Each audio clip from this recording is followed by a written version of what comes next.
Chapter 335. It was still an empty road after the patrols cleared the area.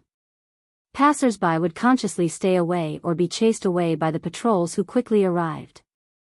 The Archduchess guards were still on the left and right, while the patrols opened the way from the front and back. It was still a journey that was completely surrounded. However, when Thales rode on the streets of Dragon Cloud City again, he had a different feeling. It was not just because the route he took to play chess was different, nor was it because the Star Killer was following closely behind him with covetous eyes. After all, this might be the last time he walked in Dragon Cloud City during his 6 years as a hostage.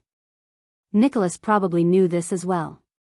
Hence, when Thales acted out of character and did not tug on the reins to gallop at high speed, this always made the Archduchess guards around him grumble when he went to play chess in the past, and instead let the veteran Jened, the only person other than Thales whom Jenny, the violent black horse, did not dislike, hold the reins and slowly moved forward to Axe District as if they were sightseeing. The Star Killer only pouted in dissatisfaction, but did not say anything. Jened. Thales stared absent-mindedly at the buildings moving backwards on both sides. You have been in the diplomat group for more than 6 years, starting from the birch tree forest in the Northern Territory. Jened turned around and cast a glance at the prince. Yes, Your Highness. Thales sighed and said, after being trapped in Dragon Cloud City for so long, it's not as exciting as when you charged and broke through enemy lines under Duke John's command. It's probably not as comfortable as when you were in Eternal Star City's city defense team. It must be boring. As he listened to Thales' words, Jened gazed into the distance. This veteran of the Starlight Legion, who had served under the Starlight God of War and the Fortress Flower and experienced the disaster 18 years ago, became a little more spirited after 6 years in the north. The numbness and lifelessness of his time as a city defense team was gone. Even though he had always felt guilty for becoming the Duke of Iris Flower's tool in the birch tree forest in Constellation, leading the Blood Clansmen to harm the prince's diplomat group. Compared to the hardships you went through, this little bit of boredom is not even worth mentioning. Jened sighed. And compared to the bloody war and the bloody year, this little bit of boredom is not even worth mentioning. Thales did not speak. He could not help but frown. The bloody year. A bloody war. The group moved forward slowly.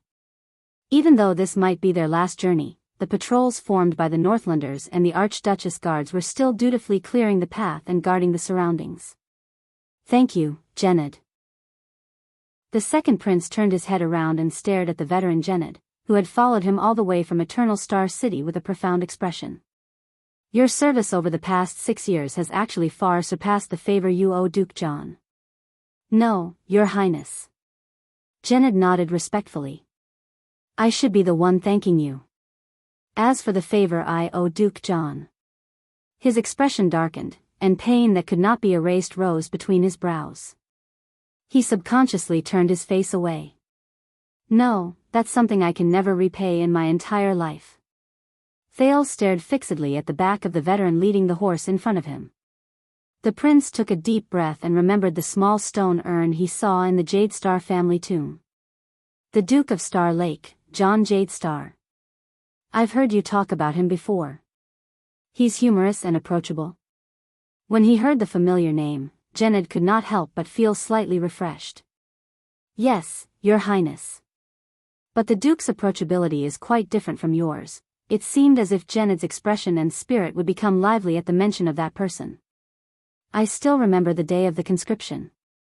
Even though the Duke was middle-aged, he did not have an overly dignified or arrogant demeanor. His martial arts skills were terrible, but his eyesight was pretty good. His singing voice was even better, and he could play the lute. He could always get along with all kinds of people, be they nobles, farmers, merchants, craftsmen, soldiers, or even prostitutes and prisoners of war. It was very easy to find John in the military camp, because the Duke would definitely be at the place where the laughter was the loudest. Jened was immersed in the memories of the past, and he could not help but laugh. Most of the time, I even thought that he was a little silly. Silly? Thales cast him a puzzled look. It's not that I'm being disrespectful, but... Jened furrowed his brows. I don't know how to express it. Anyway, All of us in the personal guards talked and laughed with him, and we subconsciously treated him as one of us, not as a commander with authority, or as the Duke of Star Lake, the younger brother of the King of Constellation with a noble background. The more Genid spoke, the more energetic he became. 18 years ago, during the military conference of the Starlight Brigade, the Duke was always absent-minded, or he would snore or even drool when he was asleep. The nobles who were present were all very embarrassed. Because of this, Captain Sonia apologized pitifully, and at the same time, she would clench her teeth and hit the Duke's head in front of everyone until he woke up from his sleep, or knocked him unconscious. Vice Captain Kenya even had a record of using ice water to wake him up from his slumber. The veteran laughed out loud. Even though the Duke looked aggrieved every time, and he would explain pitifully that he was not sleeping, but thinking of countermeasures in his dreams. What? Sleeping during a military conference? This is the Starlight God of War who quelled the rebellion? Thales was stunned when he heard that. He could not help but scratch his head. It sounds really, special. Of course, it just sounds ridiculous. After all, if he was really an idiot, he would not have the title of Starlight God of War. Genid cast Thales a profound glance and sighed. Thales frowned slightly. What about you, Willow? Willow, a soldier with a long gun and a short gun strapped to his back, walked behind Thales' horse. He was caught off guard when his name was called. He was shocked. Me?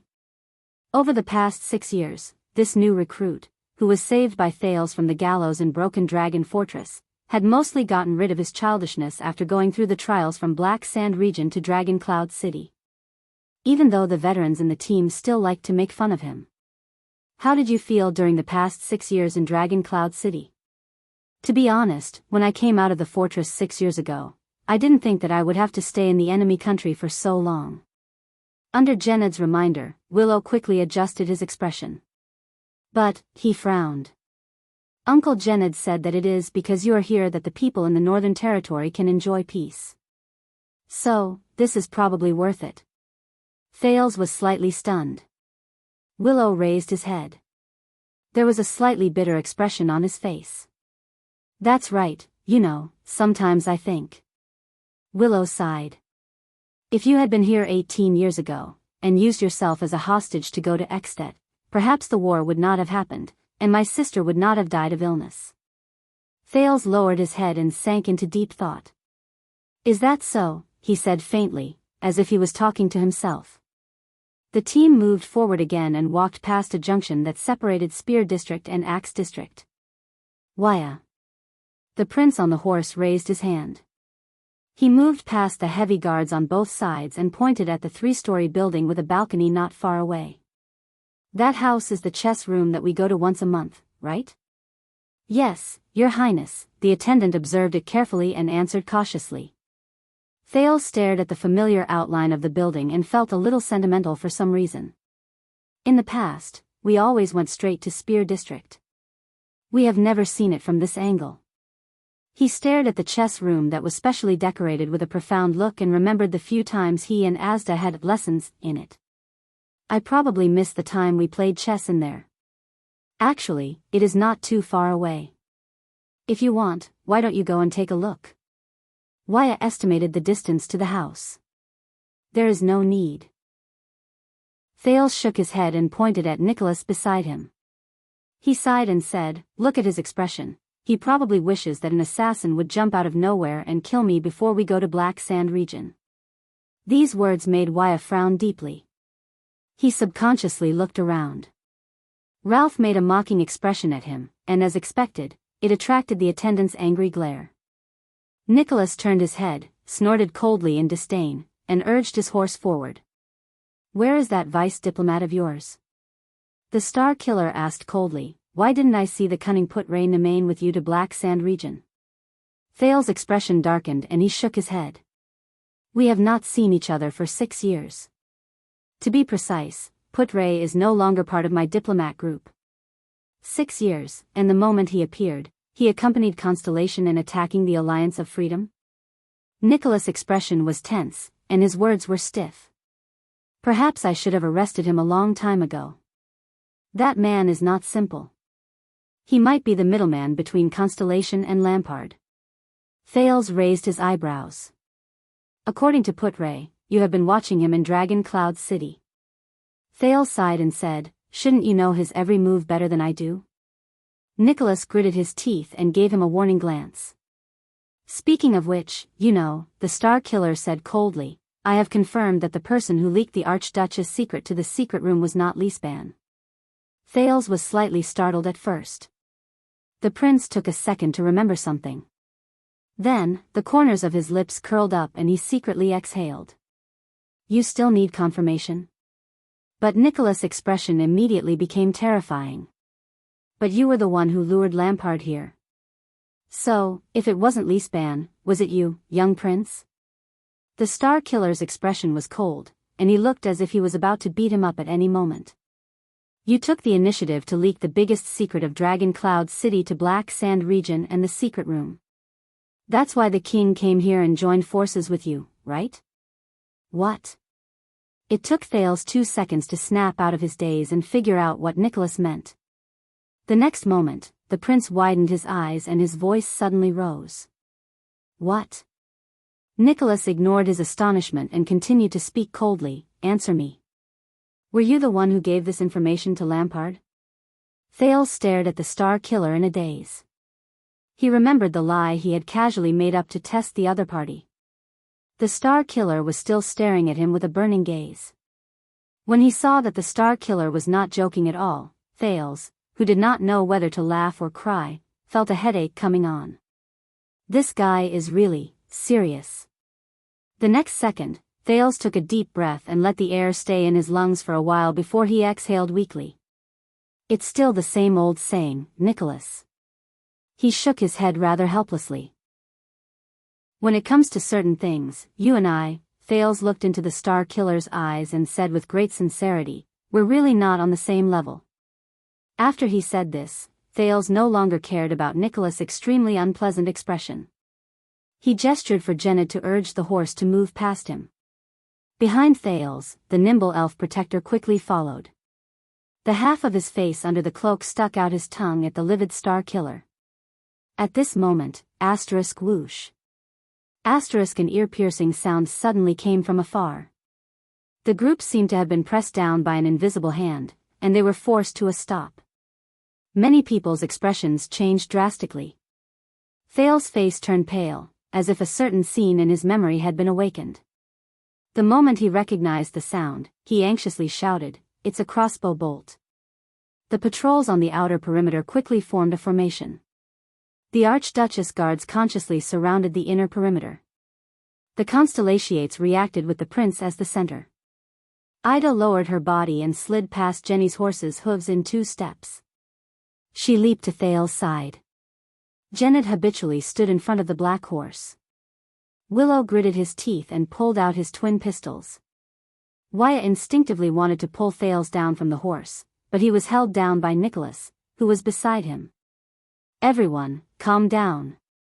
The Star Killer pushed Wyatt away with an unpleasant expression and reprimanded his attendant impatiently. This is just a signal arrow from Dragon Cloud City. And it's not nearby. The tense Nicholas nodded at the people beside him. The Northlanders who had formed a protective formation immediately spread out in a well-trained manner. They had a clear division of labor and were ready for battle. A few soldiers from the patrols in front of them nimbly climbed onto their horses and set off towards different streets to gather information. Only then did Wyatt snap out of his daze. He looked at Thales, whose face was also pale. What's going on? Thales was bewildered. Listen to the sound. It's in front. It was Ralph's sign language. This is the whistling arrow from the patrols. Nicholas stared at the empty street in front of him. They need reinforcements. Thales frowned slightly. Reinforcements? Boss. Lord Justin stared into the distance with a serious expression. His tone was very nervous. The direction of the whistling arrow is in front of us. It's our destination, the courier station of the diplomat group in Axe District. The Northlanders, especially the patrols who were not as well trained, immediately burst into an uproar. The troops, who were originally vigilant of their surroundings out of habit, immediately shifted their gazes and looked at the street in front of them. Nicholas hummed in acknowledgement. His expression was calm as he stared in the direction of the sound. What? Thales was shocked. The courier station of the diplomat group? Isn't that Lampard enough? Nicholas shouted loudly, interrupting everyone's restless guesses. The patrols are under the jurisdiction of Garrison Officer Lysden's main disciplinary hall. Reinforcements from the patrols in other districts will arrive soon. He spoke coldly, and his tone was filled with the authority of a commander. And that has nothing to do with us. What we need to do now is to stand guard and wait for the next moment, whoosh. Another urgent sound cut off Nicholas' words. Boss, the second shot. Justin spoke in a hushed voice beside Nicholas, but he could not suppress the anxiety in his tone. Looks like the situation is urgent. The breathing of the Northlanders and Constellations quickened at the same time. Thales stared at the street in front of him and felt the tension in the air grow stronger. Nicholas furrowed his eyebrows tightly and gritted his teeth. Where are the scouts? What about the report from the front? Thales pursed his lips. If something big really happened in front, they might be held up. The prince did not care about the Star Killer's expression. He turned his head and hurriedly spoke to a short person under the cloak. Ida. I know you can see it. Ida pouted and snorted in dissatisfaction. She said something that Thales did not understand. But her movements were not the least bit sluggish. The elf protector sprinted to the side of the street, grabbed a window pane, and jumped to the top of a 3-story house in a few steps. In everyone's eyes, she was as agile as a gecko, attracting many amazed gazes. On the roof, Ida gently raised her right hand and stopped in front of her forehead, which was covered by the cloak. At that moment, the elf seemed to be very relaxed, as if she was enjoying the breeze. But the people on the street were all staring at her nervously. The Star Killer snorted in dissatisfaction and muttered to Justin in a low voice, "That's why our stalkers can't keep up with her." A few seconds later, Ida turned her head.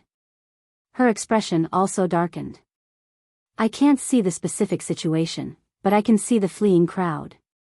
Faced with everyone's nervous and expectant gazes, Ida muttered and reported in a field of vision that normal people could not see, "Oh, there are sounds of fighting in the air, at least a dozen pairs." Thales narrowed his eyes.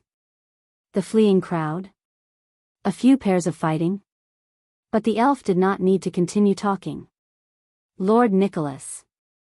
As the sound of horse hooves rose, one of the cavaliers from the patrol team rushed back. He panted rapidly, and there was a hint of exasperation in his voice. Up ahead. Black Sand Region Station. Lampard. The King's post house has been attacked. Everyone was shocked at the same time. The King's post house? Attacked? The cavalier continued to report anxiously. The guards at the post house seemed to be in a bad situation. The patrol team in Axe District was caught off guard. 2 disciplinary officers and 3 squads are fighting. I saw a few corpses. Many people frowned. Stop. Nicholas said firmly, interrupting the cavalier's incoherent report. Just 2 things. What's the enemy's situation? What's the current situation? The cavalier was stunned for a moment. Only then did he recover a little from his panting. It's very chaotic. The cavalier scout who went to gather information shook his head. The enemy has launched surprise attacks from more than one place. The number is unknown. They look like Northlanders. Not only do they have swords, but they also have bows. As for our side, the people from Black Sand Region and the patrol team are fighting. The disciplinary officers at the perimeter are sealing off the area and setting up defenses. But there are fleeing civilians everywhere. There are even people who are hot-headed enough to pick up weapons and join the battle. When he heard this, Justin's expression tensed.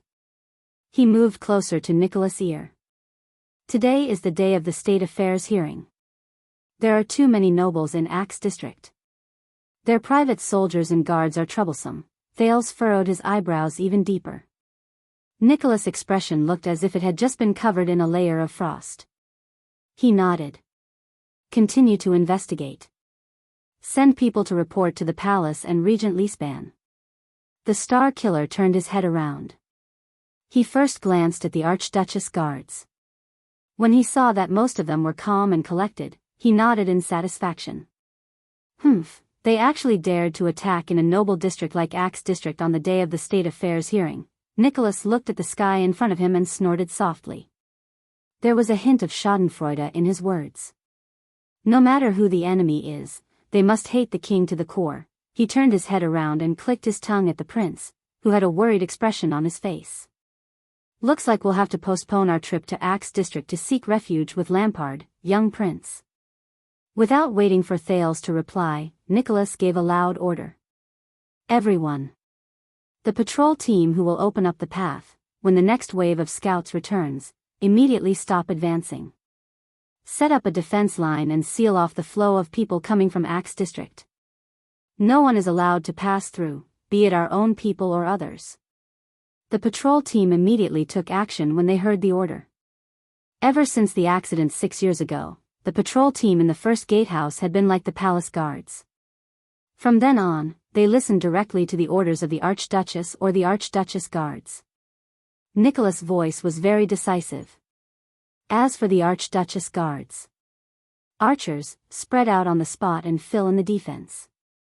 Clear the high ground on both sides of the street to ensure visibility. Kill any unidentified targets moving at high speed in this direction. As for us, change our direction and return to Heroic Spirit Palace. Justin, lead the fourth team and form an intercepting formation. You'll be in charge of bringing up the rear. Watch out for any threats coming from that direction. The Archduchess Guard's actions were faster and more efficient than the patrol teams.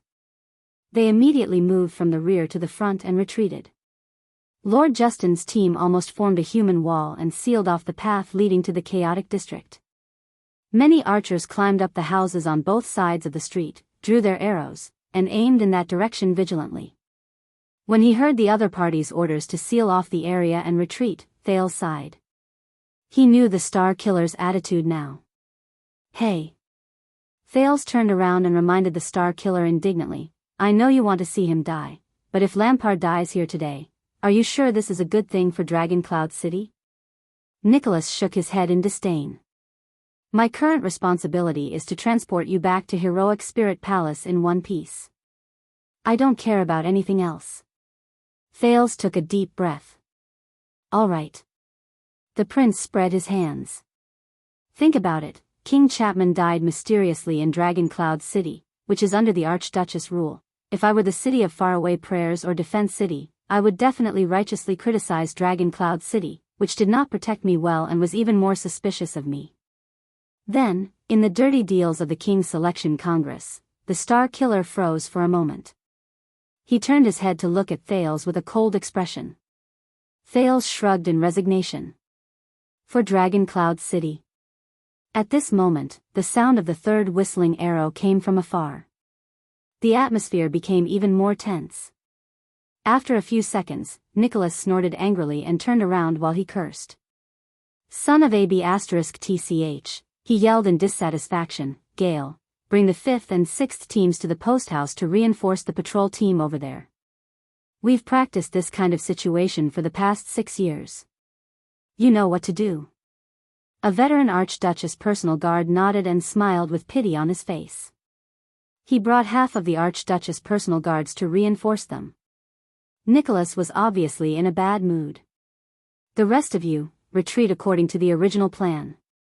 In the terrible atmosphere, the group of people turned around with complicated feelings and went back in the direction they came from. They hurriedly retreated for a few minutes until they returned to the border between Axe District and Spear District. When they saw the familiar chess room, the tense atmosphere in the group slowly subsided. Damn it. Waya's expression was tense as he spat. Why do we always run into this kind of thing? Calm down, Waya, Thales said with a gloomy expression. Remember my words, don't panic. But Thales was also adjusting his breathing on the horse's back as he thought about what happened just now. On today's State Affairs hearing, in Axe District, where nobles gathered. Attack? No. Assassinate Chapman Lampard? Who is it? And, if Lampard dies here, when he thought of this, Thales clenched his fists and gripped the saddle tightly. He stayed in the middle of the retreating group with a solemn expression. Hey! Young prince. The Star Killer rode to Thales' side and said coldly, you know, if we had maintained our usual galloping speed and arrived at Axe District earlier, we might have been caught up in that attack. Thales frowned. What do you mean? Nicholas shook his head. I mean, your head might not be as valuable as Lampard's life. Thales thought of something and felt his skin crawl. You're saying that group of people might have wanted to intercept me? Nicholas snorted in disdain. The second prince subconsciously looked around. The streets were quiet. Ida was running on the rooftops vigilantly, observing the surroundings from a high vantage point. The Northlanders group was also normal. Thales turned around and said with a face full of suspicion, I'm not that unlucky, am I? Chapter 336. Wait. While Thales and Nicholas were talking, Ida, who was watching from the rooftop, suddenly lowered her head and exclaimed, I'm below. In the next second, a loud sound was heard. Asterisk bang. Asterisk the wooden roof under Aida's feet suddenly shattered. Amid the elves' cries of surprise, she fell from the roof into the house. Everyone in the group on the street changed their expressions. Thales looked worriedly at the house where Ida had disappeared, but the furious Nicholas tugged at his reins to retreat. Guard formation. Asterisk thud. Asterisk the sound of something heavy falling could be heard. Amid the Northlanders' nervous but orderly footsteps, the elven protector's indignant roar came from the house. Who are you? However, before Ida could finish her sentence, the sound of weapons clashing against each other rang out in haste. Asterisk ding, clang, clang, ding, ding, clang, clang. Asterisk Thales' expression changed abruptly. Within 1 second, the sound of metal clashing rang out continuously for more than 10 times. They did not even have the time to breathe. They sounded like wind chimes ringing in a gust of wind. At the same time, Nicholas and Justin were also shocked. They looked at each other in disbelief. 15 times? That means, within 1 second, the two people fighting. Asterisk ding. Asterisk as the last sound faded away, the sound of weapons clashing came to an abrupt end. Asterisk bang. Asterisk before Thales could react, as the sound of the wind blew, an unfamiliar black figure instantly broke through the window. It went straight for Thales. Thales' expression changed abruptly. Ida lost? From the moment Ida fell into the house to the moment the black figure broke through the window and ambushed him, it was less than 4 to 5 seconds. Moreover, from the moment the sound of weapons clashing started, it was only 1 second of contact. Ida lost? A chill rose in Thales' heart. At that moment, he remembered the terrifying assassin who broke through the layers of encirclement 6 years ago, Bennett Charlton. But there was no time for Thales to think. Under Nicholas' angry roar and the Archduchess Guard's orderly formation, the figure who ambushed him landed on the ground. Since they had already cleared the perimeter before they came, Nicholas placed most of the guards at the periphery. Instead, he relaxed his guard against the intruder who popped up on the way back. The black figure staggered when he landed, but when he stood up shakily, he was only a few meters away from Thales.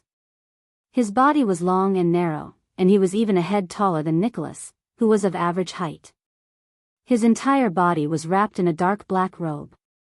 His face and skin could not be seen. It was like the purest night. However, he was holding 2 narrow swords in his hands. The blades were not even 2 fingers wide. Do it. Nicholas got down from his horse resolutely and was the first to attack with a shout. The rising sun saber was unsheathed from his back and he slashed with all his might. Justin, who had rushed over from behind, also had a weapon in his hand and attacked furiously. The 6 Archduchess guards who surrounded Thales blocked his way. Right at this moment, following an explosion, thick gray smoke suddenly emerged from the intruder's body. It's an alchemy ball. Back off. Nicholas' enraged roar came from the gray smoke that obstructed their vision. "Protect the prince and seek cover. I'll deal with him."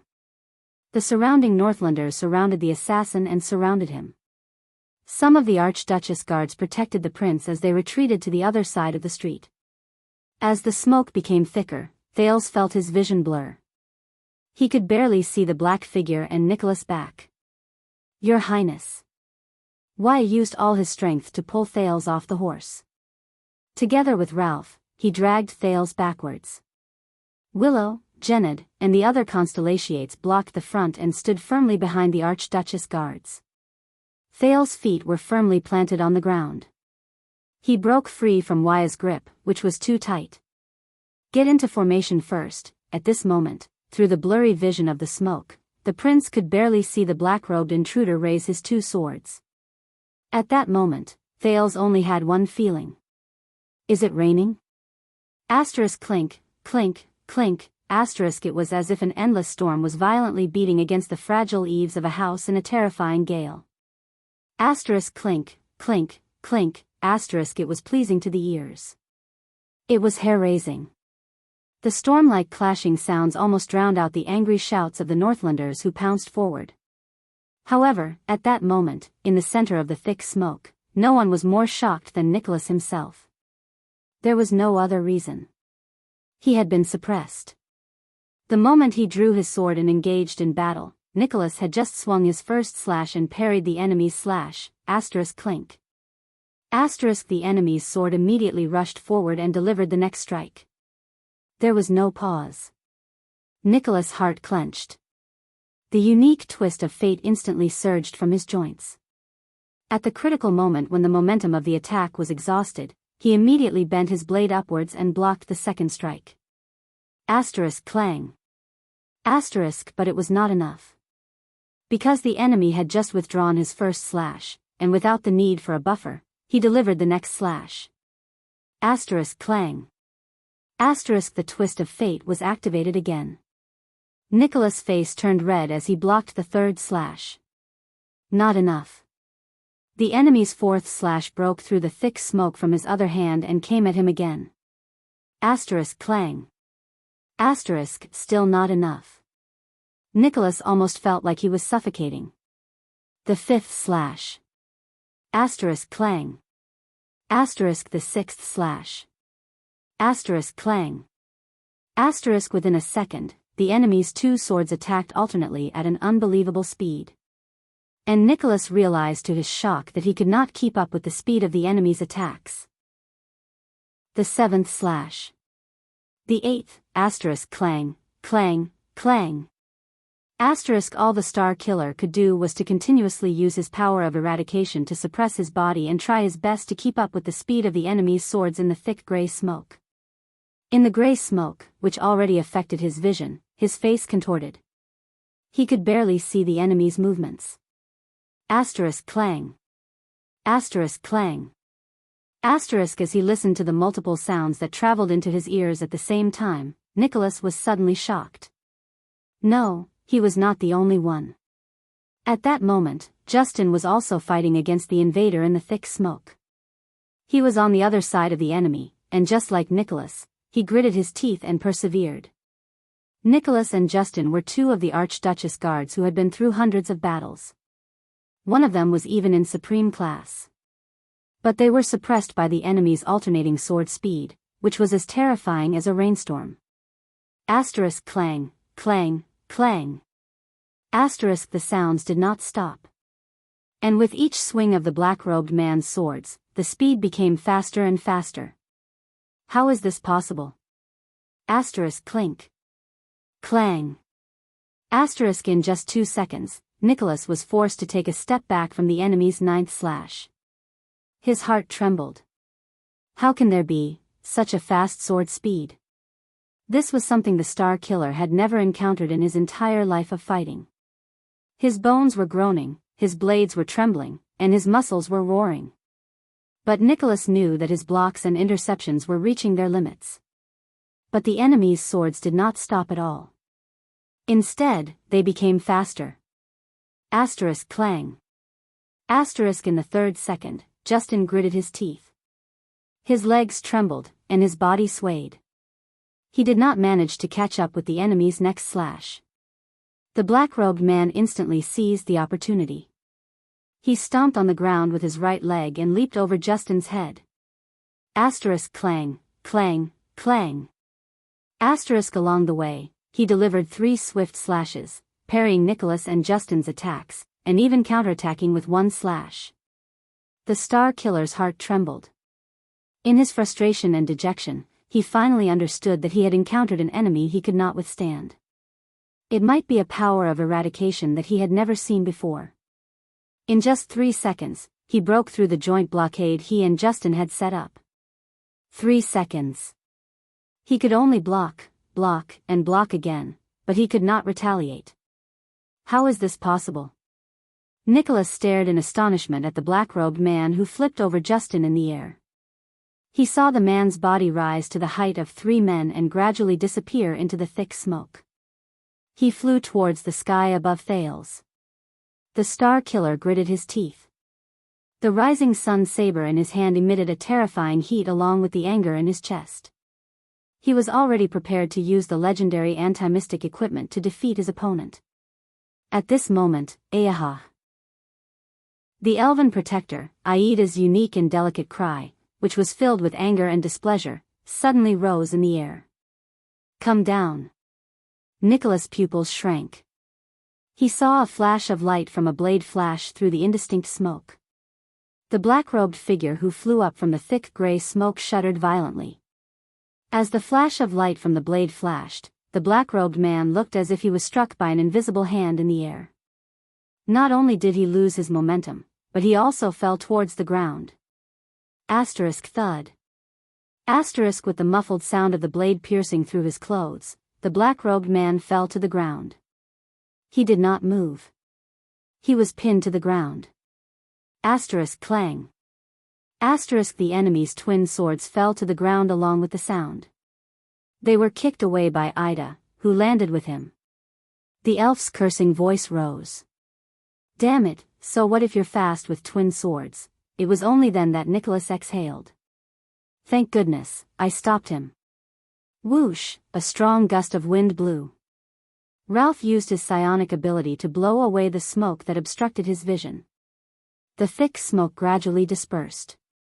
Nicholas furrowed his brows tightly as he looked around. The Archduchess guards, who had yet to recover from their shock, surrounded the black-robed man and Aida's position with full vigilance. They surrounded them tightly. Surround him. Nicholas ordered in displeasure, don't let him touch the weapons. Boss.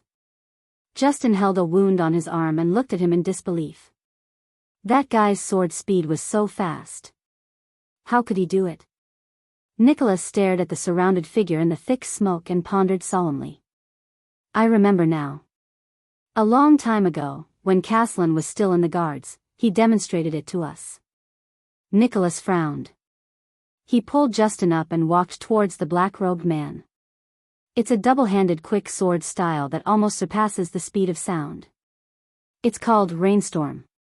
Caslin? Surpasses the speed of sound? Rainstorm?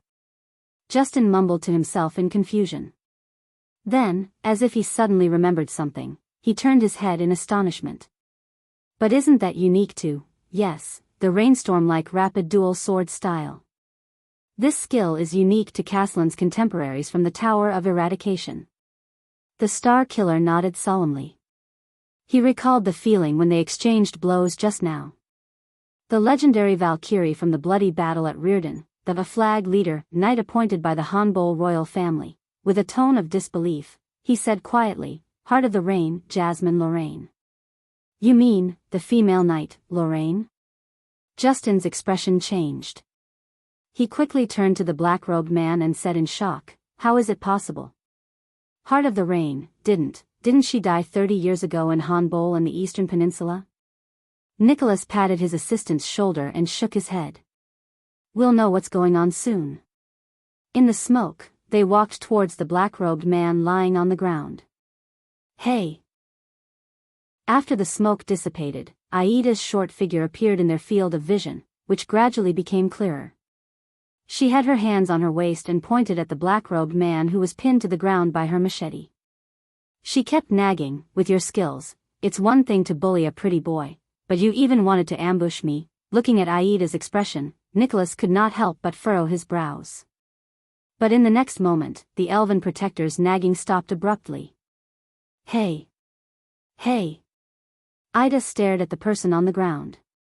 She opened her mouth wide and looked at the people around her with an innocent and terrified expression. This, Nicholas' expression changed. He did not care that the choking smoke had not completely dissipated. He rushed forward in a few steps and pushed the personal guards aside. Nicholas grabbed the black-robed man with his own hands, then his entire body trembled. He realized that something was wrong. Nicholas pulled out the machete Ida had planted on the ground, scooped the person on the ground, and stood up with a solemn expression. The soldiers around him burst into an uproar when they saw what he was holding. The Star Killer was holding a black robe in his hand. It was an empty black robe. The hem of the robe hung down without any support, swaying back and forth in the air. There was only a black robe. There was no living thing. Nicholas stared at the black robe in his hand for a few seconds before he widened his eyes and cast an inquiring look at his assistant. "No, boss." Justin knew what he wanted to ask, and shook his head in shock as well. "We just surrounded this place so tightly that not even a drop of water could trickle through. No one could escape." "What the hell?" Ida said while trembling. She pressed her hands tightly against her chest and looked around nervously, as if she had seen a ghost. "I clearly threw it. Why is it gone?" Nicholas widened his eyes in disbelief. He looked at the black robe, then at the confused and surprised faces of the soldiers around him. He lowered his head and kicked the pair of rapiers on the ground as if he was testing the waters. The rapiers were obediently kicked away, showing that his existence was not an illusion. Nicholas sucked in a deep breath before he spoke hesitantly. "Justin, the one who fought against us just now, is really a living person, right?" Lord Justin opened his mouth slightly, wanting to say something but hesitating. No one spoke. Only the black robe was still swaying. Together with the rapiers on the ground, they created a strange atmosphere. At that moment, Your Highness, Your Highness!" a shrill cry rang. Nicholas was shocked and quickly turned around. It was Wuxia. Not far away, beside Jenny the black horse, Wuxia Xianxia, the prince's attendant, was frantically pushing away the people around him like a madman. He desperately searched for every figure in his field of vision. There was an uncontrollable panic on his face. "Thales. Prince Thales." "What?" The shocked and bewildered Nicholas only managed to say one word before Wuxia, who noticed him, pounced towards the Star Killer in panic. However, he was stopped by an Archduchess personal guard beside him. "Hey, Northlander. His Highness, where is His Highness?" The attendant asked everyone fearfully, "Has anyone seen His Highness?" "What?" As the smoke dispersed, the Star Killer subconsciously turned towards Jenny the black horse. However, he could only see a group of panicked constellations, as well as the personal guards who were also at a loss. Willow crouched down and anxiously searched the corners of the crowd. Jennyd moved through the crowd, stopping a person from time to time and sizing him up with a frown before letting go of him in disappointment. One person is missing. Missing, this thought flashed in the Star Killer's mind. He immediately froze on the spot. At that moment, whether it was Justin, Ida, or Ralph, everyone's expressions changed when they realized what was happening. Huh. This was Ida, who was at a loss. Ralph, on the other hand, widened his eyes and grabbed Wuxia tightly. He faced Wuxia and started signing frantically. However, the Star Killer was even more violent and straightforward. He pushed Ralph away and grabbed Wuxia's collar with both hands. With a ferocious expression, he asked, "What happened?" "The prince." "Where is the prince?" However, Wuxia looked as if he was about to break down. He shook his head while trembling. His tone was filled with fear and worry. No, the assassin came too quickly. The smoke was too thick, the noise was too loud, it was too chaotic. I pulled His Highness down from the horse and went to catch him, but I could only catch Gened. Gened's expression was unpleasant. Impossible. When you fought, the prince was still by my side a moment ago. How could he? Nicholas suppressed his anger and growled. He pushed Wuxia, who had lost his composure, to the ground. However, no one had the time to deal with the relationship between the Northlanders and the Constellations. Was he abducted by that assassin? Ida said to Nicholas in fear. When he jumped up, he avoided my throwing knives and abducted Thales from the air. With a pale face, Nicholas raised his head abruptly and looked at the roof closest to them. There stood one of the Archduchess guards, who had climbed onto the roof earlier to keep a lookout for the surroundings. He held a crossbow in his hand. No, boss. The personal guard stood on a high spot and said with a puzzled expression, from just now until now, even when there was thick smoke, whether it was the streets, alleys, roofs, or any slightly higher place. I swear on the honor and life of the White Blade Guards that I did not see anyone leave. The same goes for the others. Nicholas clenched his teeth and turned his head to look at the Archduchess guard who rushed over from behind. The personal guard only shook his head. The entrances and exits on the ground are well watched by the sentries we just set up. From the moment the assassin appeared until just now, no one went in or out. We matched their passwords and faces, and no one pretended to be one of us. Nicholas was completely dumbfounded. How could that be? There's no one in the sky, on the roof, on the ground, or in the alleys. There's no one going in or out of the surrounding hundreds of meters, and no one disguised themselves. The prince was abducted out of thin air. On this street, all the Northlanders and Constellations were dumbfounded. They looked at each other and were at a loss of what to do. The Star Killer turned to the warriors around him. He gritted his teeth so hard that they almost shattered in his mouth. He ordered in exasperation, "Form up, search. From here to our outermost perimeter, every wall, every alley, every house, every ditch, and even the backs of every single person. Intercept every suspicious person. Our sentries and blockade line are still here. It's impossible for anyone to leave here without a sound." In the solemn and strange atmosphere, the patrol team and the Archduchess guards, who also had unpleasant expressions on their faces, answered loudly. They took their positions and executed their duties in a well-trained manner. Move, form up, spread out, search. Everyone looked around anxiously and nervously, searching for their target. They refused to let go of any corner. The Constellations, led by Wuxia, were also ready to move, but they were blocked by a few cold Archduchess guards. They could only wait anxiously. They waited for the results of the Northlanders' search. But a few minutes passed. There's nothing in the 4 alleys on the east. The surroundings of Lu Lake Mansion are very clean. There's no one at the intersection between Axe District and Spear District. We've searched both inside and outside the chess room. We've searched all the houses in the south. There's no clue in the ditch on the left. We've almost torn down the house where the assassin appeared. Other than the broken roof, there's not even a fly. Neither the patrol team nor the Archduchess guards found anything in their search. As he listened to his subordinate's report, Nicholas' expression became more and more unpleasant. Finally, Justin walked out of the last alley with his men. He shook his head at the livid Nicholas. When the assassins appeared, our sentry posts and blockades were still in good condition. The area from the highest point to the main road on the ground was completely watertight. The assassins' smoke did not affect them either. Justin's voice sounded very strained. But they did not see anyone break out of the encirclement. Anyone. Nicholas' eyes almost popped out of their sockets. He stared at his deputy in a daze, petrified on the spot. Everyone was silent. The situation was very clear. There was no one around, and no one outside. They could not find that figure. That 14-year-old figure. That figure who could affect the future of the 2 big countries in the Western Peninsula. It was as if he had disappeared for no reason. F***ck. Nicholas panted heavily. There was a fierce glint in his eyes as he stared at the buildings around him, as if he was suspicious of what was behind each wall.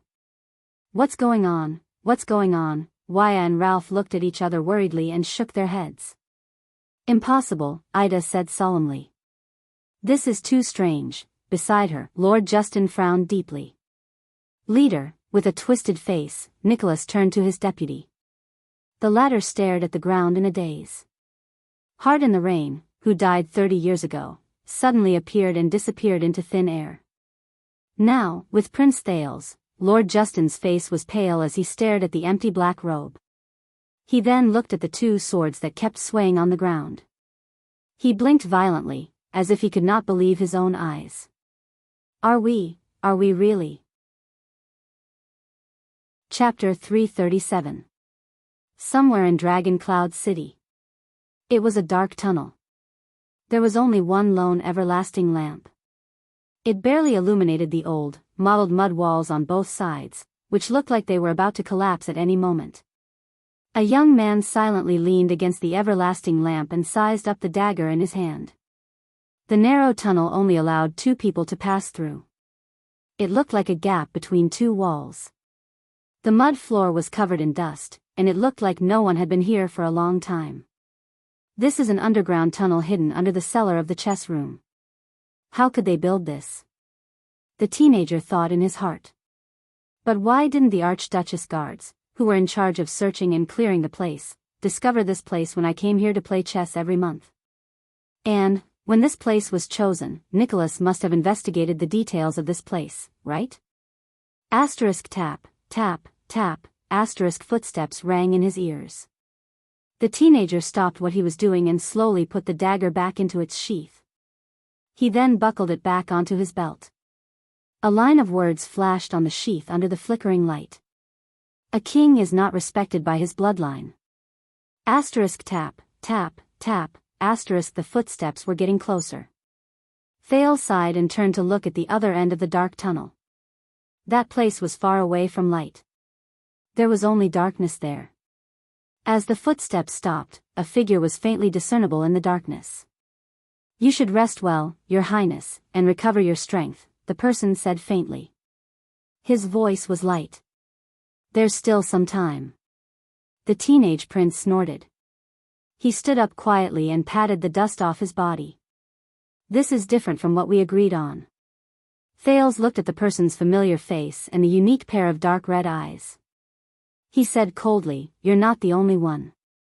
He said coldly, Raphael Lindbergh. As Thales spoke, Raphael, a cadre of the kingdom's secret intelligence department who had not been seen for 6 years, stepped out of the dark tunnel and revealed himself in front of the everlasting lamp. Thales sized up Raphael carefully. 6 years did not seem to bring much change to this barren bone man who lived in darkness. He was still dressed in a white robe. His posture was elegant, and his bearing was calm. Only when he saw the flickering light did he subconsciously frown slightly. Indeed. That's why this wasn't the perfect escape we thought it would be. It was even extremely risky. Raphael's dark red eyes swept past Thales, who had already turned into a teenager. His expression was calm. But Your Highness, whose fault do you think this is? Thales' expression changed. Whose fault is it? Don't play dumb, Raphael. You know what I'm talking about. 5,000 cavaliers forced their way into the city of faraway prayers from the great desert to support the Alliance of Freedom. The prince's voice was as cold as ice. They gave the Northlanders a big surprise, didn't they? And do you know how many people told me in advance and told their hostage princes about this? Raphael raised an eyebrow. Thales pursed his lips and waved his finger in the air. He mockingly gestured a number and enunciated each word clearly, 0. 0. None. Of. Them. These are dozens of dazed, ferocious-looking Northland brawny men who told me all at once. Raphael stared at the ceiling thoughtfully. 5,000 cavalry? He was slightly moved. Is this what the Northlanders' intelligence reports say? The indifferent attitude of the man from the secret intelligence department made Thales furious. What? Are you going to tell me that the cavaliers who almost killed me and the double-cross-shaped star's flag are fake? Are they impersonated? The prince shrugged and snorted in dissatisfaction. And the kingdom didn't send any troops? Under the flickering light, Raphael glanced at him silently before he sighed softly. Those troops are indeed real. They were also sent by Constellation. But from the western desert, from Blade Fang's camp to the Great Desert, there are at most 1,000 or 2,000 cavaliers. As for the others, they are probably infantrymen or illusions created by others. Raphael laughed. 5,000 cavaliers? Ha, that's enough to drain half the kingdom dry. The Baron Bone Man spread his hands. His sleeves were still very long, covering his wrists firmly. He was laughing. He didn't care at all.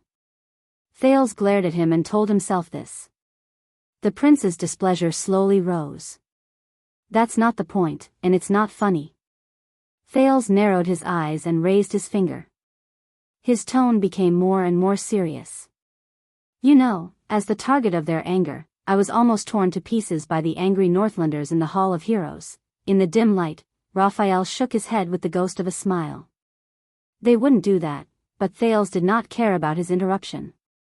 Instead, his fingers trembled as he suppressed his anger and continued, or would I be held hostage in the city of faraway prayers, tied up in front of the two armies, and forced Constellation to retreat?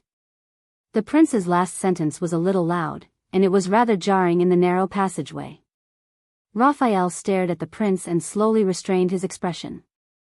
Your Highness, everything we did was to rescue you safely back to your country. Yes, the way was to let the Northlanders hang me first, and then you would come and collect my body, Thales sneered, full of sarcasm.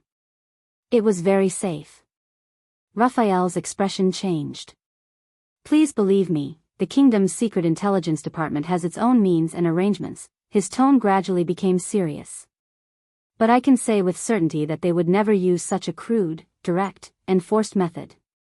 The person from the kingdom's secret intelligence department said coldly, as I said just now, Your Highness, whose fault do you think this is? Thales did not care about the person's rhetorical question. He sneered. Means and arrangements? How inspiring, just like the dragon's blood 6 years ago, right? Raphael froze for a moment when he heard the codename of the operation, which had not appeared for a long time.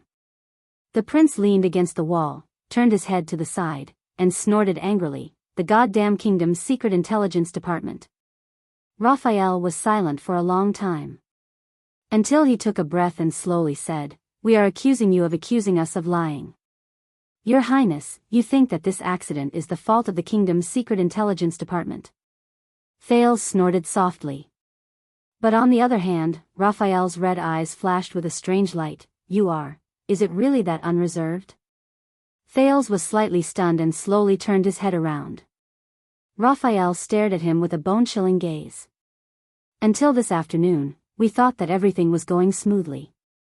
It was only when the news came that we knew what you and Lampard did in the palace. Raphael's voice also carried a certain sharp accusation. Until we received the news that you left the palace. Caught off guard, we had no choice but to act urgently and adopt the worst backup plan, to forcibly take the risk to rescue you. Thales did not speak. Raphael took a small step forward. His gaze was piercingly cold. For more than 2 months, from the moment you boarded the carriage in Black Sand region, you always knew that Lampard had been lurking in the city. You even secretly reached an agreement with him to interfere in the internal affairs of Dragon Cloud City and Extet together, until you were finally transferred to Black Sand region. Thales felt a chill in his heart. He immediately had a bad feeling. The Baron Bone Man said flatly, about your and Lampard's secret plans, and the reason why you were forced to work with him, Your Highness, how much did you tell us? Thales suddenly felt his heart palpitate as he stared into Raphael's eyes. Damn it. That's right, my secret meeting with Lampard, the plan for Little Rascal, these things, including the Archduchess identity, how could I tell you? Thales took a deep breath and slowly exhaled. He forced himself to calm down. What happened between Black Sand region and me was an accident. Raphael's eyebrows twitched. An accident? Thales pouted and nodded in annoyance. Yes, your accident happened first, which triggered my accident. Okay? If it weren't for the 5,000, no, 2,000 cavaliers you brought, which caused the situation to take a turn for the worse, the Archduchess wouldn't have been forced into a corner, and I wouldn't have been forced to ask Lampard for help. The prince snorted coldly and tried to change the topic. No, he said quietly in his heart. I know. To be exact, Thales had long prepared for this. In the Hall of Heroes, their plan with Ian was likely to encounter an accident and not succeed. For little rascal, Lampard was the trump card he had to reveal when he was at his wit's end. Once this trump card was revealed, the Secret Intelligence Department would definitely know. The Secret Intelligence Department would not sit back and watch. They would definitely take action. Thales patted his belongings, which he had packed a long time ago, and sighed in his heart. He was already prepared for the Secret Intelligence Department's rescue. This time, Raphael stared at him for a long time. As if he wanted to discover a secret. Thales only turned his head angrily, acting like a sulking teenager. Finally, Raphael stopped scrutinizing him. Raphael said flatly, then perhaps you shouldn't be so deeply involved in Dragon Cloud City's politics? He looked at the prince with a rather disdainful expression. Even if you have some sort of unspeakable relationship with the Archduchess, my romantic prince. Thales was stunned at first, then he was at a loss for words. I and the Archduchess, but in his anger, he was quick-witted and immediately found a way to counterattack and change the topic. Romantic? Hey, 6 years ago, I wasn't the one who kissed Miss Arun for a minute in public in Heroic Spirit Palace. Raphael's expression changed. He frowned and coughed, shaking off some dust from the top of his head. The two of them were silent for a while. Thales panted silently, hoping that this could cover up the other party's questioning. Anyway. Raphael sighed sarcastically and said, if you had been a little more merciful, opened your mouth a little and told us, lowly servants who run errands in the Secret Intelligence Department, about Lampard in advance, then, maybe we could have reacted earlier, and things wouldn't have been so bad. Thales raised his eyebrows and spread his arms. He had an expression that said, I have nothing to say to you. Very well. The prince made a stop gesture and said, as if he had given up on himself, I understand. There won't be any results if this continues. The discussion is over. That's all. He turned around and leaned against the wall. He shook his head and crossed his arms. Raphael did not speak. Until Thales broke the silence again. Hey, that black robe with the dual swords. When I escaped into the chess room, I saw him surrounded by the guards, the prince said quietly without turning his head. Is he all right? No, Thales thought in his heart, the former white blade guards under Nicholas are not to be trifled with. That person, in order to create a chance for me to escape to the chess rooms underground, probably already. Raphael frowned slightly but did not speak. Until Thales looked at him impatiently, Raphael snorted softly. You didn't recognize him? Thales was stunned. Who? That black robe? Raphael narrowed his eyes and grinned. Very well. If even you can't recognize his disguise, don't worry, he will be safe. Thales paused slightly. Disguise? That means, that black robe is someone I know? Could it be? Thales shook his head and removed the masked figure from his mind. Impossible. That black robe is tall and thin. He holds 2 thin swords.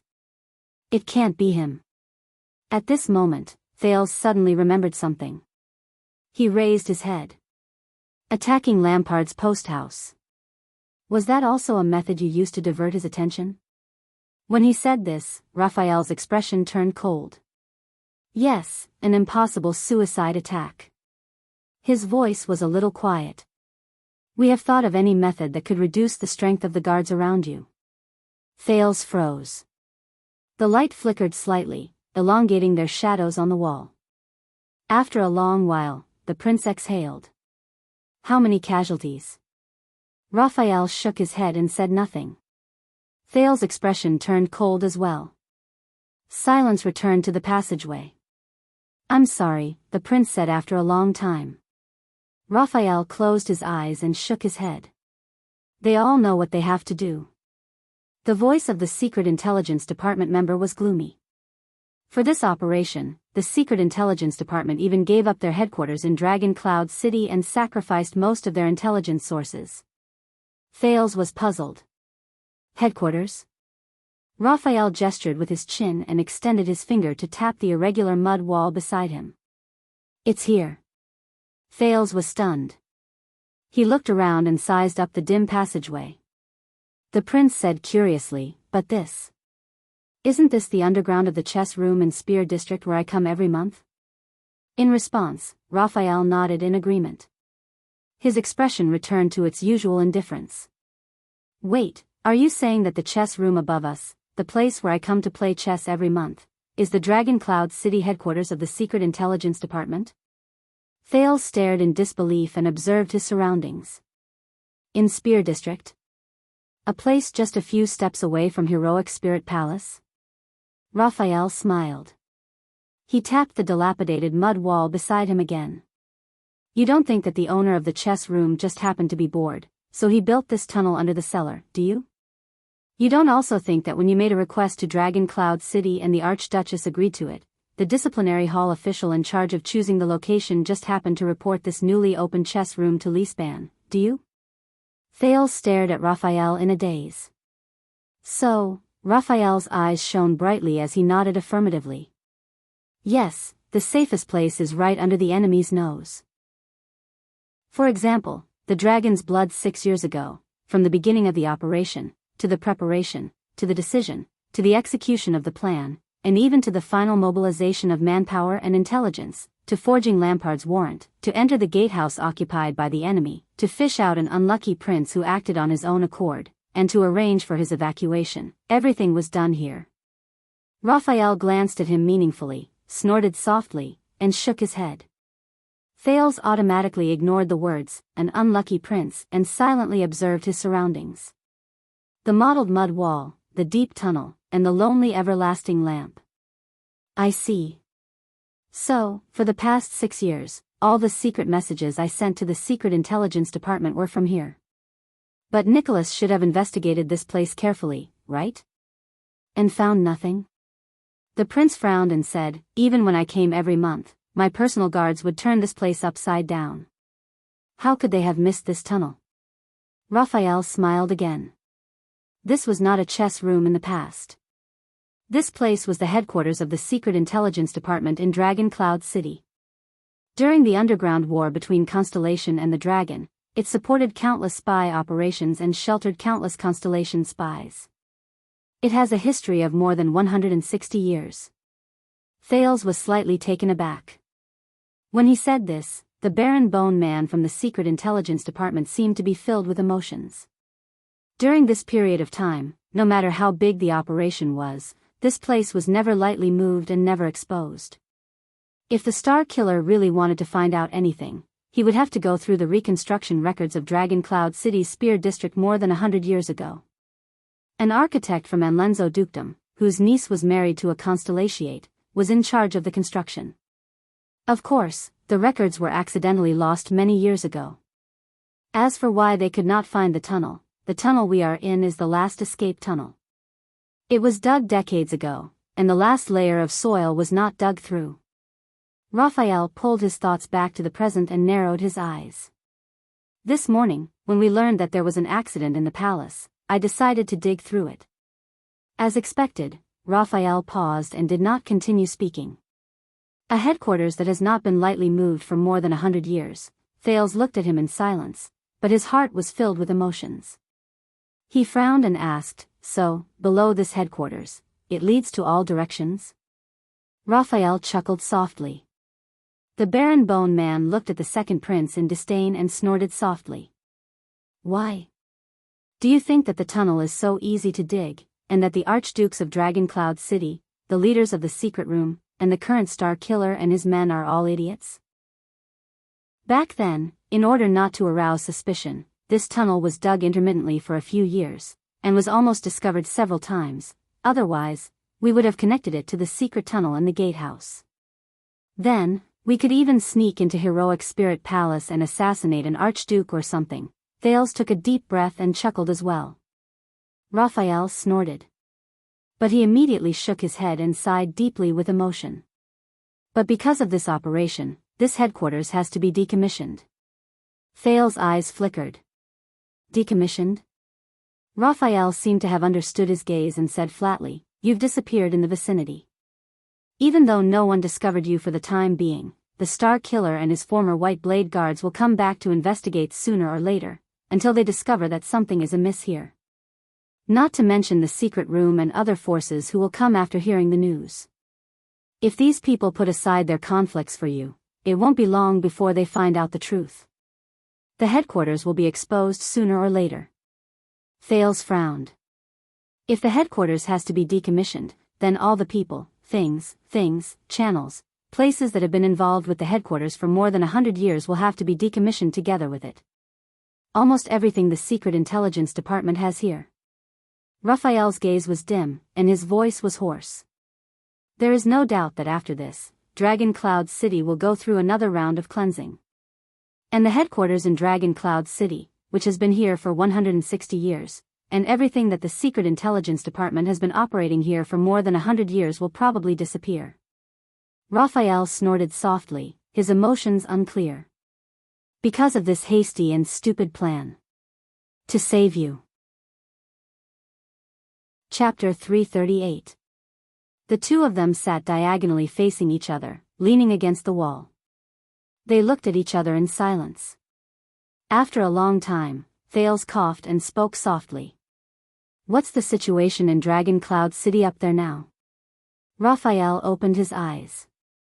"Very bad." The pupils of the person from the Secret Intelligence Department shrank. Ever since King Nuvan passed away 6 years ago, the Star Killer's White Blade guards have been brandishing their blades with a murderous aura. They've been madly cleaning up Dragon Cloud City's underground intelligence network at all costs. They've practically turned the entire city into an airtight iron bucket. Even the secret room has suffered heavy losses, let alone us. Now, the Prince of Constellation's disappearance has too many implications, and it involves war. Dragon Cloud City has been completely locked down. Entry is allowed, but exit is not allowed. Strict searches are conducted from house to house. I heard that the Star Killer flew into a rage and madly chased after the Prince of Constellation all over the city, not letting go of any channels and information. He locked up batch after batch of suspicious people, including some great nobles. He doesn't acknowledge anyone's favor, and the cautious Leasban is even supporting him from behind. Thales listened to the person's narration without saying a word.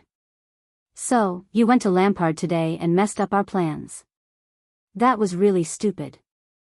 And we risked our lives to rescue you, which was the worst of the worst." Raphael's expression was tense. At least at this moment, everyone in Dragon Cloud City is tense, and everyone is in danger. At least, almost all the escape routes in the hands of the Secret Intelligence Department can't be used anymore. When he heard this, Thales sighed heavily. Raphael saw the prince's expression, cleared his throat, and changed the topic. "But it's not that there isn't any good news. The day of the state affairs hearing involves too many people, and there are all sorts of people in the city. Your disappearance, whether it's the vassals and suzerains under Dragon Cloud City, the city of faraway prayers with ulterior motives, or the aggressive Black Sand region, these people are all suspected of kidnapping you. They don't trust each other, and even view each other as enemies. This will take up Dragon Cloud City's energy and attention. The Star Killer and Leasban need time and means to investigate them one by one. If it were any other time, they might not have encountered such a good opportunity to take the risk to rescue you." As he listened to the comforting words, Thales forced a smile. The prince braced himself and asked, "Then we're trapped here and can't leave?" Raphael shrugged. Viscount Putre said that he has an unorthodox way of getting in touch, but before he could finish speaking, a third person's voice came from the dark tunnel. "Very soon, Your Highness. You have to leave before dark." Thales and Raphael stood up at the same time and turned to the other side of the tunnel. There, a middle-aged man holding an everlasting lamp slowly walked over. Putre. Thale's eyelids twitched, and he said in pleasant surprise, I haven't seen you since I came out of the hall. How are you? The thin Putre looked exhausted and forced a smile. Thanks to you, I'm fine for now. When Lampard appeared in the hall, I had a bad feeling. So, I quickly slipped out to make arrangements. When Thales saw him, his anxious and gloomy mood instantly became much better. Raphael chuckled with an indescribable emotion in his eyes. But Thales' expression immediately changed. Wait, you said that I have to leave before dark. Thales mulled over this sentence and was immediately shocked. He looked back and forth between Raphael and Putre. You're not coming with me? Raphael and Putre exchanged a glance. The disappearance of the Prince of Constellation is a huge matter. The Baron Bone Man pursed his lips and his expression changed. If the kingdom's secret intelligence department appears indifferent and quiet, wouldn't it be too suspicious? Raphael looked at the puzzled Thales and nodded. That's right. Not only can I not leave, but I also have to appear immediately and anxiously gather information everywhere, just like a normal person from the kingdom's secret intelligence department would do. It would be best if I'm discovered by the Star Killer and thrown into prison. Only then can I better cover your escape. Thales was stunned. He stared blankly at Raphael, who was dressed in white and appeared calm. He was momentarily speechless. Is that so? It's not just him. Putre sighed, and withdrew the hand which he had put into his pocket for his pipe. It's the same for the people around you, including me. We all have to stay in Dragon Cloud City and maintain the status quo. It's not only to divert attention from you, but also to continue gathering information until everything is settled and you successfully return to the kingdom. Thales pursed his lips. Yes, he escaped. But he was feeling very complicated right now. Yes, Your Highness. Although the arrangements are in place, Putre smiled faintly, but to Thales, this smile was rather bitter. But you will have to walk the rest of the way on your own. Thales turned to Putre and raised his eyebrows. But Putre only stared at him silently. In the end, the prince suppressed his other emotions. Is that so? He put away all unnecessary emotions and nodded indifferently. Beside him, Raphael said calmly, apart from that, who else among the people around you could possibly know that you would escape from here today? We have to consider the worst possibility. Thales tried his best to dispel the gloom in his heart and pulled himself together. No one knows. The prince pondered for a moment. Apart from Ida and Jened, who could not avoid it, among the others, I only gave Waya some hints. Poor Waya. I hope you can remember why I told you, no matter what happens, do not panic. Fortunately, before I left, the sensitive Ralph should have sensed something. Very good, Raphael said seriously. Are there any loopholes or threats? Thales shifted his gaze and pondered carefully. Just in subordinates, among the Grand Duchess guards that are in charge of protecting me, there are 4 people specifically assigned to monitor my movements. Some of them might suspect Jenny, but it doesn't matter. I've destroyed all communications. Thales shook his head. One of the Archduchess maids is on a mission.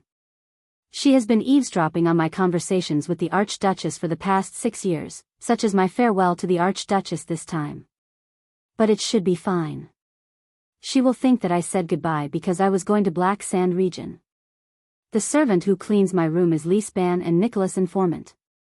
He often stealthily flips through my books, letters, and even scribbles when I'm not around. But I've confirmed that I didn't leave behind anything suspicious. Thales continued to speak as he pondered. Every time he mentioned a point, the other 2 frowned a little more. Ida told me that an Archduchess guard who used to be a scout and was in charge of guarding the roof can use a reed to eavesdrop on my conversations with my subordinates in my room at night. So, when he starts eavesdropping, I will deliberately change the topic.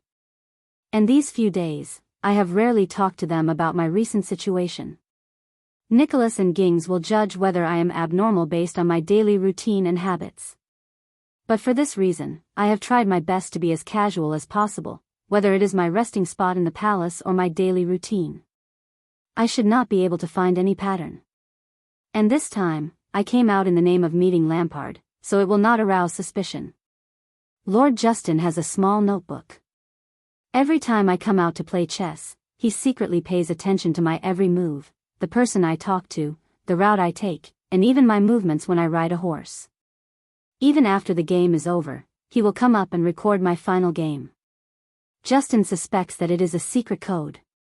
But fortunately, everything I do in the chess room has nothing to do with this cellar. I can't think of anything else at the moment. Thales finished speaking and looked at the other two again. Raphael and Putre looked at each other. Both of them seemed a little surprised. This young man has been in Dragon Cloud City for the past 6 years. How did he come here? In fact, it's not just this, Thales thought quietly. Sigh, in the future, I can probably write a book called The Prince in the North, the days I battled wits and bravery with the Star Killer. Raphael coughed and said a little unnaturally, it sounds all right. Putre sighed almost imperceptibly. He nodded. Very good. I have already made arrangements for leaving the city. I asked some of my friends for help. Even though it is not as reliable as using my own people, it should not be a problem. Thales hummed in acknowledgement, but he immediately thought of something. What about after we leave the city?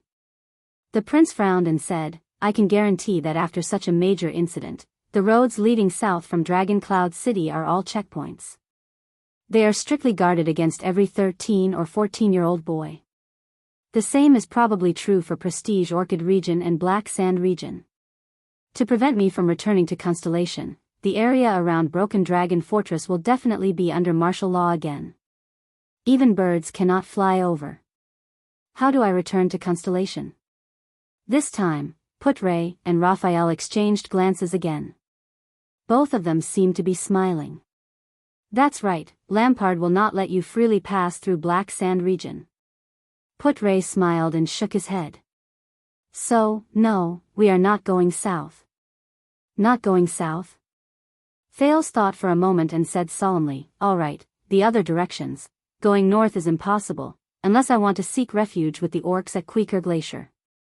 So, I can either go east, travel 1,000 miles, pass through Beacon Illumination City to Elifure City, then take a boat south to Constellation. But before Thales, who was thinking hard, Putre only raised a finger and shook it slightly, interrupting him. No, we are also going east, and we are not taking a boat. Raphael snorted softly beside him. Neither. He said resolutely and decisively, you go west. Thales was slightly startled. West? Raphael's expression did not change. He continued to nod. First enter the territory of the City of Faraway Prayers, then head south to the Great Desert, then head east from the desert to Constellation's western desert hill. Wait a minute. Thales recalled the words Quide often used to threaten them a long time ago when they were child beggars in the abandoned house. Son of AB****, tomorrow. Tomorrow, I will sell you to the Great Desert, you little brat. You will become a meal for the barren bone people. Head south to the Great Desert? Thales frowned in disbelief. That chaotic Great Desert filled with desert bandits, rogues, criminals, and even the barren bone tribe and orcs? That terrifying, bloody, complicated, dangerous Great Desert filled with all kinds of strange legends that even the ancient empire could not conquer?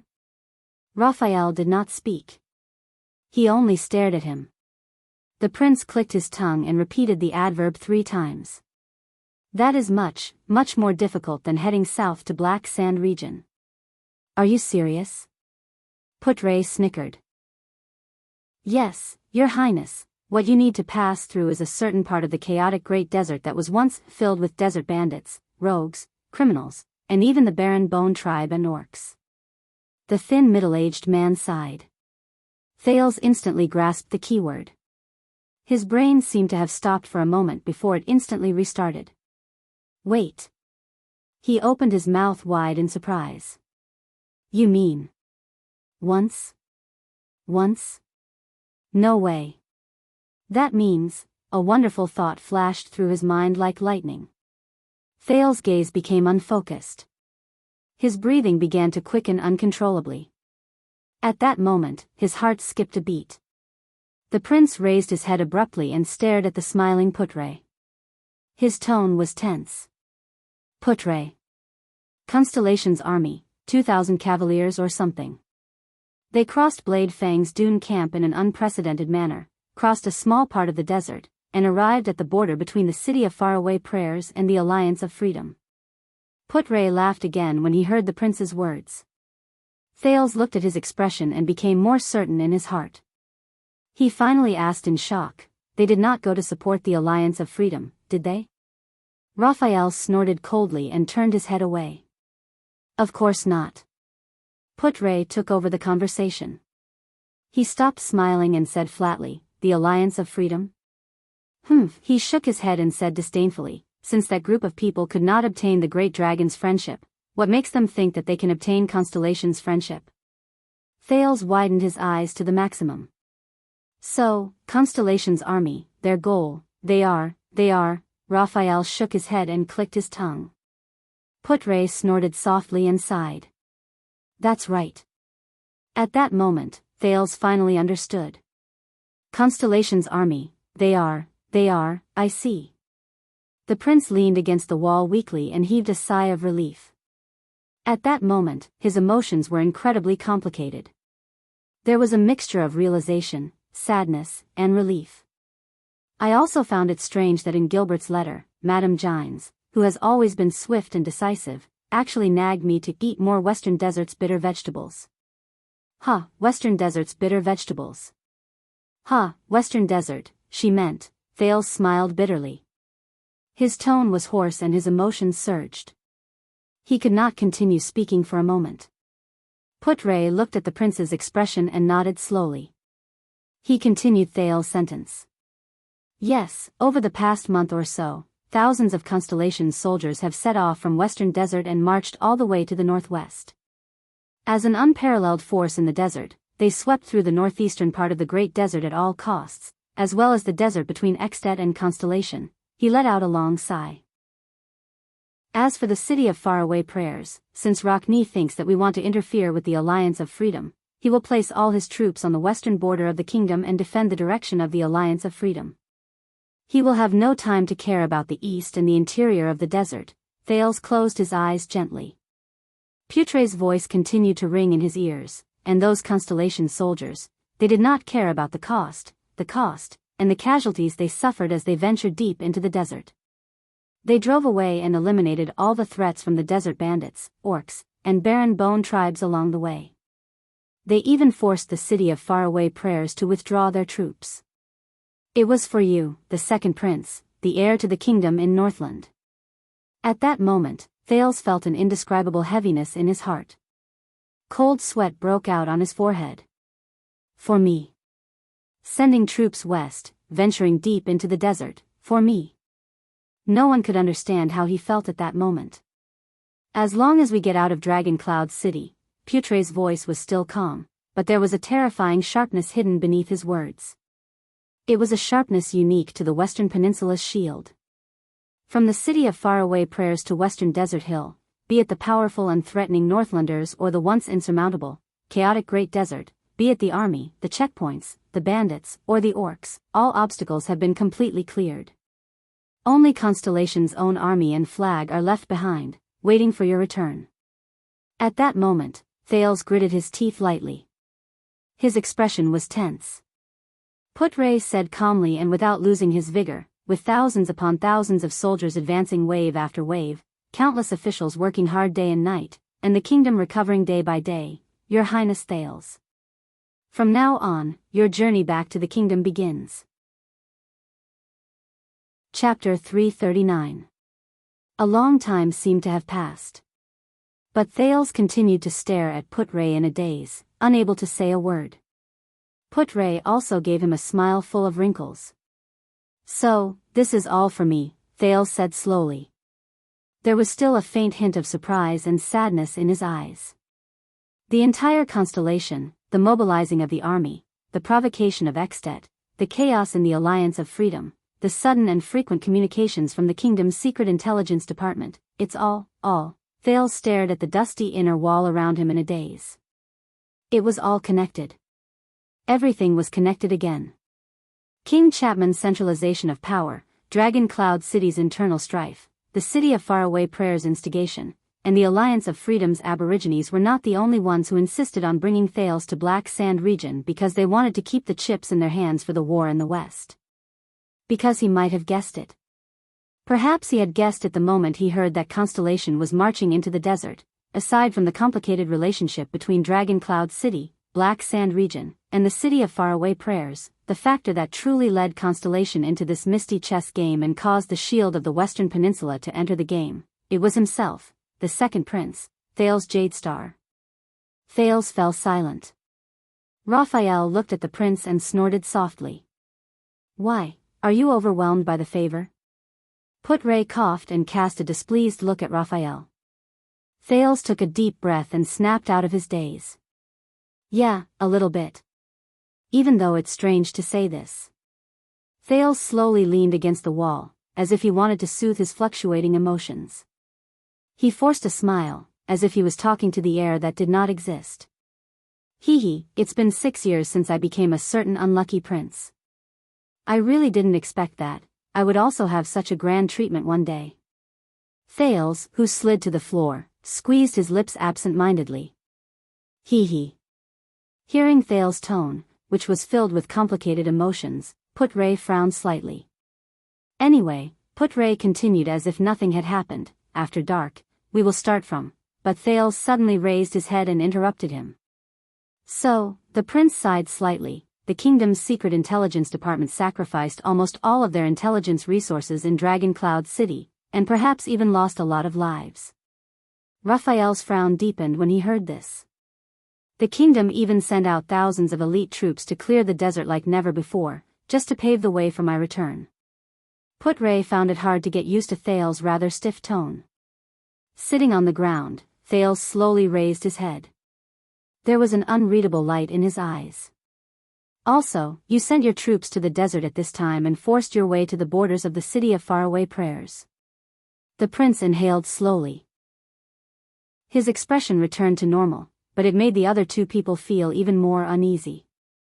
It was no different from helping Lampard.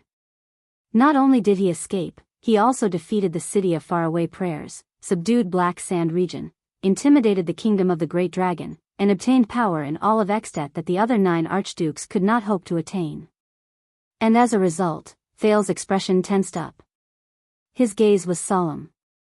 The true enemy of Constellation, Chapman Lampard, that ambitious and terrifying king, that common-elected king who aspired to rebuild Extet and destroy Constellation, will become more powerful from today onwards, even more powerful than before. Intelligence, military affairs, politics, diplomacy, and even the future. So many sacrifices were made just to get me, an invisible prince who has been silent in a foreign country for 6 years, out of here. At that moment, Thales seemed to be talking to himself. Was it worth it? The prince turned to his two subjects. His gaze was calm. Raphael's expression tensed up, while Put-Ray lowered his gaze and did not say a word. The silence lasted for a long time. The shadows cast by the everlasting lamp swayed back and forth on the wall, showing the atmosphere at that moment.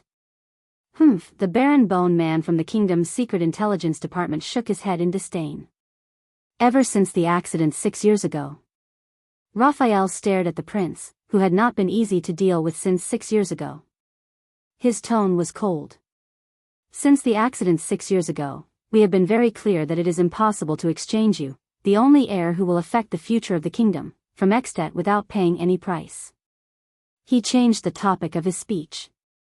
However, after we made so many sacrifices and arrived at this point, you asked us this question in return. Was it worth it? Thales' expression darkened slightly. Raphael crossed his arms. His gaze was sharp as he swept his gaze over Thales from above. Don't you think that this is too? But Put-Ray suddenly spoke and cut off Raphael's words. I don't know. Both of them were attracted by Put-Ray's words, and they looked at him in puzzlement. Put-Ray's head was still lowered, but he spoke slowly with a serious tone, which was rarely seen on him. But you need to ask yourself. Ask yourself, Thales Jade Star. Thales froze for a moment. You used the 6 years that you wasted by being alone outside as a hostage in exchange for the well-being of thousands of people at the borders of the two countries. You used them to make a living, and in exchange for the kingdom's long-term stability and recuperation, Putre said with a sigh. Was it worth it? Thales was stunned. He stared at Putre, trying to read something from his face. The former deputy of the diplomatic mission slowly raised his head. Under the light of the waning lantern, Putre's face looked stern and sharp. He did not look like the middle-aged man who used to be arrogant, merciless, and eccentric. It's the same. Only you can answer the question you asked just now. Yes, in order to save you, we paid a great price.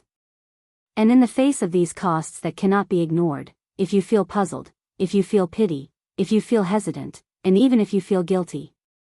Putre stared at him with a piercing gaze. Then you should be the one to tell us. Thales' breathing became slower and slower. In the future, you should tell us. Putre's tone was stern. Tell those who died in Dragon Cloud City, tell those who swore to die in the desert, tell the whole of Constellation, and even the whole world. Tell us that in the summer of that year, countless people worked hard and spent money, suffered heavy casualties, gave up everything they had, gave up on their own spies, and even did not hesitate to nurture a tiger to become a powerful enemy of Constellation in the future, all for the sake of saving Prince Thales Jade Star from the heavily besieged Dragon Cloud City and Extet. Thales subconsciously held his breath and sat up straight. He leaned his back against the cold and rough mud wall and stared intently at Putre. Putre took a deep breath and said in a resolute tone, "That's right. This is the most worthwhile thing we have ever done in our lives." His tone was solemn and meaningful.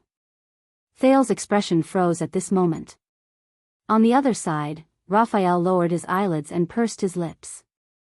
He did not speak again. The tunnel returned to its familiar silence. If you follow the plan and safely leave Dragon Cloud City's territory, our local reinforcement will meet you at the border between the City of Faraway Prayers and Dragon Cloud City. He will protect you all the way to the southeast, past the land of barren rocks in the City of Faraway Prayers, and send you into the Great Desert. In a secret room at the end of the tunnel, Raphael spread a yellowed map on a dusty triangular wooden table. With the help of a faint light, he explained his next step to Thales. Putre quietly leaned against the doorway and watched the prince listen attentively to their next step in the plan. Raphael pulled his finger downwards. The tip of his finger was closer to Constellation at the bottom right corner. Thales' gaze moved accordingly. Once you enter the Great Desert, your greatest enemy will no longer be your pursuers, but the weather and geography.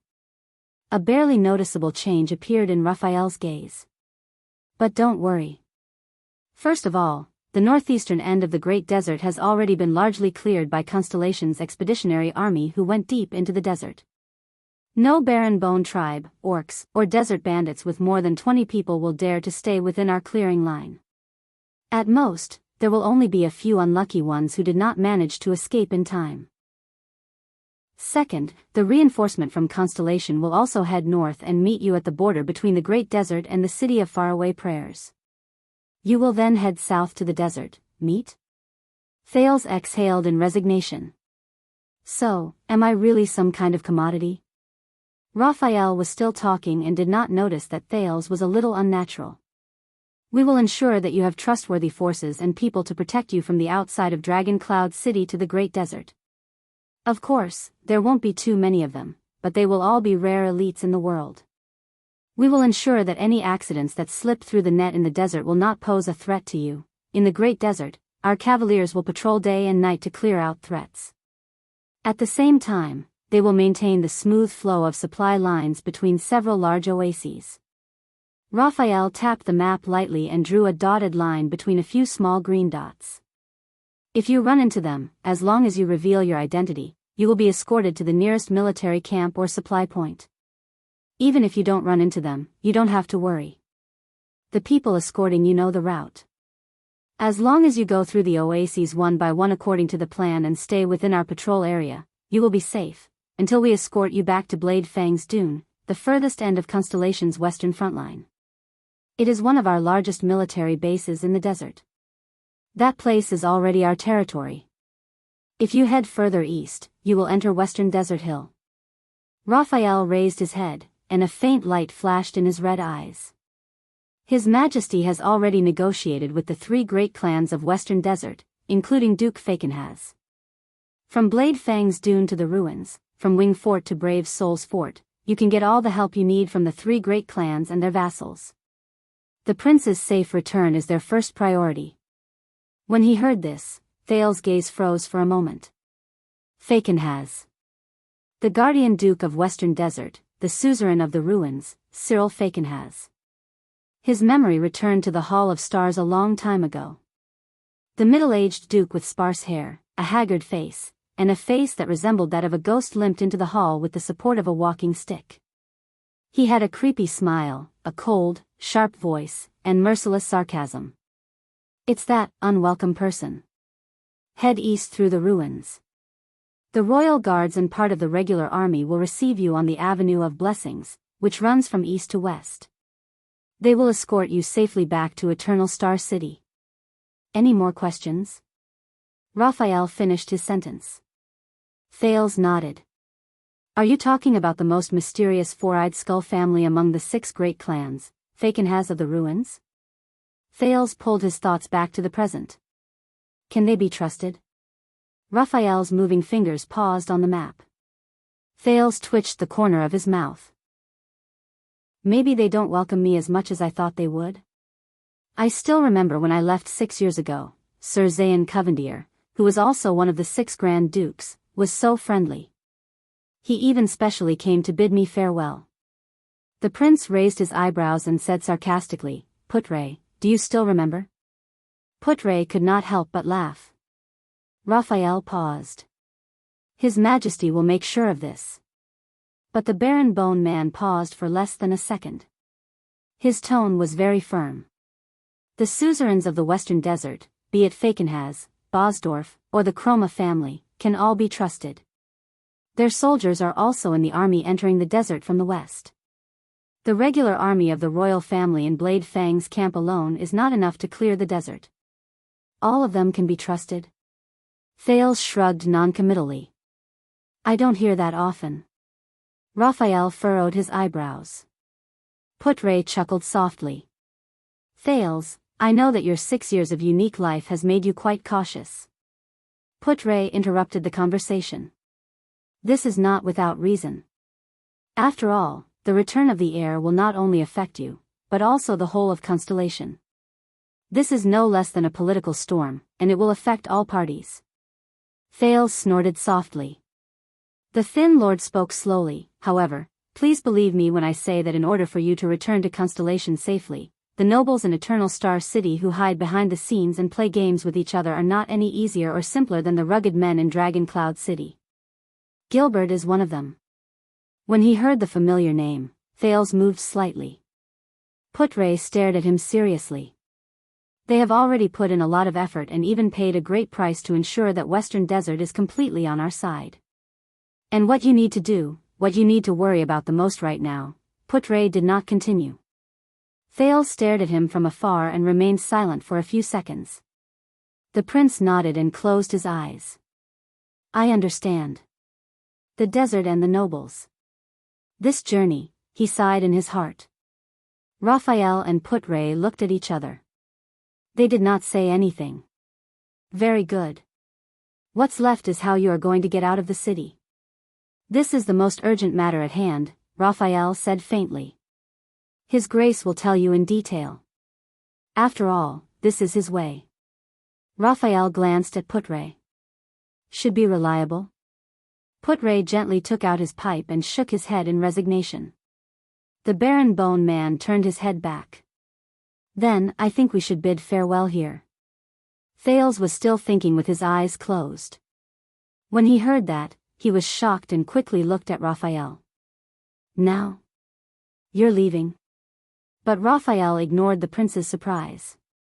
He still had that relaxed smile on his face, as if he did not care. Your Highness, although I always say that nothing will happen. Raphael tightened his collar and pulled up his sleeves a little more, but based on your personality and experiences over the past few years, it would not be surprising if you really ran into an accident in the desert. Thales's face immediately darkened. Wait a minute. What do you mean by running into an accident? He silently criticized.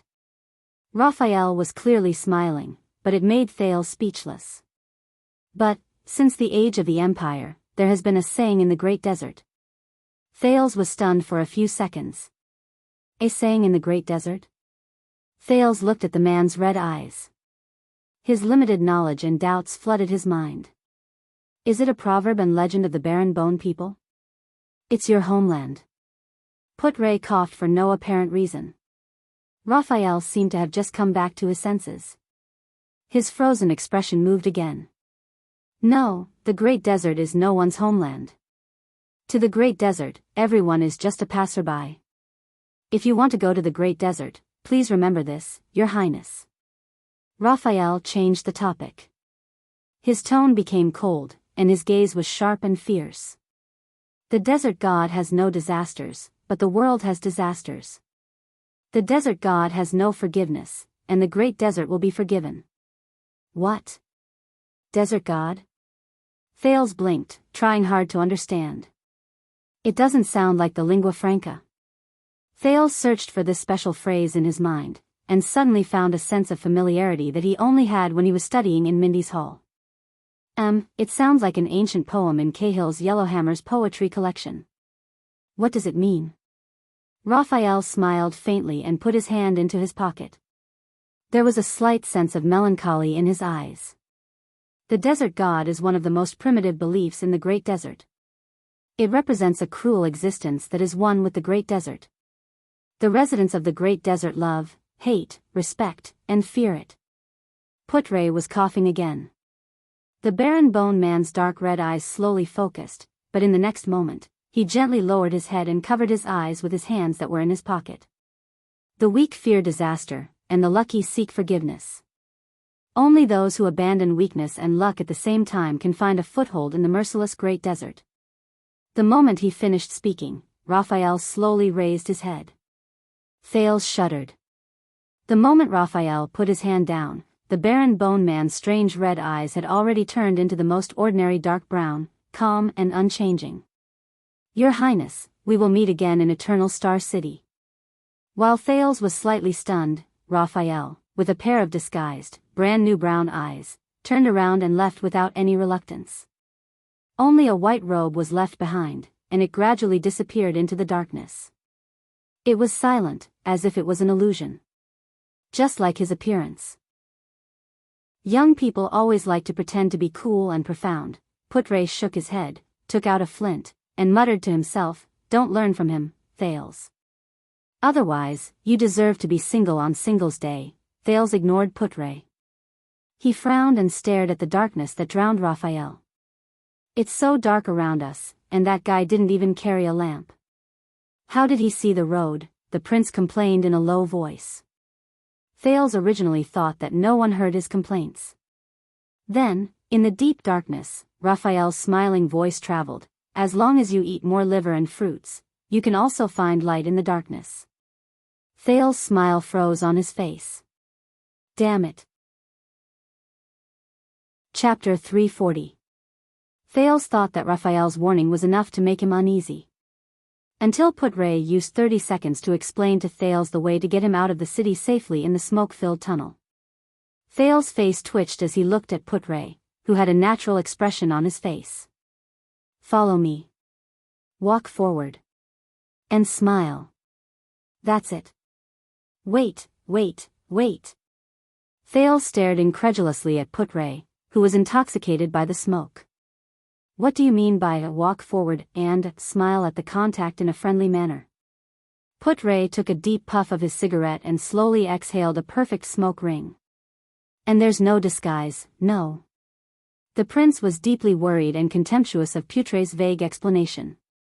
Who is the contact? When do we meet? How is he going to send me out? Cough. Putre's smoke clouded the already dim vision in the tunnel, and the pungent smell of the tobacco made Thales cough repeatedly. Forgive me, Your Highness. Putre was calm. Over the past month, just the people in Dragon Cloud City following behind me is enough to make me suffer. I don't even have the time to smoke. Don't worry, the contact will find you. Putre smiled softly in the face of Thales's accusatory gaze. And the place you're going is relatively safe. As for why you're not in disguise, I'm afraid that he won't recognize you. Thales narrowed his eyes. Him? Putre took 2 steps to stand in front of him. With a smile, he wrapped his arm around Thales' shoulders and pulled him out. All right, enough with the nonsense. Putre bit his cigarette and exhaled another puff of smoke. Your Highness, I'll send you off now. Thales' doubts did not diminish. What? The prince pinched his nose and frowned. He struggled to find the path under his feet in the smoke. But that's all you said. However, just as he spoke, Putre pressed his palm down and covered his mouth. Putre's expression was stern as he gestured for him to keep quiet. Thales was shocked. He subconsciously held his breath and inhaled slowly through his nose. But Putre exhaled another puff of smoke. His mouth was still opening and closing. Believe me, it's enough to say this. My path is absolutely safe. Thud, thud, thud.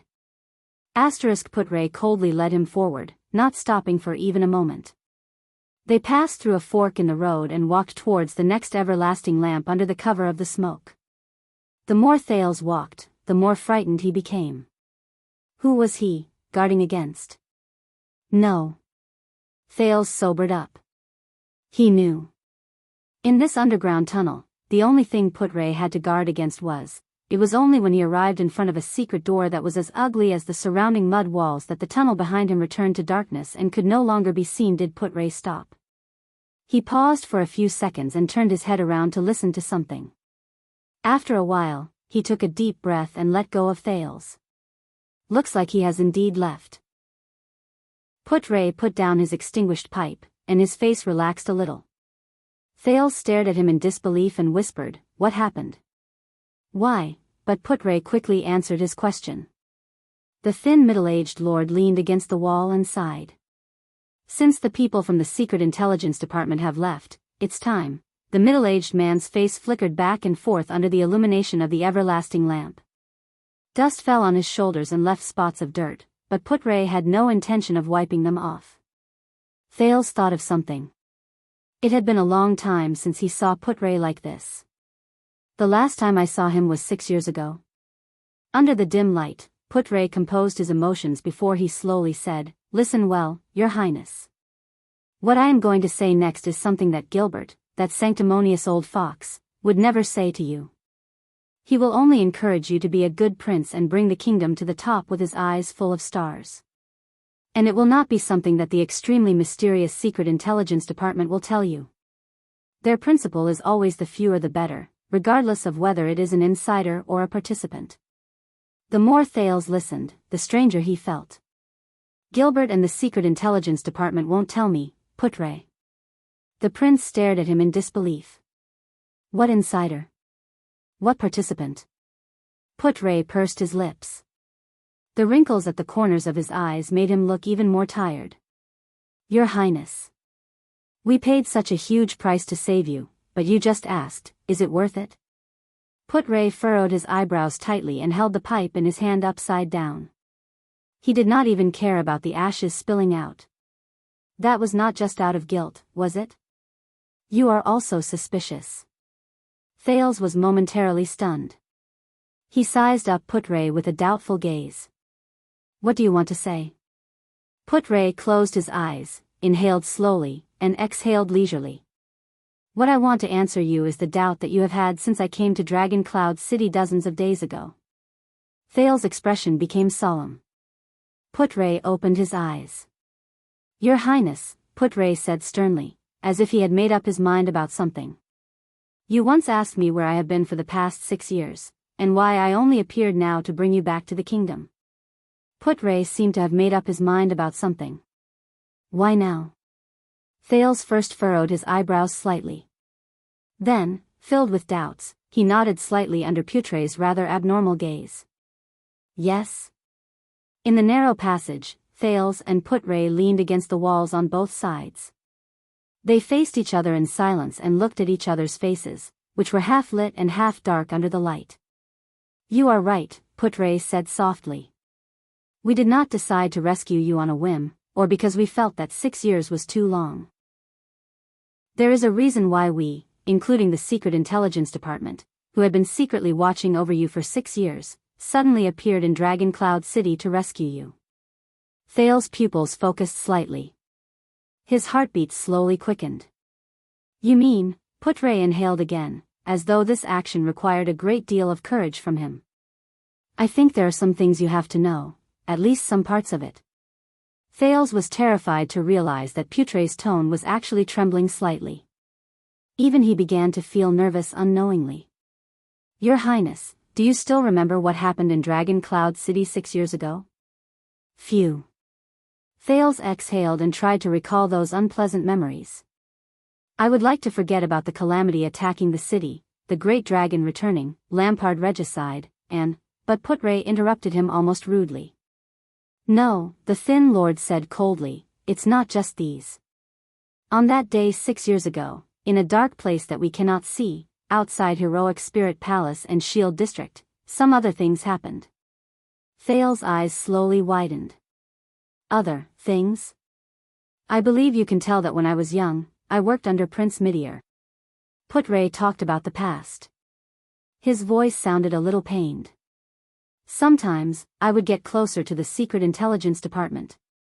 That's why I was able to find the necessary support so quickly during the crisis 6 years ago. Thales' heart froze. He began to size up the man in front of him again. Yes. I can see it. But, this is the first time you admit it. Putray Nemain. Putray heaved a long sigh, as if he was still reminiscing about the past. 6 years ago, the headquarters of the Secret Intelligence Department in Dragon Cloud City above us had not yet been renovated into this chess room. At that time, it was just an inn. Putray's weariness was clear on his face. That night, I received help from the owner of this place. That was how I obtained support, gathered resources, and gave the order to take action. It was all thanks to him that you were able to escape from prison. Thales subconsciously looked up. Of course, he could only see a bumpy ceiling and some cobwebs in the corners of the walls. Even his nose was filled with the coldness and slight dampness unique to the basement. The chess room. In the headquarters of the Secret Intelligence Department? The prince lowered his head. He was still puzzled. But? Putray nodded as he thought. But, on the morning we broke into the palace and fought against Lampard. Putray's tone was heavy and sad. The owner of this inn was the person in charge of the Extet branch of the Secret Intelligence Department. She was a special class intelligence officer who had been lurking here for nearly 20 years, Karen Booker. Died an unnatural death. Thales was shocked at first. Then, he rolled his eyes. He could understand Putray's sadness, and could understand the strangeness of Booker's unnatural death.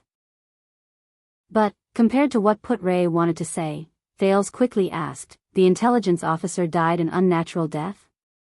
What happened? Putray's gaze dimmed. His face contorted a few times under the flickering light.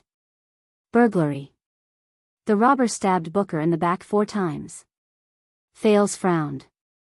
But, yes, Booker is my old friend for many years. Putray nodded as if he had the foresight to guess what Thales was thinking. I know his capabilities. Even if the night of the calamity and the dragon's arrival was chaotic, no robber could have taken Booker's life. He stared at him without saying a word, patiently waiting for him to continue speaking. With his next sentence, Putray got to the main point. Putray widened his eyes, his lips trembled slightly, and his expression was solemn. But what was truly terrifying was what he recorded, the Secret Intelligence Department's secret code that Booker recorded in the inn's account book. In those few days, he met some people, found some things, and obtained some scattered clues, Your Highness. For the past 6 years, the Secret Intelligence Department and I have been tracking down these clues left behind after Booker's death. In the darkness, Put-Ray turned his face to the side to avoid the light. His entire face sank into the darkness. It was only recently that we managed to track down some results. Thales was a little anxious. What results? Put-Ray first exhaled slowly, as if he was expelling something. Then, he inhaled deeply, as if he was gathering something. His slightly hoarse voice rose tiredly. Some old things that even the Black Prophet could not keep calm about. Things that were terrifying enough to shake the entire kingdom. Thales widened his eyes. What? The Black Prophet? Shake the kingdom? Put-Ray nodded solemnly. From that day onwards, we understood that you were actually not safe, and neither was Constellation. So, the matter of your rescue has been elevated to the kingdom's and even the Secret Intelligence Department's most urgent task. With indescribable pity and grief, he stared at Thales. So, on this day, 6 years later, Renaissance Palace has decided to bring you out of Extet and back to Eternal Star City at all costs. Thales was stunned. He did not understand. Put-Ray seemed to heave a sigh of relief. His entire body relaxed. This is the answer. It is the answer to what I have been doing for the past 6 years, and the answer to why you suddenly returned to the kingdom. But Thales still did not relax. He stood up abruptly. What? What exactly is it? He could not help but raise his voice. 6 years ago in Dragon Cloud City, what exactly happened above our heads? What was it that could shake all of Constellation? Put-Ray's eyes were fixed on Put-Ray anxiously as he searched for his wording. But Put-Ray disappointed him. The other party shook his head. No, Your Highness, that is all I have to say. Thales immediately became anxious. But Put-Ray raised a hand and interrupted him. Because I do not know either. Put-Ray's face was filled with worry and misery. I do not know, nor do I dare to believe that what I discovered is the truth. I also do not know that the truth I understand and the truth the Secret Intelligence Department saw, and, he paused for a moment. But Put-Ray still continued to speak. Is it the same as the truth His Majesty, who is sitting on the throne, believes in? How far is it from the truth? His Majesty? A chill that came out of nowhere crept up Thales' spine. Put-Ray suddenly raised his head, as if he had regained his strength. Remember, Your Highness. His voice was tense, and he spoke faster. There was a hint of anguish in his voice that was difficult to hide. Regarding this matter, do not trust anyone, do not be certain of anything, do not be limited to any impressions. Sometimes, even the scene before your eyes may be a lie and an illusion. The more Thales listened, the more puzzled he became. What is he saying? What exactly is going on? Finally, like a suffocating and dying patient who finally breathed in for the first time, Put-Ray calmed down from his trembling body and resumed his long, drawn-out breaths. The pipe in his hand was almost broken into two. But Put-Ray's next sentence caused Thales to lose his composure. Your Highness. You must do this, and you should do this. The truth about the bloody year, about your own life, Put-Ray said in a heavy and sorrowful tone. You can only uncover it yourself, investigate it, and verify it. At that moment, it was as if someone was beating a war drum beside his ear. Thales shuddered. The prince's thoughts spun rapidly.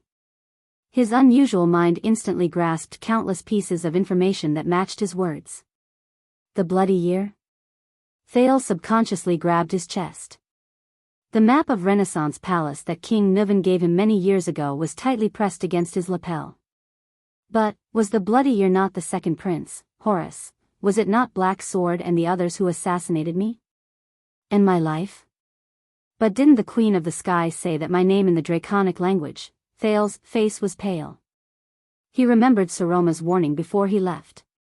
Thales, 18 years ago, Constellation's bloody year, is related to the calamities.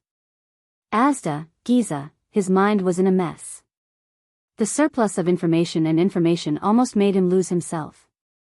Put-Ray, the Black Prophet, the Secret Intelligence Department, and even King Kessel, did they discover some secret?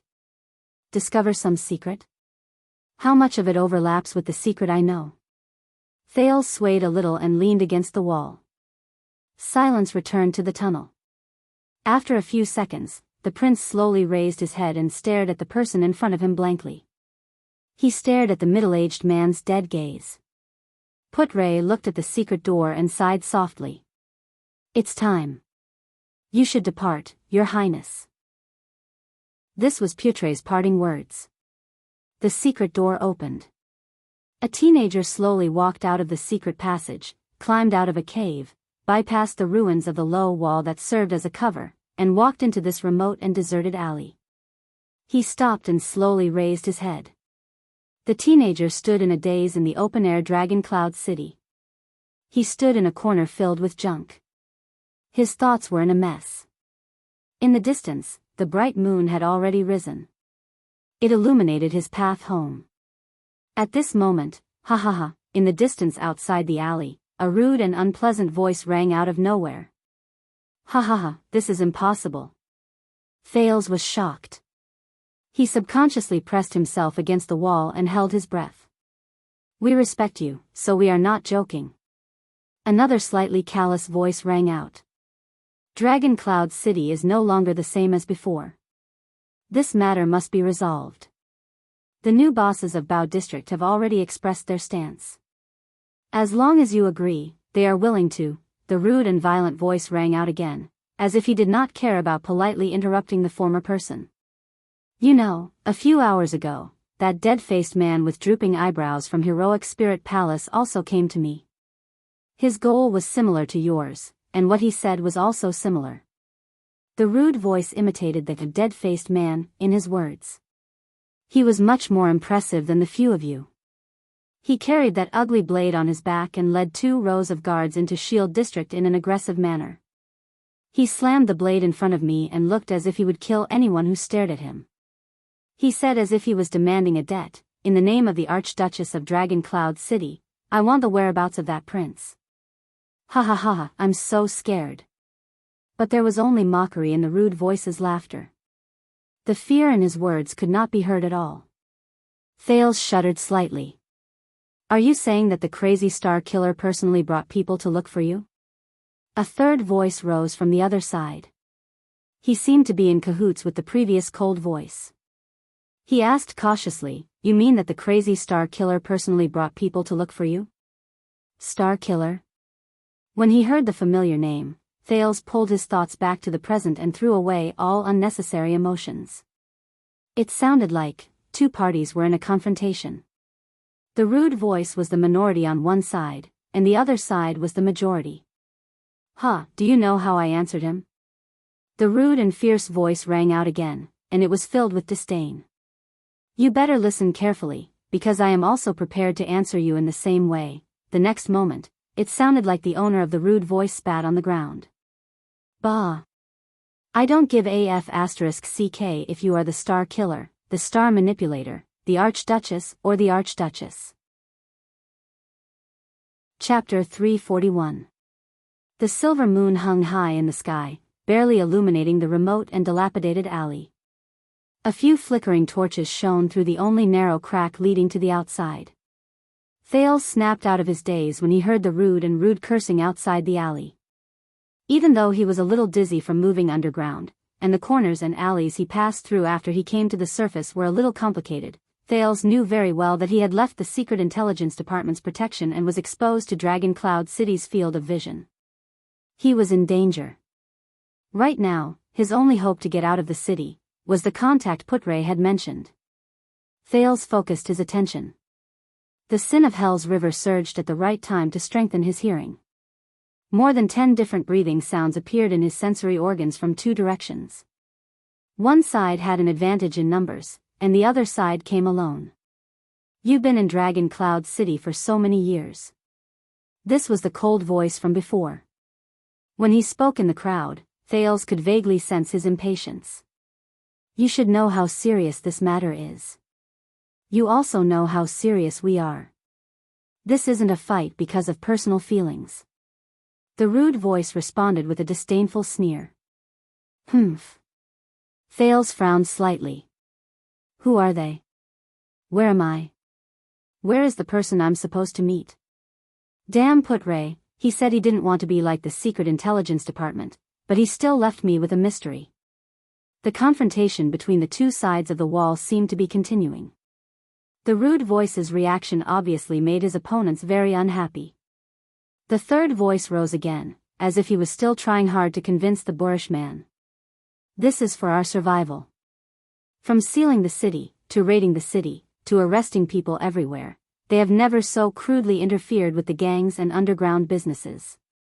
Listen, Heroic Spirit Palace is serious this time. I think they don't even care if they die together with us. Thales felt a chill in his heart. A few hours had passed since noon, when Lampard was assassinated, and he fled Heroic Spirit Palace. The prince could roughly imagine Dragon Cloud City's current state. I don't think so, the rude voice answered casually. I'm doing quite well. Asterisk bang. Asterisk, hey. Someone seemed to have knocked on a wooden board in anger. You old, but with another muffled sound, he, who was about to explode in anger, seemed to be stopped by his companions. Thales pushed his body closer to the rough and broken wall in front of him. He pricked up his ears and tried his best to grasp all the useful information he could. Really? It was the cautious third person. Compared to his cold-hearted companion, he seemed to be more inclined to solve the problem through negotiation. Since this afternoon, all the goods that we planned to sell this month have been confiscated from the market in Sword District. The old Black Hand of Camus Union has had his house raided in Dragon Wing Square. Even the nobles of Spear District and Axe District have been sent to prison in batches. Even the subordinates of the powerful vassals like Carcagel have been implicated. As long as they have a criminal record, the patrol team will arrest them and send them to the water dungeon without any questions. And you, do you think that you're special? Do you think that you can stay out of the Poor People's Shield District and Hammer District just because of your relationship with the Ground Shaker? Do you think that the patrols and the Archduchess guards will always let you go? He paused. A cold voice took over his words. You're wrong. And one day, you will pay the price for it. Thales' heart skipped a beat. He heard a few key words. The prince subconsciously looked around. This remote alley seemed to be quite old. The irregular brick walls were badly damaged, as if they would collapse at the slightest touch. The house on the left that was connected to the alley had obviously not been inhabited for a long time. This half-built house was in a worse state than the abandoned house that Thales had stayed in before. It was as if someone had taken a huge hammer and smashed a third of it vertically downwards, starting from the roof. But Thales immediately realized that the ground under his feet was also full of broken stones and rotten wood. There was even a deep pit of unknown origin. It's like a messy battlefield. Is there such a place in Dragon Cloud City? When he thought of this, Thales shuddered slightly. Under the moonlight, he turned his head in disbelief. Through the narrow cracks in the alley and a few holes in the broken walls, he looked around. The broken beams of the house, the collapsed brick walls, the dirty path, and the faintly discernible stench, Thales was stunned. He recognized this place. He still remembered the rough and uneven texture of the dirt road under his feet, the old houses that were low and messy, and the alleys that were as complicated as a maze. The only thing missing was the hustle and bustle of people. This is... Thales touched the broken wall and stared blankly at the house whose roof had been smashed off. This is Shield District. This is Dragon Cloud City's Shield District. 6 years ago, it was the Shield District that was destroyed in a single day under the frenzied battle between two mystics. It's the Shield District where he escaped with Little Rascal. It's the Shield District where he fought back with Black Sword. This is the place. An inexplicable melancholy surged in Thales' heart. It's been so many years. In the end, I still returned to this place. However, doubts arose in Thales' heart. Why did Put-Ray want me to come to this place? Ha ha ha ha ha, the boorish voice suddenly laughed out loud, attracting Thales' attention. You will pay the price, ha ha ha ha. The laughter was very bold and wild, but Thales could hear the displeasure and anger in it. With his senses strengthened by the sin of Hell's River, Thales could vaguely sense that the breathing of the group of people opposite the rough voice was getting rougher. It seemed like the situation was getting uglier. The laughter gradually stopped. You know. The rough voice stopped for a few seconds before he spoke in a low voice, even deeper than before. 6 years ago, Vlad could no longer survive in Dragon Cloud City, so he played some tricks and turned the bazaar and black market into a mess. Coupled with the disappearance of that Far Easterner, Bao District's business was also empty. So, for a period of time, all the overconfident scums wanted to snatch these few pieces of bones. The rough man paused for a moment, and there was a hint of danger in his voice. And after a few years of fighting, all of you who are still here actually think that you're somebody. Even the way you talk makes you sound like a big boss, Vlad. Is it, the man with 8 braids under Lampard's command 6 years ago? Thales frowned. He subconsciously shrank back a little, completely hiding himself in the darkness behind the wall. Enough. The cold voice spoke again, as if he was the leader of this group of people. We don't know about the grudge between you and Vlad in the past, cripple. There was still no warmth in his words. We don't want to get involved, but everyone is making a living in Dragon Cloud City, ha. The rough voice suddenly rose, interrupting him. Making a living? Even though this person was alone, he seemed to have a lot of guts. Not only was he not afraid in the face of so many people, his tone was even more arrogant. It's been a few years.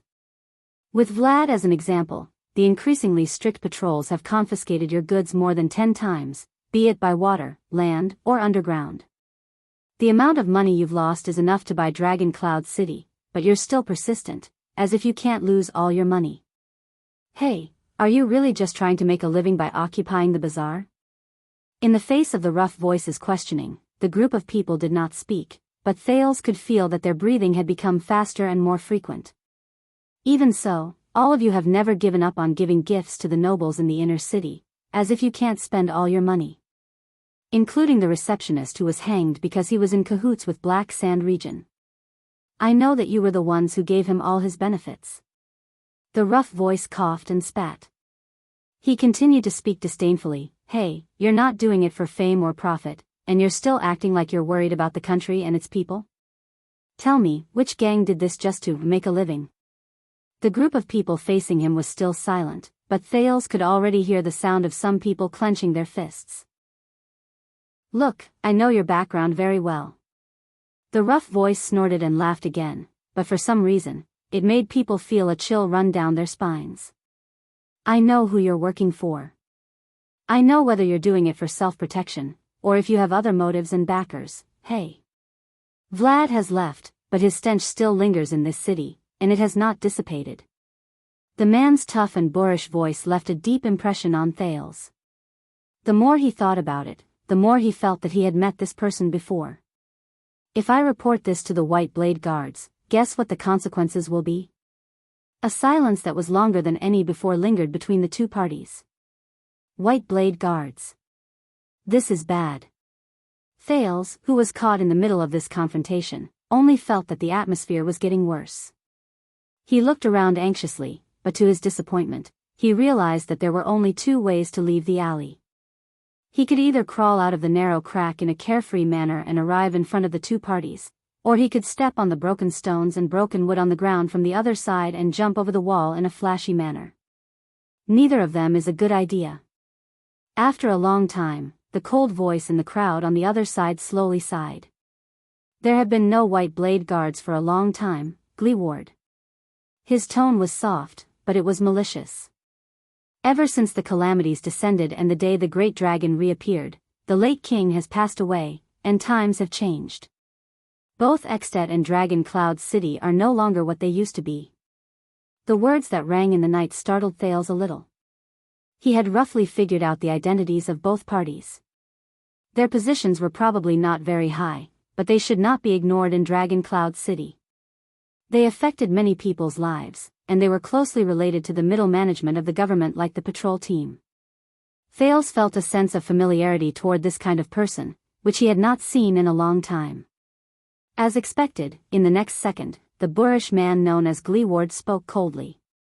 So, you found a new master? He spat in disdain. What? Is Chapman Lampard's penis so delicious that you have to queue up to take a sip of it when you pass by while taking a dump? Damn it. One of them seemed to be unable to hold back his temper. He took a step forward, but he was immediately stopped. Silence. This time, it was the third voice. He seemed to be the one with the most weight after the cold voice. His words were obviously much more cautious. He spoke in a negotiating tone. I know, Chief Gleeward, we usually don't interfere with each other, and we have a tacit understanding, but this time. But Gleeward did not seem to buy it. His boorish voice interrupted the other person. Then get lost. Gleeward's boorish voice was unpleasant and piercing to the ears. I don't care how important that prince is, I don't care who assassinated that kinslayer, I don't care what kind of *T heroic spirit palace is playing, I don't care whose balls you black-skinned dogs are licking, I don't care whose bones you took to get involved, and I don't care whether you want to rebel or get promoted. I only care about one thing, you sons of *cheese. Thales bit his lower lip. Thales bit his lower lip. As expected, his disappearance caused a series of chaos in Dragon Cloud City, and even affected these. Gleeward pounded his fists and growled, I'm going to kill you. Stay away from my land. His words instantly caused the crowd to burst into an uproar. This old cripple. The sound of a blade stabbing into wood could be heard. We should teach him a lesson. A few people sneered maliciously. If you ask me, one person said in annoyance. But these people's words came to an abrupt halt. They seemed to have been stopped by their leader. Just when Thales breathed a sigh of relief and thought that the conflict had ended, Gleeward, Gleeward, Gleeward, the famous Gleeward. It was the leader with the cold voice. You're Gleeward, the one who is rumored to be able to fight against the 5 war generals. His voice traveled faintly into Thales' ears from beyond the illuminated alley. You lost both your legs in the disaster 6 years ago. Since then, you have never been able to stand again. Lost a pair of legs 6 years ago? 6 years ago. Thales seized the word. Gleeward was silent for a few seconds. You're talking about my legs. They've been lame since decades ago. The rude man did not show any weakness. His laughter was still relaxed and at ease. 6 years ago, I thought they were an eyesore, so I sawed them off. You have a problem with that? The breeze blew through the narrow gap in the alley, creating a low whistling sound. The cold man continued, not only that, you've also lost an eye. Half of my vision. Eye? Gleeward's voice suddenly rose. I thought it was too much for my head with it in my eye socket, so I took it off. A few muffled sounds were heard.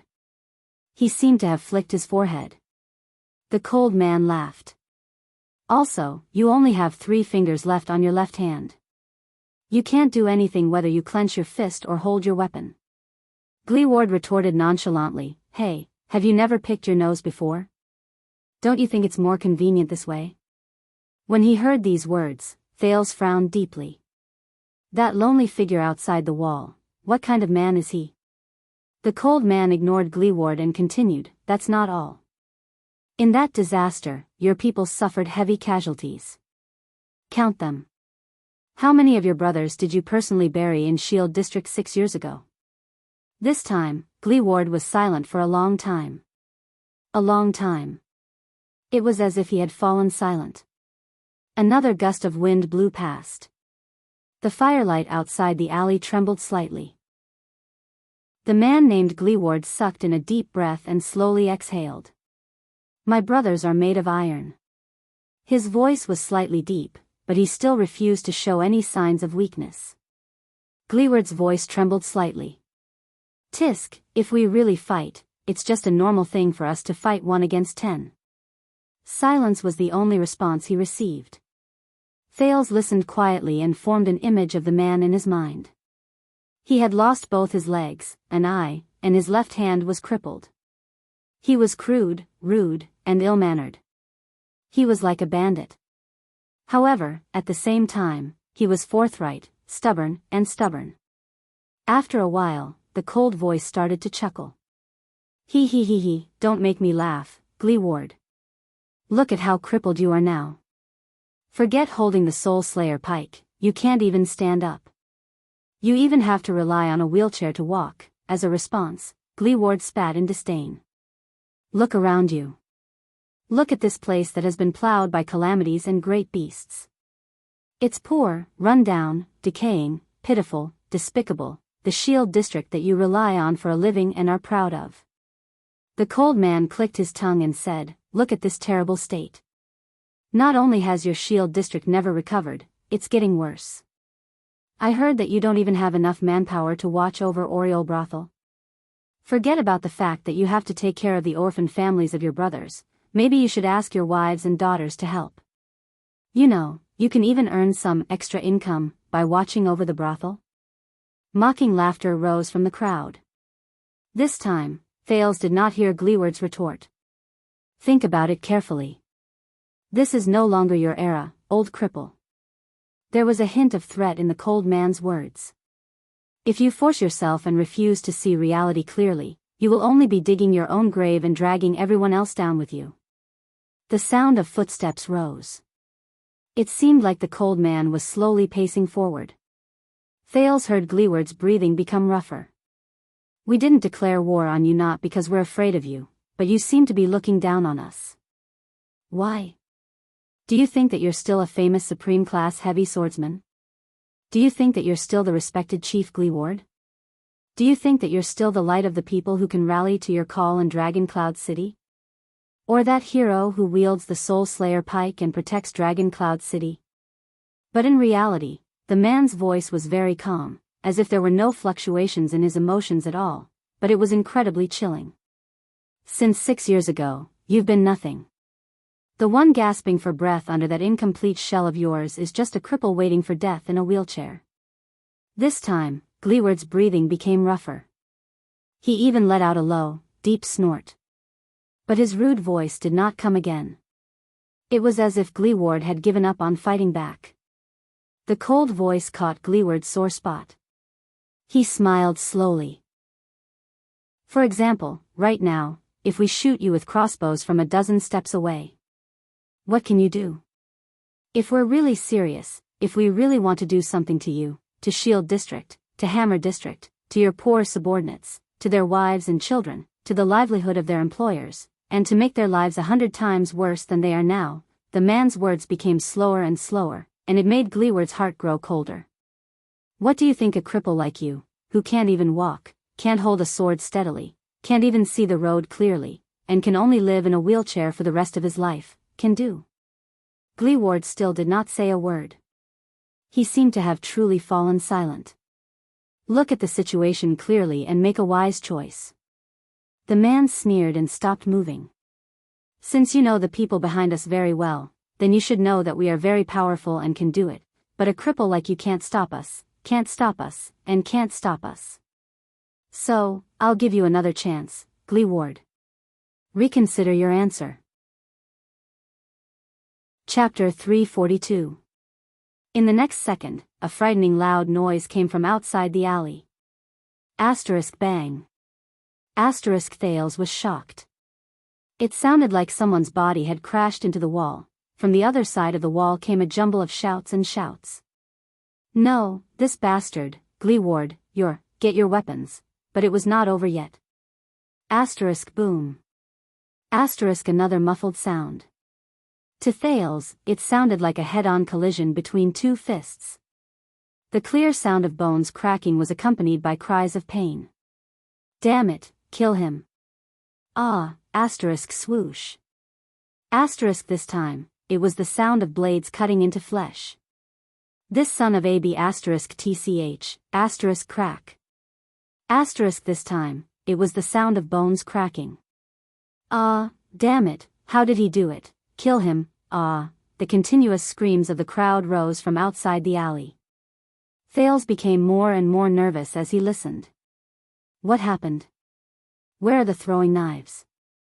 Use the throwing knives to deal with. The chaotic crowd began to sound hysterical. I swear, we won't let you go, won't. Everyone you hold dear, we will. Asterisk thud. Asterisk another muffled sound of a body falling to the ground cut off the threatening voice. Quick, give me the knife, asterisk rip. Crash, asterisk Thales's heart skipped a beat. He was both unfamiliar and familiar with this sound. The arteries of the warriors on the battlefield were cut, and blood gushed out and splattered all over the ground. The sounds of the crowd grew more and more panicked. No, wait, we have something to talk about, asterisk bang. Thud. Asterisk the muffled, fatal sounds rose again. Thales was terrified as he listened from behind the wall. The sounds of the crowd grew sparser. No, I'm just an errand boy, asterisk bang. Asterisk Thales was startled. The wall he was leaning against trembled slightly, as if someone had been thrown over. A lot of dust fell from the wall. After that, the noises outside, whether it was the cries for help or the sounds of fighting, became much fewer. In the end, a loud voice begging for mercy came with a sobbing tone. Don't, it's their idea to stalk and catch you alone. I'm really not with them, but in the next moment, a chilling and clear voice rang out. Crack. Thales closed his eyes. He also recognized this voice. It was the sound of a neck being forcibly broken. After more than a dozen soul-stirring noises, the area behind the short wall finally quieted down. The chaos outside seemed to have subsided. It was only then that Thales opened his eyes solemnly and carefully. He held his breath. It can't be, right? In the terrifying silence, there were only 2 breaths left in the alley. One was steady, heavy, and slightly panting. One was panicking and anxious, and the frequency was rapid. Even if he activated the sin of Hell's River to its fullest, he could not hear the breathing of other living beings. There were only 2 people left. Thales closed his mouth in shock. A few seconds later, the boorish male voice that had not been heard for a long time was heard again, accompanied by a grunt. Humph, damned adept, you think you can be so unreasonable just because you have a few tricks up your sleeve. It really hurts. There was a sizzling sound, as if a blade had been pulled out of his flesh. Clang, the sound of metal hitting the floor. Following this sound, the other person's breathing behind the wall became even more rapid and unstable. YYU, GGGGGGGGGG Chief Gleeward, I am not. The voice was trembling. As a response, Gleeward's faint, cold chuckle traveled into his ears. Humph, a dozen or so people. You can't even beat a cripple in a wheelchair. I really feel ashamed for you. Thales furrowed his eyebrows tightly. What the hell? 1 against a dozen, and there were even mutants among them. Yet, he was so scared that he couldn't even say a word. Hey. However, Gleeward's next words caused his breathing to freeze. You're lucky, little man. I need a tongue to pass the message. The owner of the trembling voice seemed to understand the meaning of this sentence and immediately slowed down. The next second, he hurriedly said, as if he was crying tears of joy, oh of course. Chief Gleeward, tell me, no matter what you say, I will. Humph, Gleeward's cold snort forced the survivor's fawning and trembling voice to swallow his words. In the terrifying silence, Thales, who was listening in the corner, did not even dare to breathe loudly. It was obvious that the person behind the wall was a dangerous character. Listen up, scum. Gleeward's rough and unpleasant voice rose slowly. Do you think that you can force me to submit to you with threats and violence? You must know that Vlad has used more than 10 years and used all his methods. In the end, he even brought the military crossbow from Black Sand region, but he still couldn't kill me. There was a rarely seen ferocity in Gleeward's voice. Humph, forget about losing a leg and an eye, even if I can't speak, can't see, have my limbs rot, and am forever paralyzed. The boorish warrior's voice was deep, but his words were as hard as steel. I can still grit my teeth and jump out of bed, and each and every one of you, chew into pieces. Asterisk slap. Asterisk a cry of surprise rose from behind the wall. Thales could feel that the survivor had been lifted by Gleeward. Do you think that the Star Killer is very terrifying when he goes on a rampage in the city? Ha. The boorish man's voice became more and more terrifying.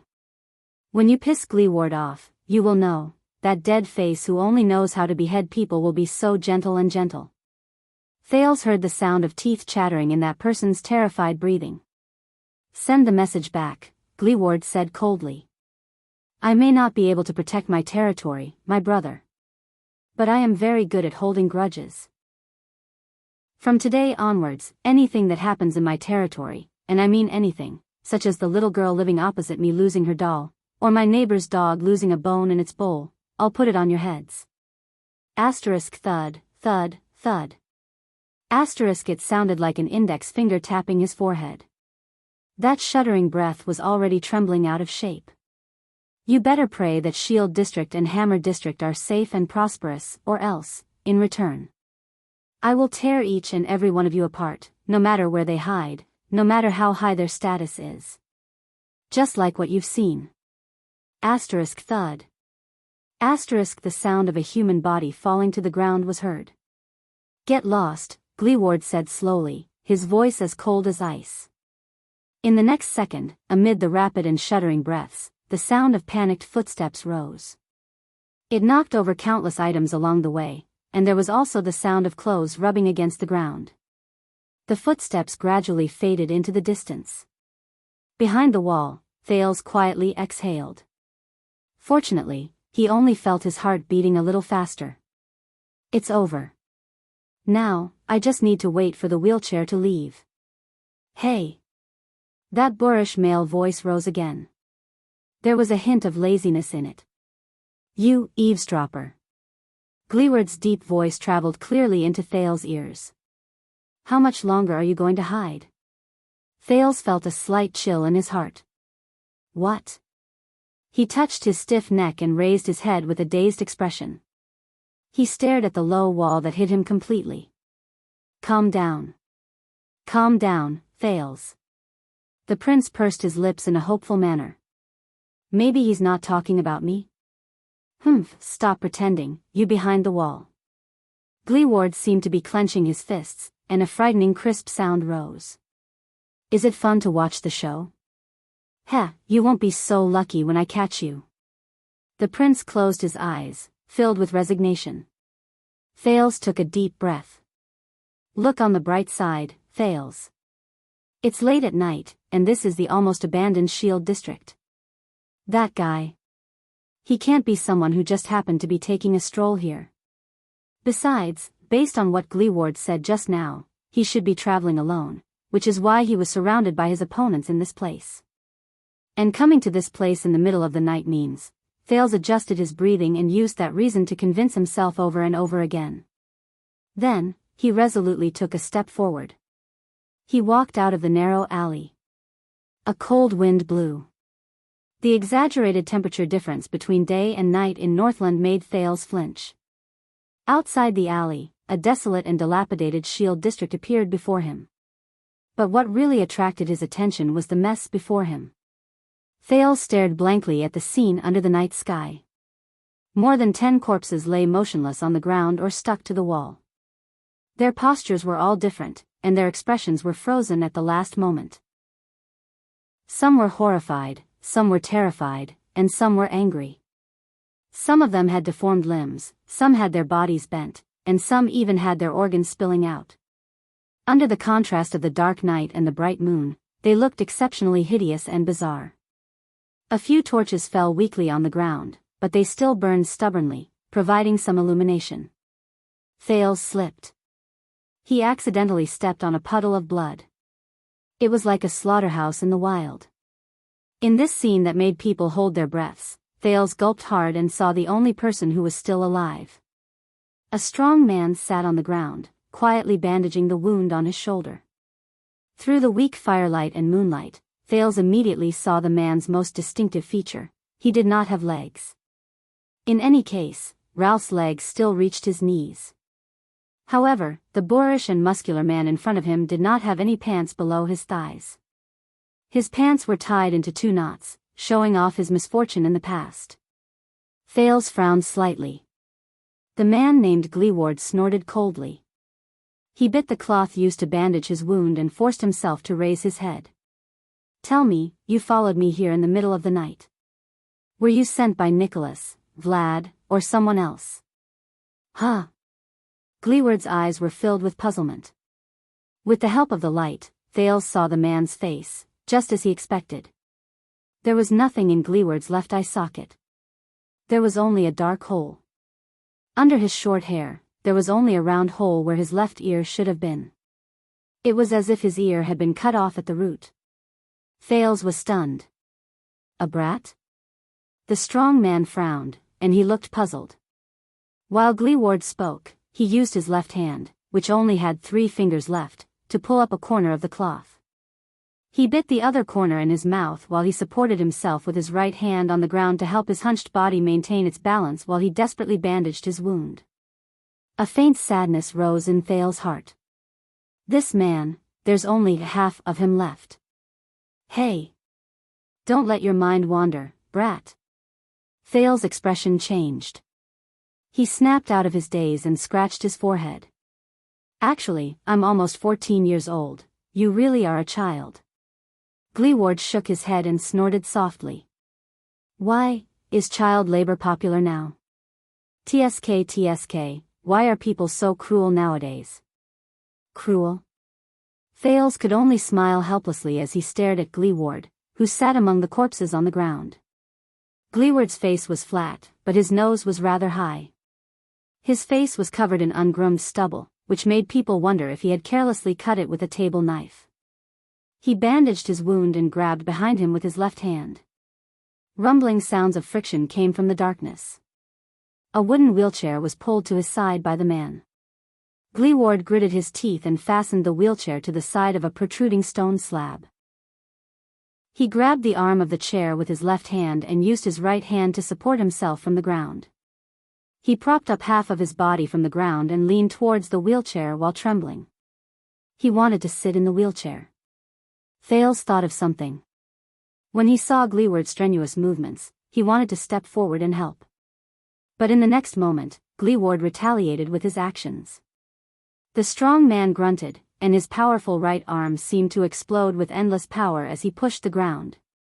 In the next second, the boorish man rose steadily into the air. Thales, who had just taken a step forward, stopped abruptly. As the wheelchair shuddered, Gleeward landed accurately on it. In the wheelchair, Gleeward leaned back and exhaled comfortably. He cast a scornful glance at the corpses on the ground and flashed a cold smile. At that moment, Thales suddenly realized that even though the man seemed to be handicapped and only had half of his body left, but there was no doubt about it. The man before him was one of the strongest and most valiant warriors he had ever seen. At that moment, a woman's voice, which he had not heard for a long time, rang in his ears. Gentle, light, but with a hint of stubbornness that refused to compromise. No, Chiron. They don't need cheap sympathy. They don't need help and sympathy from us so-called normal people and healthy people to satisfy our own moral evaluation. What they need is for us to remove our blinders and treat them like normal people, because there's nothing abnormal about them to begin with.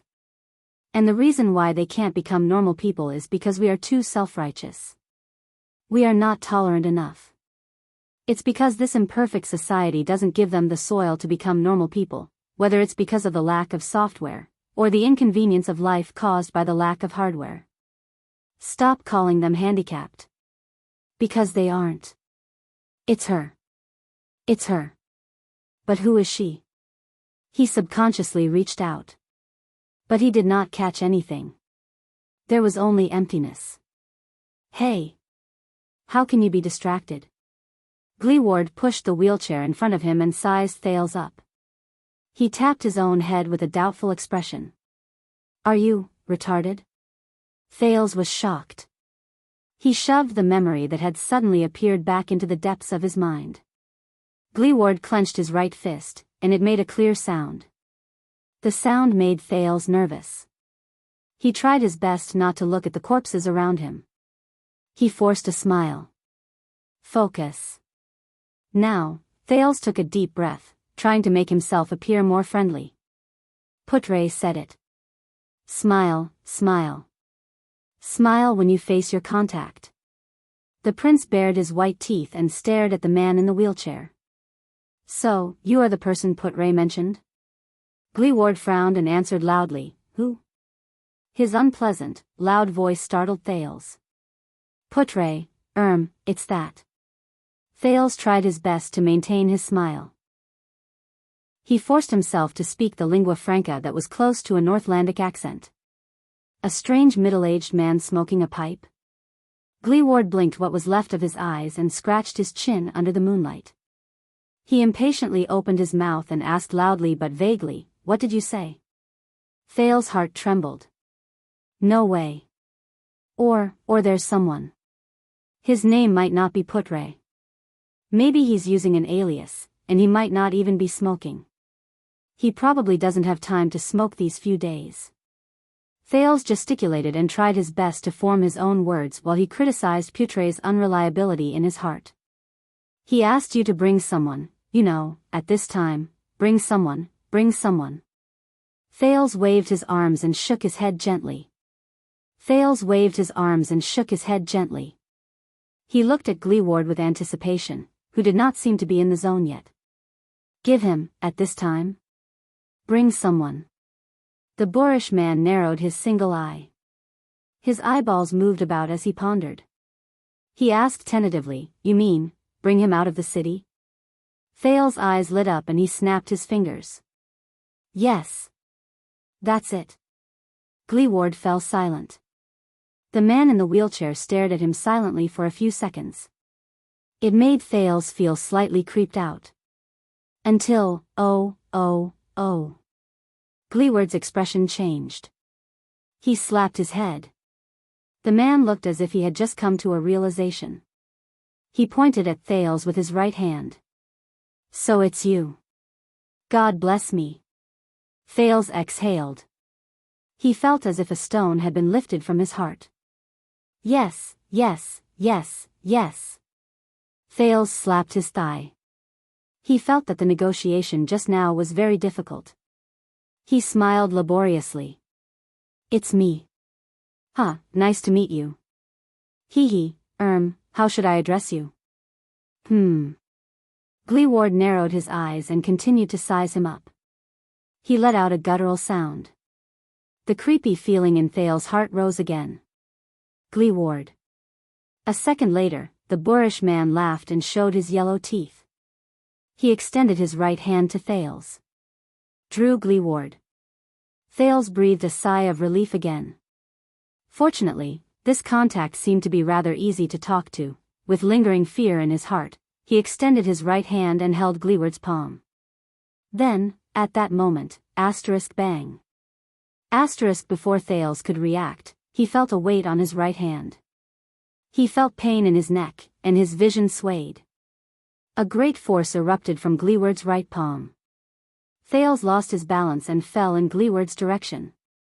Gotcha. Gleeward's delighted laughter traveled into his ears. Ha, you want to leave the city in secret? Hey, you're that little prince of Constellation who was kidnapped, aren't you? Gleeward's boorish laughter grew louder and louder, so loud that Thales' ears hurt. What happened? Thales struggled to open his eyes, but to his horror, he discovered that Gleeward, who was in a wheelchair, had already locked his hands tightly behind his back. The latter's left arm wrapped around the prince's neck. The iron-like muscles on his arm were like a cage that bound the prince to Gleeward's embrace. Whether it's the underground or the officials, all of Dragon Cloud City is going crazy because of you. I've always been annoyed by these things, and I didn't even want to bother with them, but you actually came to me. Ha. No. The sin of Hell's river instantly surged. Thales gritted his teeth and tried to break free, but he realized that his struggle was futile. Gleeward only relied on his powerful right hand and his abdominal muscles to lock Thales' arms tightly behind his back. It was useless. From the moment he was held in Gleeward's arms, he had already lost his best position to exert force. Under Gleeward's restraint, he could not even touch JC's dagger. Guess what price Heroic Spirit Palace is willing to offer me? Gleeward's laughter was rather ferocious and smug. Damn it, that dead face smashed so many things in my territory in the afternoon.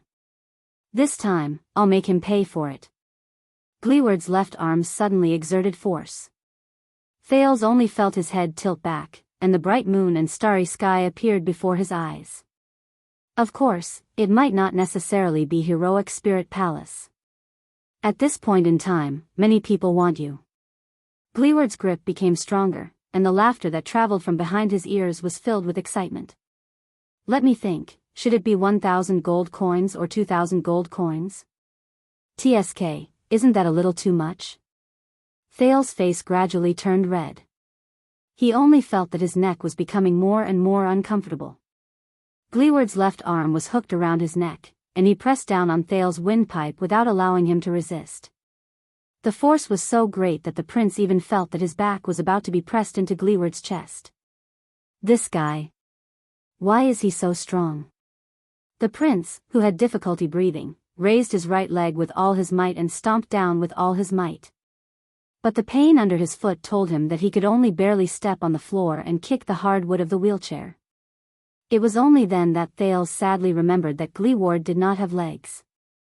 Or, I can ask for something else. I have to be more careful about this. Thales' vision gradually became blurry as his breathing became uneven. Soon, many golden stars, that only he could see, appeared in the starry sky before him. No. I can't go on like this. He desperately sucked in a bit of air, and with his rich experience from being choked many times, he held his breath and stopped moving to exhaust his strength. Thales' face turned red. He forced out a few sounds from his windpipe, and his breath was weak. You are not the contact, Gleeward. What greeted him was Gleeward's wanton laughter. Ha ha ha, I see. You can even make a mistake about the contact. Looks like you guys aren't very diligent in your information gathering. Under the double torture of lack of oxygen and pain, Thales desperately maintained his last bit of calmness. He no longer had the time to complain about Putre. Wait, Thales' face contorted, and he squeezed out a few words in pain. Double. If you want money, I'll give you double. Gleeward was slightly stunned, then he snorted coldly. Shut up. The boorish man did not seem to be moved at all. He gritted his teeth and said coldly, Don't treat me like a fool, but his voice gradually became weaker. In the next moment, Thales felt the pressure on his neck loosen slightly. A breath of air that he had not breathed in for a long time, mixed with pain and friction, was sucked into his lungs. The sound of teeth grinding traveled into his ears, along with Gleeward's voice, which was as unpleasant to the ears as before, but he was slightly tempted. Hey, brat, the boorish man slowly gulped and said softly, I'm not going to let you off. Chapter 343. Thales, who was drenched in sweat, coughed while he sucked in mouthfuls of air as if he was cherishing the water in the desert. His entire body trembled. But Gleeward did not let him go. It was still difficult for him to break free. Really, whether it's 1,000 or 2,000 gold coins, I'll give you double. Thales regained some of his rationality. He panted and sweated non-stop, feeling weak. The Jade Star royal family is very rich, and so is Constellation. The Secret Intelligence Department's assets in Dragon Cloud City alone are worth more than 100,000. Gleeward raised an eyebrow. Very well, wait. But a second later, the man's expression darkened. You mean, you want to go to Constellation to get it? The Secret Intelligence Department will do.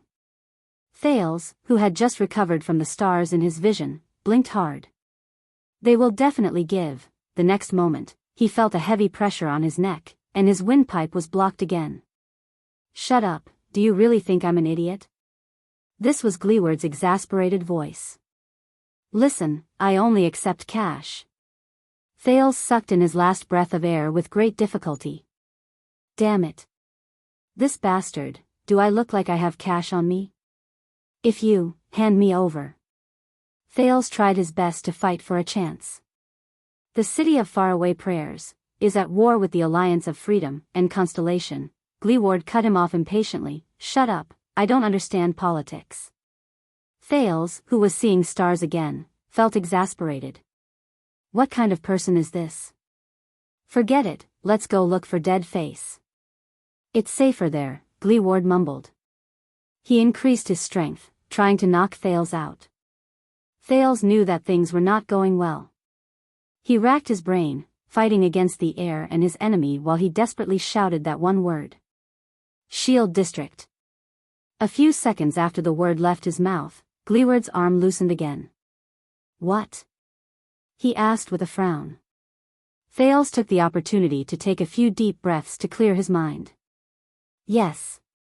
Shield District. I heard your conversation just now, the prince said painfully, shifting the back of his head slightly away from Gleeward's chest.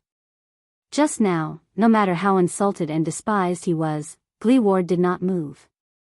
But when the enemy started using Shield District and his brothers and sisters to threaten him. This is Shield District, right? Thales panted, and his words gradually became smoother. And you are probably the person in charge of this place. Look around you, it's already dilapidated. 1 or 2,000 gold coins is not enough to rebuild it. You need more, not just money. Gleeward remained silent for a long time. But in the end, he still coldly snorted and shook his head. Shut up, I am very content, I have no interest in causing trouble. When he saw that Gleeward was about to strangle him again, Thales quickly spoke. And, I heard it.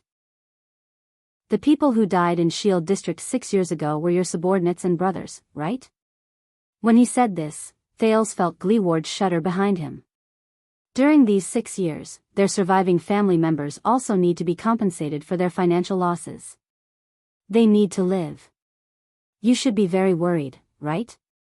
I guess Dragon Cloud City doesn't have a disaster emergency fund to compensate for Shield District's losses. Thales spoke fluently in an invincible manner while he racked his brains for a way to escape. Gleeward let out a dull, displeased sound. Shut up. This time, there was a hint of displeasure in the veteran's words. But then he was stunned. Disaster. Gold, what's that? Can it compensate for Shield District's losses? Thales thought of something. He felt that he had found a way out. That's not important. What's important is... The prince inhaled again, gritted his teeth, and said, as the boss, you bear a lot of responsibilities. You can't watch Shield District, watch your brothers, and your territory fall into poverty and threats. Gleeward's breathing slowly quickened. Shut up. Gleeward's voice became exceptionally cold. Don't point fingers at other people's homes. But Thales did not notice his tone. He had been tortured enough by what happened that night. But now, I, the rich prince of a country with a lot of money, can help you. You have a chance to save Shield District, which no one cares about. You can rebuild it, and not just extort a large sum of money from the Star Killer, as long as you give me. Gleeward let out a low growl. Shut up, he said through gritted teeth. Thales greedily inhaled the next mouthful of air. He wanted to drag it out first, so that he could scoop out all the information related to Shield District and the place that the wheelchair warrior cared about. 6 years ago, when the calamity descended, I was there. I saw the people in Shield District. They were so innocent, but they had to go through such a calamity. Gleeward did not speak, but he began to tremble slightly. Thales felt that there was hope. He could not help but speak faster. You don't seem like a cold-blooded and selfish person, Gleeward. The chance is right before your eyes. You can't give up on Shield District just because you find it troublesome. You can't just stand by and watch them suffer, so that the dead cannot rest in peace. Rest in peace. When he heard this, Gleeward's body swayed violently. Shut up. His voice began to tremble, and there was a warmth in it that was difficult to ignore. Brat.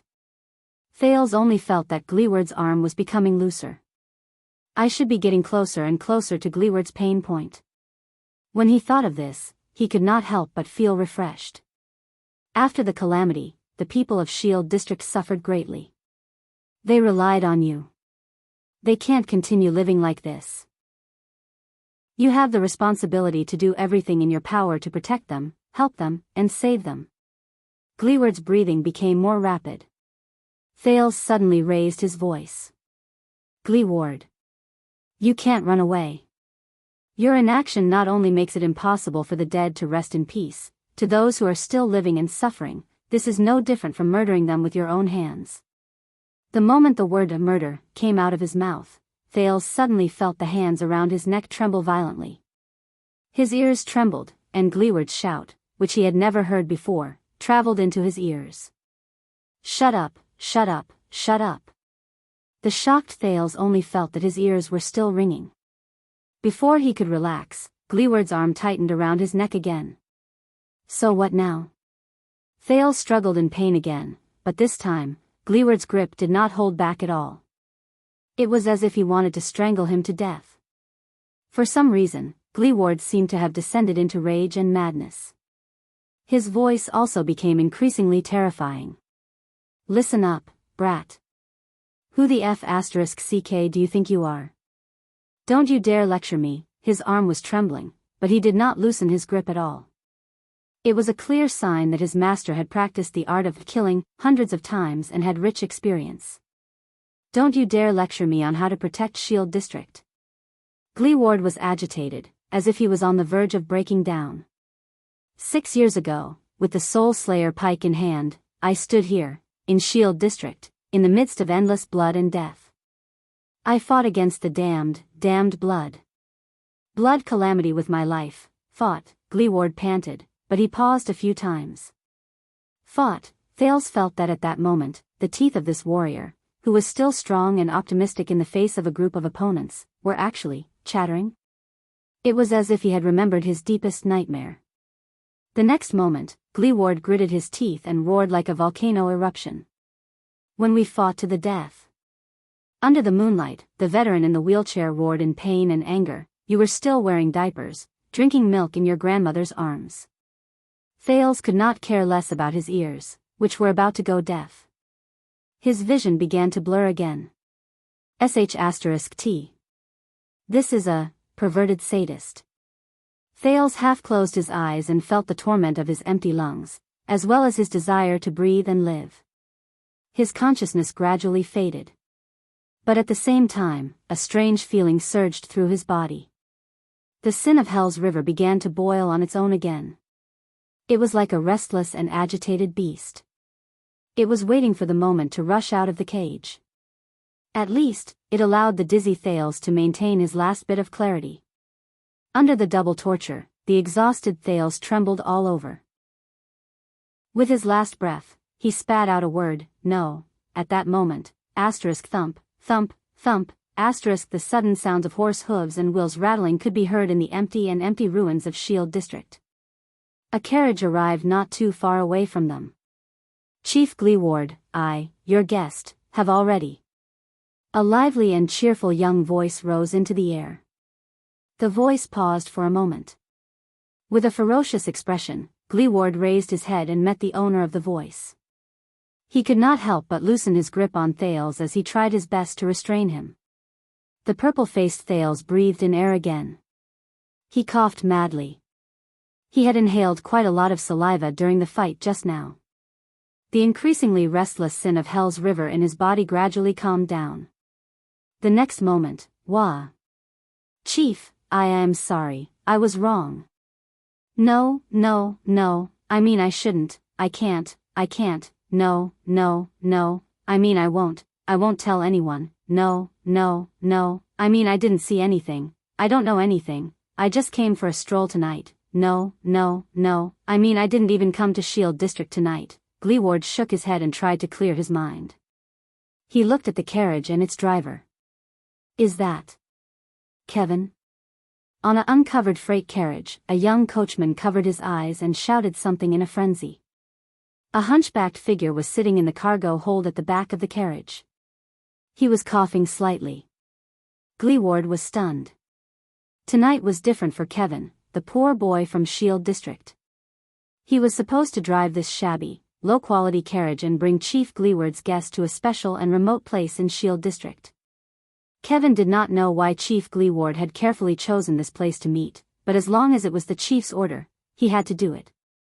That was Drew Gleeward, the man who single-handedly protected Dragon Cloud City during the legendary disasters of the Calamities and Hydra, Kilika. Yes, Kevin still remembers those years and those disasters. It's like a nightmare. But, when Kevin arrived at his destination and met the chief, he could not believe what he saw. What is that? Of course, Kevin was not referring to the corpses and blood all over the ground. As the manliest man in Dragon Cloud City, Chief Gleeward, who could command the wind and clouds, would not cause a storm of blood wherever he went. It was a teenager. Yes. A delicate-looking but thin teenager. Under the moonlight, the delicate-looking teenager sat in the chief's arms. He looked excited and in pain. The teenager placed his hands behind his back and placed them on Chief Gleeward's knees. They trembled slightly, as if he was touching and rubbing against something. His face was flushed and his lips opened and closed. He looked agitated and excited as he twisted his waist and moved up and down. When he saw this, Kevin's heart froze. No way. What about Chief Gleeward, who has always been open-minded and heroic? Kevin narrowed his eyes and tried to take a closer look.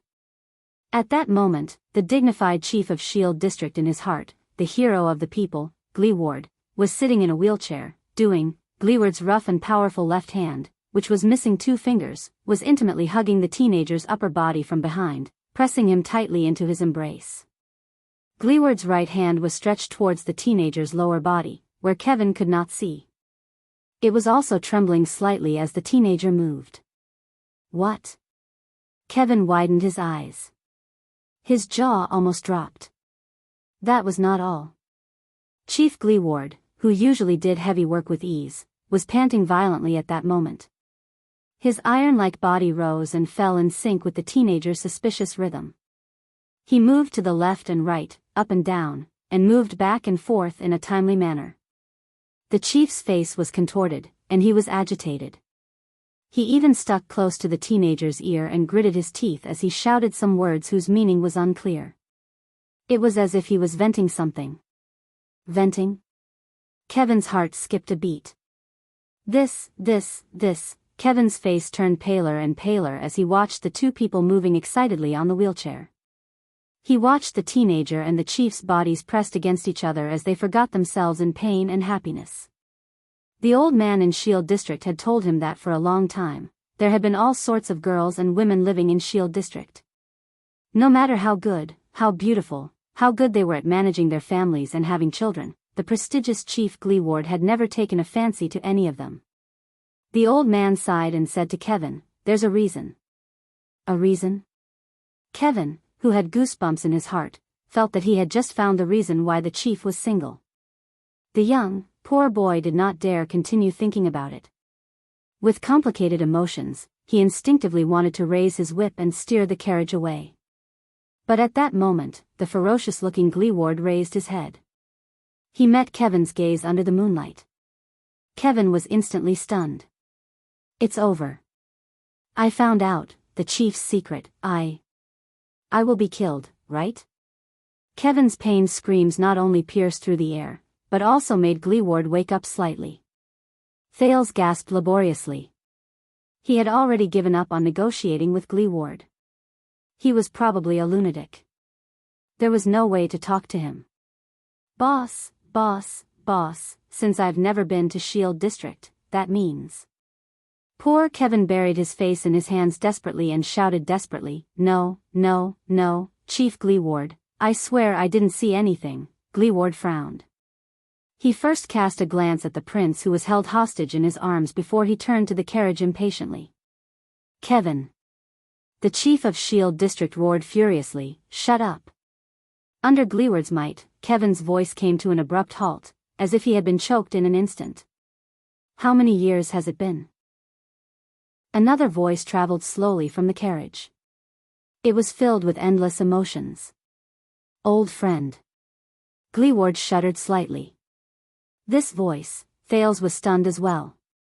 Isn't that, in the dark, a wooden walking stick was extended out of the carriage shakily, followed by 2 frail and old legs. "I'm sorry, I came a little later than the appointed time." The person who came over with a hunched back got down from the carriage. When he saw the mess around him, he subconsciously frowned and covered his nose. Oh, looks like you're still doing your old job. Gleeward stared at the person with a dumbfounded expression. He did not even notice that Thales was no longer struggling in his arms. What the F***ck? Gleeward opened his mouth wide and stared blankly at the visitor on the carriage. His expression was as if he had seen the dog next door laying eggs. Damn it, I was wondering which immoral bastard sent the invitation. I didn't expect it to be you. The person chuckled softly. Are you surprised? TSK, you're not dead yet. Gleeward snorted softly. His emotions were complicated. The old crow. When he heard the familiar nickname, Thales struggled to turn his head and saw the person who came over. It was an old man with deep wrinkles and an ancient face. He was a scholar from Dragon Kiss Academy who had no proof of his qualifications. He was Gilbert and Putre's teacher, and also Thales and Saroma's teacher. The old crow, Merrill Hicks. At that moment, he was standing under the moonlight and nodding at Thales with a smile. It's him. Chapter 344. Huh, of course I'm not dead. Hicks propped himself up with his walking stick and walked towards them laboriously. He chuckled. Did you forget that we had our fortune told in the tent? I will live a long life. Gleeward made a disgusted expression that said, who would believe you? As for you, Drew. Hicks maintained his usual smile and cast a glance at the stunned Thales. Then, he looked at Gleeward again, who was in the wheelchair.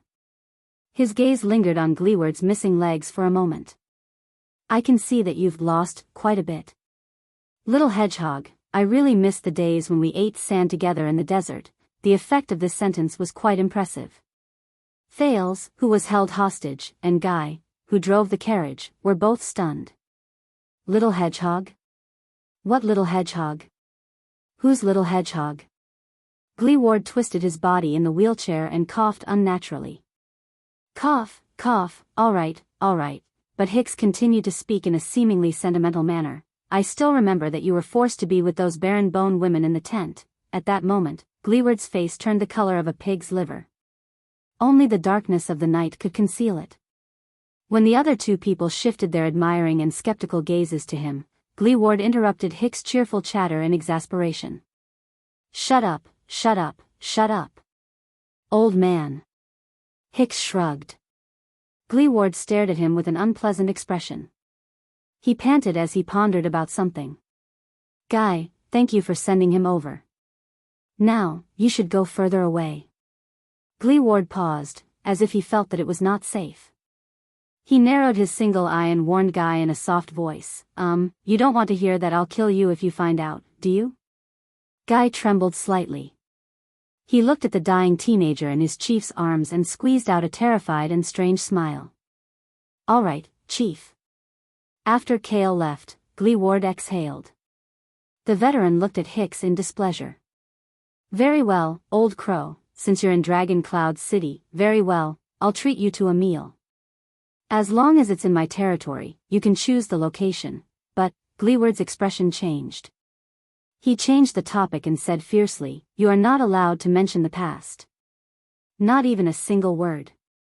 He looked very serious. Thales listened to their conversation suspiciously, but he had already guessed some things, so he preferred to remain silent. Leave everything to Hicks. Really? What a pity. Hicks sighed. Those precious years can't be easily forgotten. In the desert god's beast cage, we were reduced to slaves and lost all our dignity.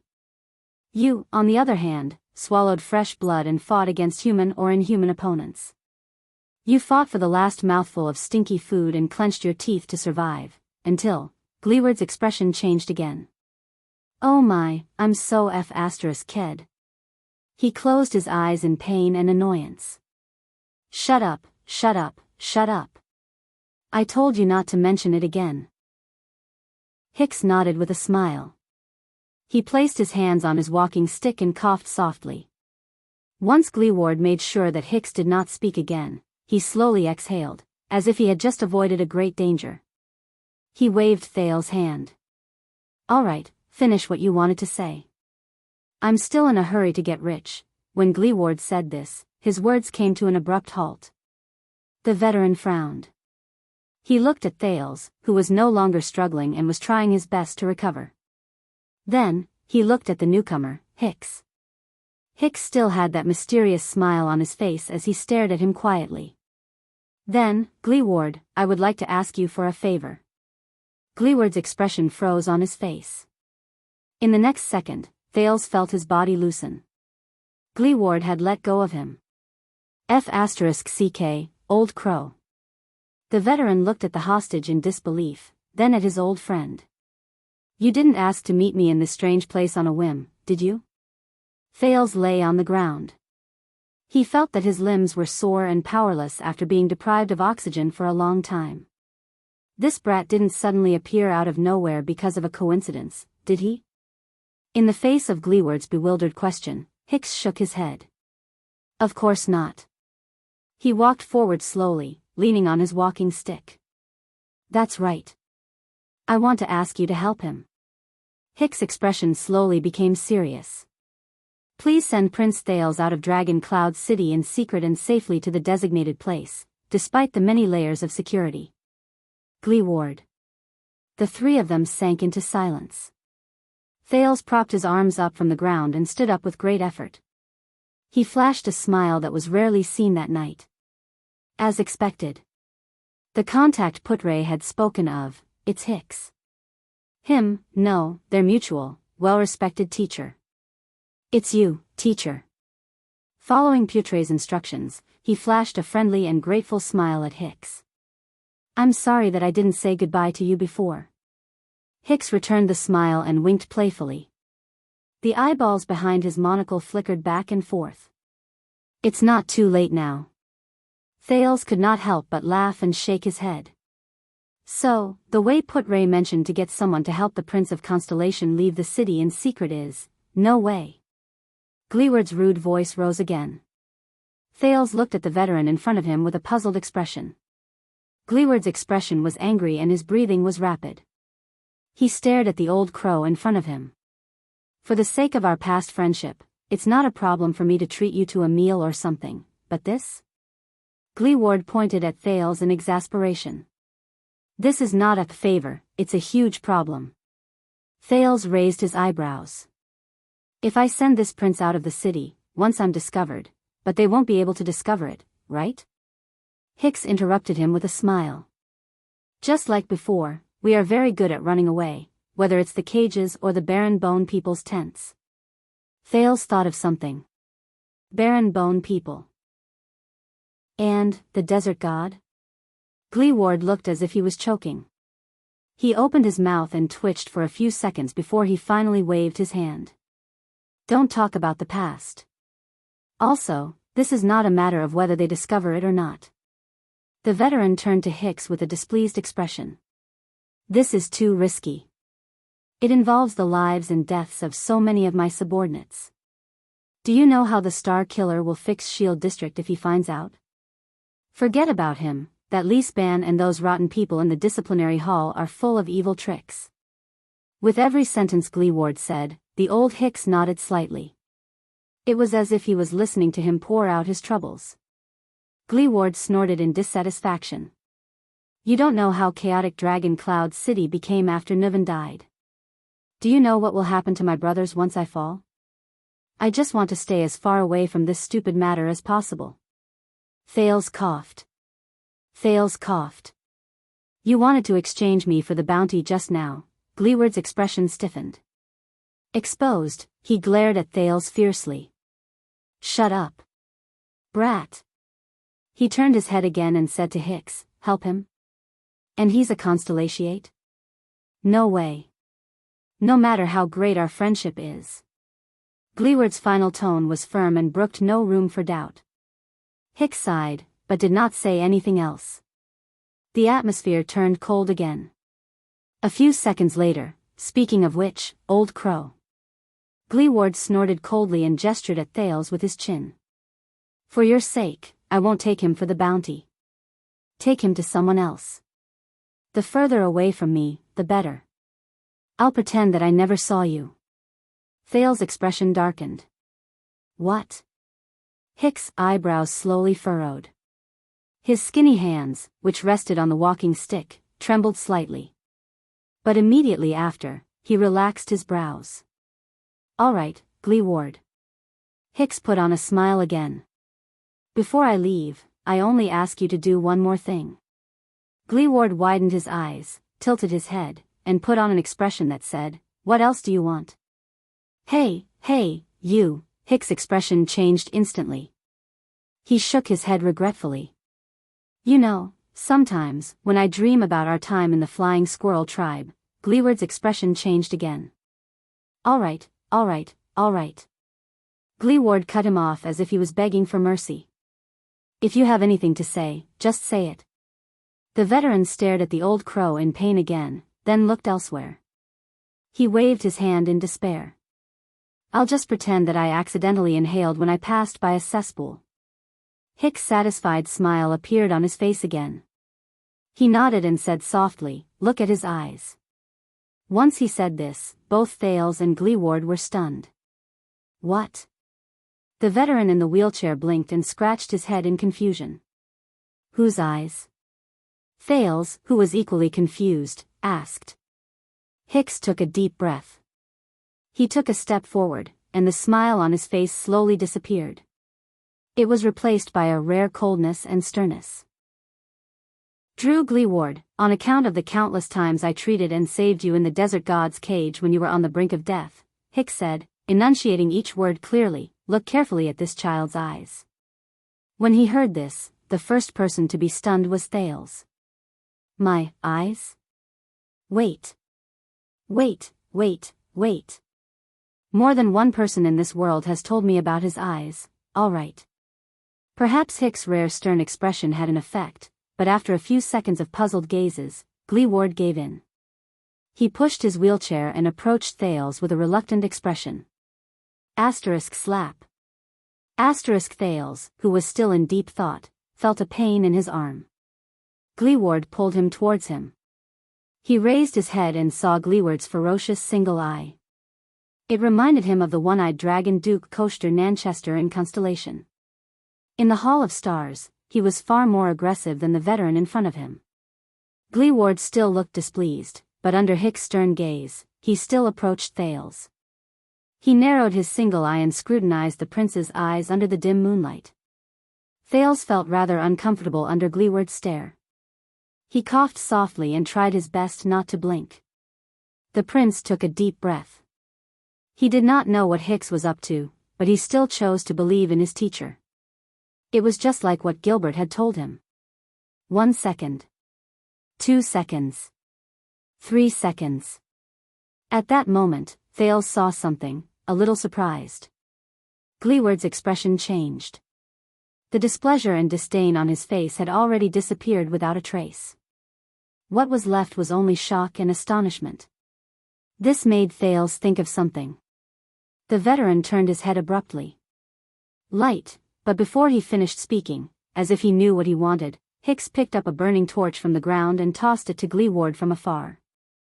Gleeward frowned and glanced at the indifferent Hicks. He waved the torch to make it burn brighter. Then, he moved closer to Thales.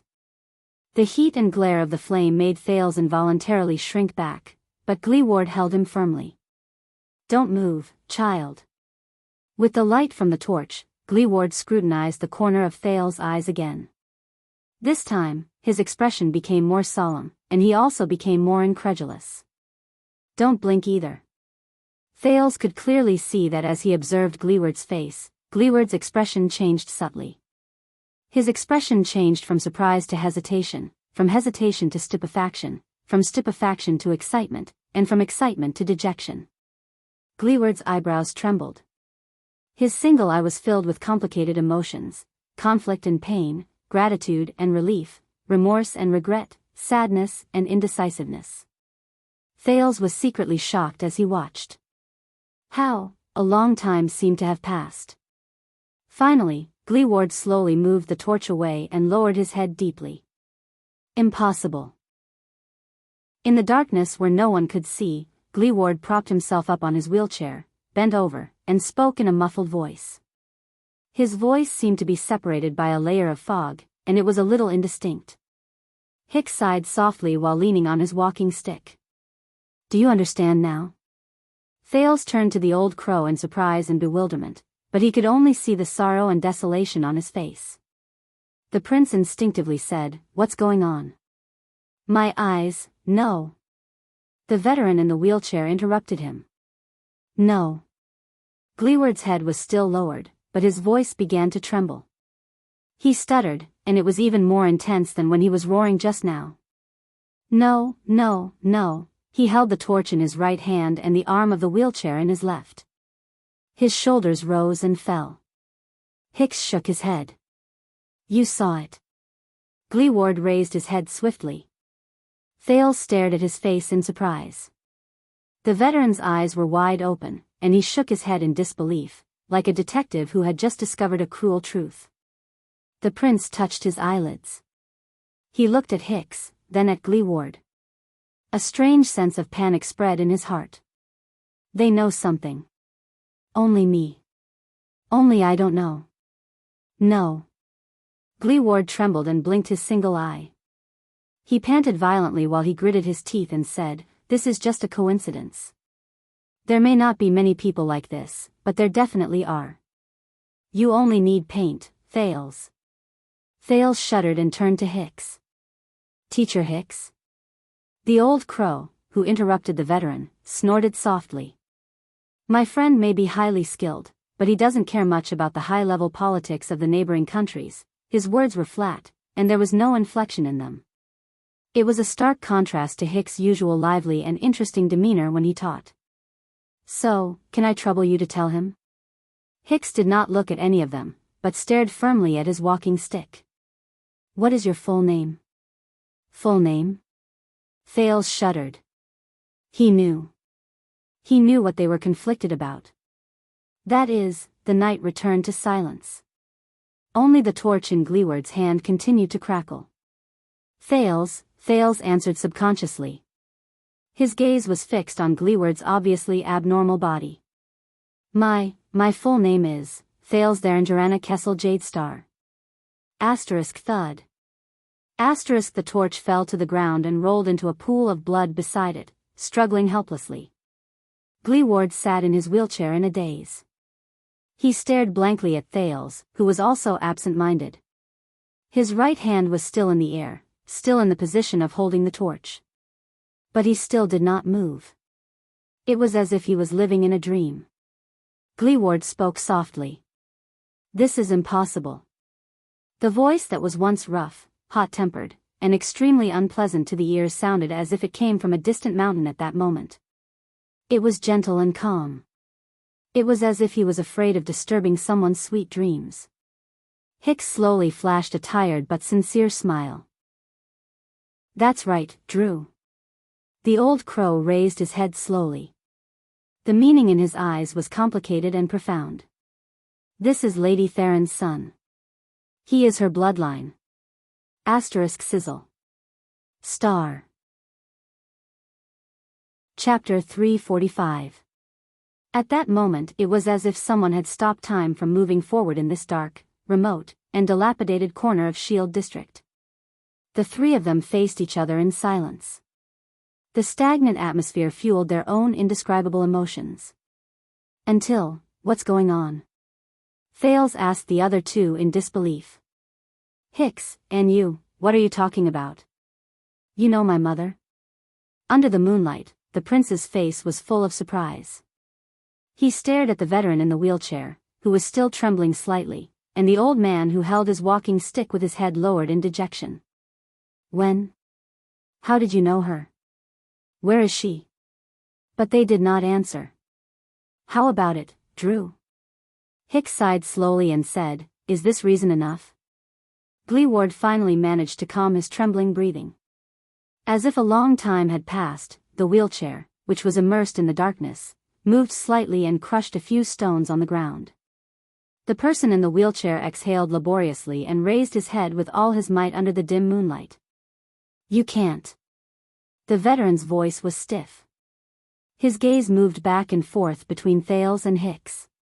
You can't do this." When he said this, Gleeward's expression froze for a moment. But Hicks continued to look at him calmly. "It's been more than 20 years. I am Gleeward. I am in Dragon Cloud City. I have my territory, my brothers, my everything.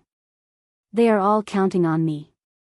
You can't." His face contorted and he grabbed his wheelchair tightly, as if he was about to rush to the battlefield in the next moment. "You can't suddenly appear like this, and then bring up a bunch of *T and touching past to ask me to do this and that. Those are all in the past, old crow." Gleeward waved his hand abruptly and seemed to be speaking more fluently. "So what if you're her son?" "I don't care," Hicks answered him with a flat but firm old voice. "It's precisely because those are all in the past, Drew.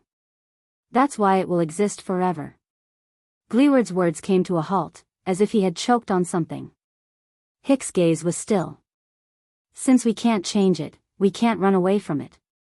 Gleeward shuddered in the wheelchair. The veteran slowly let go of the wheelchair, clasped his hands together, and gritted his teeth. "Shut up."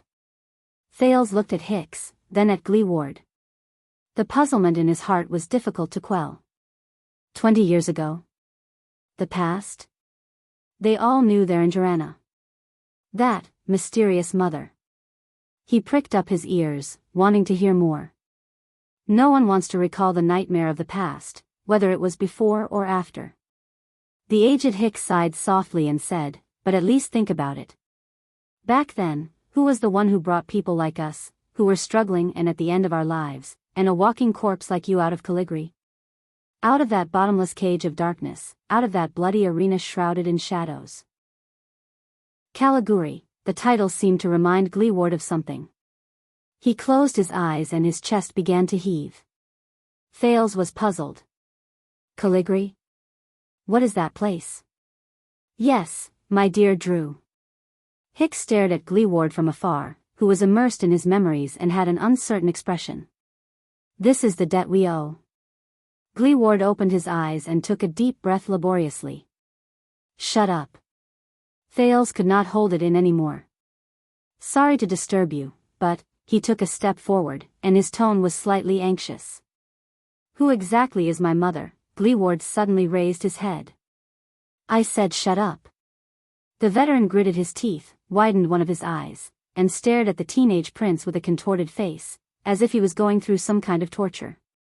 His beard and hair stood on end, and he looked as if he was forcefully suppressing his emotions, forcing Thales to swallow his words. "There are always some things, you can't deny, and you can't forget." Hicks coughed in slight pain, but he waved his hand and refused Thales' kind offer to help him up. "Isn't that so?"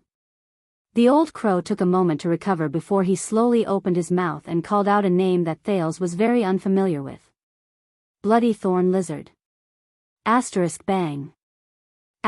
Gleeward punched his wheelchair. Shut up.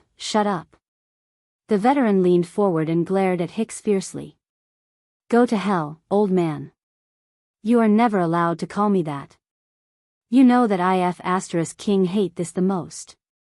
His voice was filled with hostility and pain. He slapped his wheelchair fiercely. "You know that." Thales stared at Gleeward in astonishment. The prince became increasingly suspicious of Theron's relationship with them. At the same time, he was also worried about his future. But Hicks only continued to support himself with his walking stick. He stood there indifferently. "Then send this child away, Drew. This is all I asked of you in the past. Then, you can go back and be the local tyrant with a clear conscience. You can flaunt your power as the boss of your gang." Gleeward fell back against his seat and panted a few times. It was as if the conversation just now had exhausted most of his energy. A gust of wind blew past. The huge temperature difference between day and night in Dragon Cloud City made Thales shudder. He could not help but sneeze. "No." Gleeward's pained but firm voice traveled into his ears. "Dream on. I won't take this job." Thales was shocked. "What? That's it? You won't take it?" A cold glare appeared behind Hicks' monocle. He said calmly, "Is that your answer? Gleeward?" Gleeward's chest visibly swayed. "That's it." The veteran in the wheelchair raised his head again, gritted his teeth, and said angrily, "You, get lost." He squeezed out a few words through gritted teeth, "Get out of my territory. Immediately, right now." His rough voice rang out in this remote corner, echoing back and forth between the ruins of the wall. But Hicks said nothing. He only stared at Gleeward in silence. Gleeward, whose expression was contorted, and Hicks, whose expression was cold, stared at each other under the moonlight. This atmosphere made Thales rather uneasy. For a moment it overshadowed his curiosity about his mysterious mother, and made him even more confused about how he could escape. After a long time, Hicks sighed slowly. "Is that so?" The veteran in the wheelchair stared at the old man in front of him. His gaze was filled with a hidden meaning that Thales could not understand. "Boss?" In the distance, Kevin, who heard the roar, drove the carriage closer and asked anxiously, "What's wrong?" Gleeward panted a few times, adjusted his breathing, and restrained his emotions that were out of control. "Kevin," the veteran said stiffly to the young man in the carriage, "where did they come from?" "Send them back to where they came from." Kevin was slightly taken aback. "Huh?" Gleeward closed his eyes, then opened them again. "Damn it." The boss of Shield District gritted his teeth stiffly and slammed his wheelchair. "Get them out of them." His voice was rough, and his words were cold. Thales sighed in his heart. Kevin was shocked by the way the boss behaved. He first trembled a little, then immediately nodded. "Oh, okay," Gleeward snorted coldly. He gave Hicks, who was still silent, a rude glare, as if he was his mortal enemy. The next moment, the veteran moved abruptly. He turned his wheelchair to face the opposite direction from Hicks. On the way, he violently pushed aside a corpse that was blocking his path. Then, he cast a glance in Thales' direction with a complicated expression. But the moment before his gaze met the latter's, he quickly looked away. F***CKU, Old Crow. Then, amidst the friction between the wheels and the ground, Gleeward's figure on the wheelchair disappeared into the night. He left without any delay. He ran over countless gravel along the way. The sound of the wheelchair gradually faded away. Thales silently watched the direction in which Gleeward left. Doubt and disappointment coexisted in his heart. Old sir, and this." After making sure that Gleeward was far away, Kevin rubbed his hands as if he had a headache. He looked at the old crow and Thales with a troubled expression. He remembered the boss' attitude towards them just now. He pointed at the carriage and thought about the tone he should use. "Maybe we should." Hicks tapped his walking stick and flashed a friendly smile. "It will be done in a while, young man. Please wait for me at the front. We have to say goodbye." Under Hicks' polite and friendly smile, Kevin drove the carriage into the distance with a skeptical look. Thales stared at his teacher with a slightly dejected expression. "You saw it, Thales." Hicks turned his head and looked at Thales apologetically. "I'm very sorry. I'm afraid I can't help you. And you can't just follow me back to Axe District. It's too dangerous." Thales stared at him quietly. He shook his head and threw the slight regret that rose in his heart out of his mind. In truth, Thales realized that the ups and downs in his emotions were not as great as he had imagined. His worry about his own safety was largely diluted by the information revealed in the conversation between the two of them just now. Their land. This name again. When he thought of this, Thales could not help but sigh softly. Hicks. The prince sucked in a breath and fixed his gaze on the old crow. "Mr. Hicks, you are willing to travel a long and arduous journey to Extet to be my teacher. Is it really just because of Putre and Gilbert's recommendation?" The old crow froze for a moment. "Who knows?" Hicks reacted quickly. He chuckled softly. "Maybe it's because of the generous salary?" Hicks. In the end, the prince could not suppress the doubts in his heart. "It's about my mother. Don't you have anything to say?" Of course, the biggest doubt in his heart was far from this. Hick's figure stopped on the spot. There was a moment of silence between the two of them. After a while, the old man slowly opened his wrinkled mouth. Hick said slowly, "Shouldn't you be more familiar with her than I am?" Thales's breathing froze.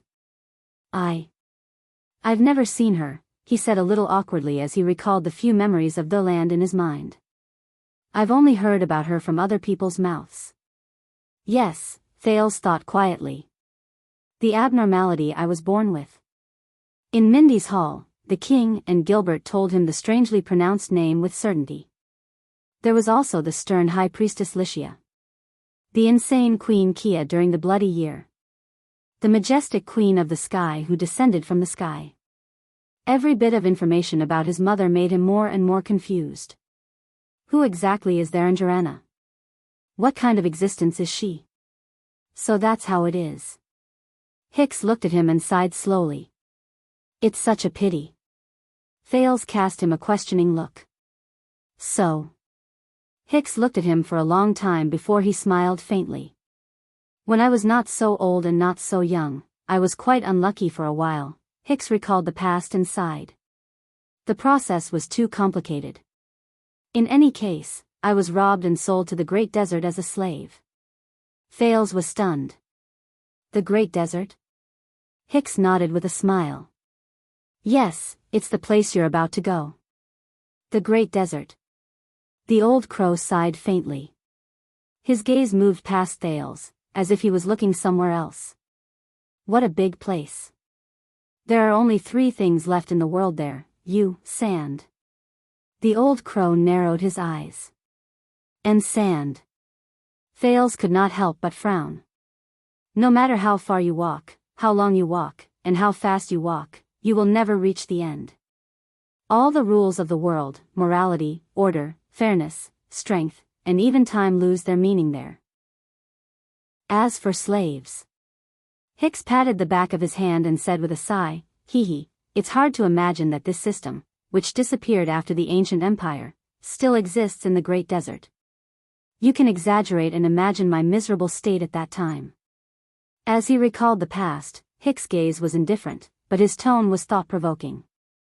A group of people who had lost all hope, all dignity, and most of their selves, prisoners of war, criminals, drunkards, cripples, prostitutes, beggars, lunatics, exiles. Just like that, like wild beasts and livestock, they were kept in filthy, cruel, hopeless, and painful cages. They were given all kinds of slave codes, and they went through all kinds of hell that people could imagine, waiting for death. Thales listened attentively and resisted the urge to ask questions. He searched his heart for a piece of relevant information. Hicks coughed softly. A strange light shone in his eyes. And that was the place where I first met your mother. Tharanjarana. Hicks' voice was very soft, as if he was coaxing a cute child. Thales watched him quietly. The old crow sighed with emotion and said, I still remember Tharan's long, fiery red hair that reached her waist, her delicate and translucent skin, her beautifully curved lips, and her light gray eyes, just like yours. Long, fiery red hair. Thales frowned. This was the only description of Tharan's appearance that he had obtained over the past few years. But the most impressive thing about her was not these. Hicks smiled helplessly. I still can't forget Tharan. The way she turned her head to look at people was full of confusion and mystery, but the way she grinned and snickered made people feel that she was mischievous and hateful. That girl was sometimes as passionate as fire and mischievous, and sometimes as calm as water, wise and far-sighted. Thales paused and asked curiously, what? Yes, I know that this is very contradictory. Hicks seemed to know the doubts in Thales' heart. He waved his hand and laughed. But I just have this feeling. In her rare gray eyes, there is madness and rationality at the same time, but they blend perfectly. She is like a kind that is similar to us, but also like an existence that is above us. That is Tharan, the enchanting, mysterious, and unpredictable Tharan. Hicks shook his head helplessly and dejectedly. I am quite confident in my choice of words, but I have to admit that when it comes to that girl, my eloquence is pathetically poor. I can't even describe her. Thales was stunned. Madness and rationality? She's like our kind, but also like an existence above us. What's going on? Therein is, the more the old crow went on, the more ethereal his gaze became, as if it was shining into a corner that ordinary people could not see. The amazing Thurin was the nickname given to her by the cage masters. She was the only slave who could retain her original name. Thales thought of something. Slave? Thales' eyes were filled with surprise and bewilderment. You mean, my mother was a slave in the desert? How is that possible? Doubts arose in his heart. If it's according to what the Queen of the Sky said, she was. As if unwilling to let Thales continue thinking about it, Hicks raised his voice. Until she proved that she was not. Slave. The amazing Thurin. Thales pondered and subconsciously continued, what do you mean? When he said this, the old crow exhaled and paused for a moment. He closed his eyes gently, and a warm smile appeared on his face. Your mother. She was very smart and very persuasive. That girl used 2 to 3 years to pull the hopeless slaves who lived like walking corpses out of the abyss, out of hell, out of quagmires, out of despair. She brought us together. Thales listened attentively. From the old crow's slowly fluctuating emotions, he could feel the countless pasts of the past contained in those simple words. A few seconds later, Hicks, who was immersed in his memories, opened his eyes. He let out a long sigh and ended his speech with a few words. In the end, we found a way to survive. We escaped. Chapter 346. Thales' eyes brightened. Thurin. Slave. Survived. Escaped. That's it. Hicks chuckled softly and shrugged. That was my meeting with Thurin. It wasn't long, but it left a deep impression. I hope it will be of some help to you. Thales was slightly startled. A sense of disappointment rose in him, as if he was listening to a story but did not continue. That's all? The old crow's oily smile answered him. What else? Thales could not get rid of his doubts. He quickly asked, where did she come from? Where is she from? Where did she go after that? How did he get involved with my father and Constellation? Hicks coughed softly and interrupted Thales' continuous questioning. I am very willing to describe my impression of your mother to you, Thales. If my drawing skills were good enough, I could even write a sketch for you. But I am afraid that this is all I know. I don't know her identity before she became a slave, and I can't tell where she came from. Hicks looked at him regretfully and gestured to the surroundings. And now is not the time for us to sit down and talk about the past. Thales was momentarily speechless in the face of Hicks' apologetic and helpless smile. Hicks sighed and stroked his walking stick. An indecipherable emotion surged in his eyes behind the monocle. As for Glee Ward, I can only say that I am truly sorry. His voice was hoarse. Take care of yourself. Thales seemed to have woken up from a dream. The shock of receiving the information was instantly washed away by the threat in front of him. The prince paused for a long while. No. Thales forced a smile. I should be the one apologizing. You took a huge risk to save me. If Heroic Spirit Palace finds out, don't worry about me, child. Hicks shook his head. My channels are perfectly normal. It won't arouse suspicion. Putre is worried about his missing prince, and as his teacher, I came to ask an old friend for information out of consideration for his feelings. At least, Heroic Spirit Palace, who can't even take care of themselves, won't suspect anything in the short term. Thales was silent. But I'm still sorry that I couldn't send you out, Hicks said gloomily with unease and melancholy. I suggest that you hide here for a night, and we'll think. Thales forced an ugly smile. Thank you, sir. He looked at the ruins around him, and the shocking battle in Shield District all those years ago flashed past his mind. I tried not to think about the bleak future. Thales pursed his lips and hesitated for a moment. I will find a way to get out myself. When Gleeward refused to help him, Thales was indeed disappointed and terrified. After all, Dragon Cloud City was under heavy lockdown, and the Star Killer was chasing after him all over the city, but Hicks had already done enough for him. He had no right to ask for more. Hicks silently watched the prince try his best to maintain the smile on his face. He did not speak. Of course. Hicks flashed a slightly bitter smile. But for some reason, Thales felt that there was an indecipherable meaning hidden in his gaze. Of course you can, then I will. The old man said nothing more. He bowed apologetically and turned away, leaning on his crutch. He walked towards Kevin, who was waiting impatiently in the distance. Thales stared at his back from afar and suddenly remembered something. One last question. Thales' words made Hicks stop in his tracks. Our first lesson, remember? Thales rubbed his hands together, as if this could drive away the coldness of the night. The boundaries of governance. Hicks paused visibly. He turned completely around to face Thales. Of course. Thales glanced at the desolate scene around him again and faced the old Hicks. At the end of that day, you told us that all our speculations and conclusions in class that day were actually wrong. The prince took a deep breath. He took a few steps forward and looked into Hicks' eyes seriously. I originally thought that you wanted to tell us that history can be interpreted in many ways, but, during the second lesson, even though we did a lot of homework, I could feel that you were not satisfied with our da. Hicks stared at him silently and did not say a word. Thales raised his eyebrows at him. Why? Thales raised an eyebrow at him. Why? What is it? What is it in your mind? The horse that pulled the carriage in the distance neighed in boredom.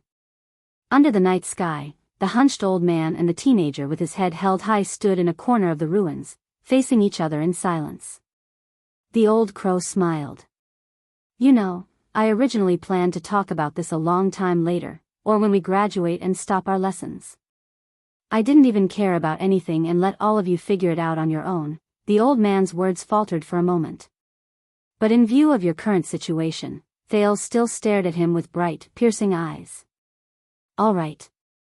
Hicks smiled helplessly, like an old grandfather who could not stand being bothered by his child. Why was our discussion that day wrong? Because times have changed. Thales furrowed his eyebrows. Hicks clasped his hands around his walking stick again.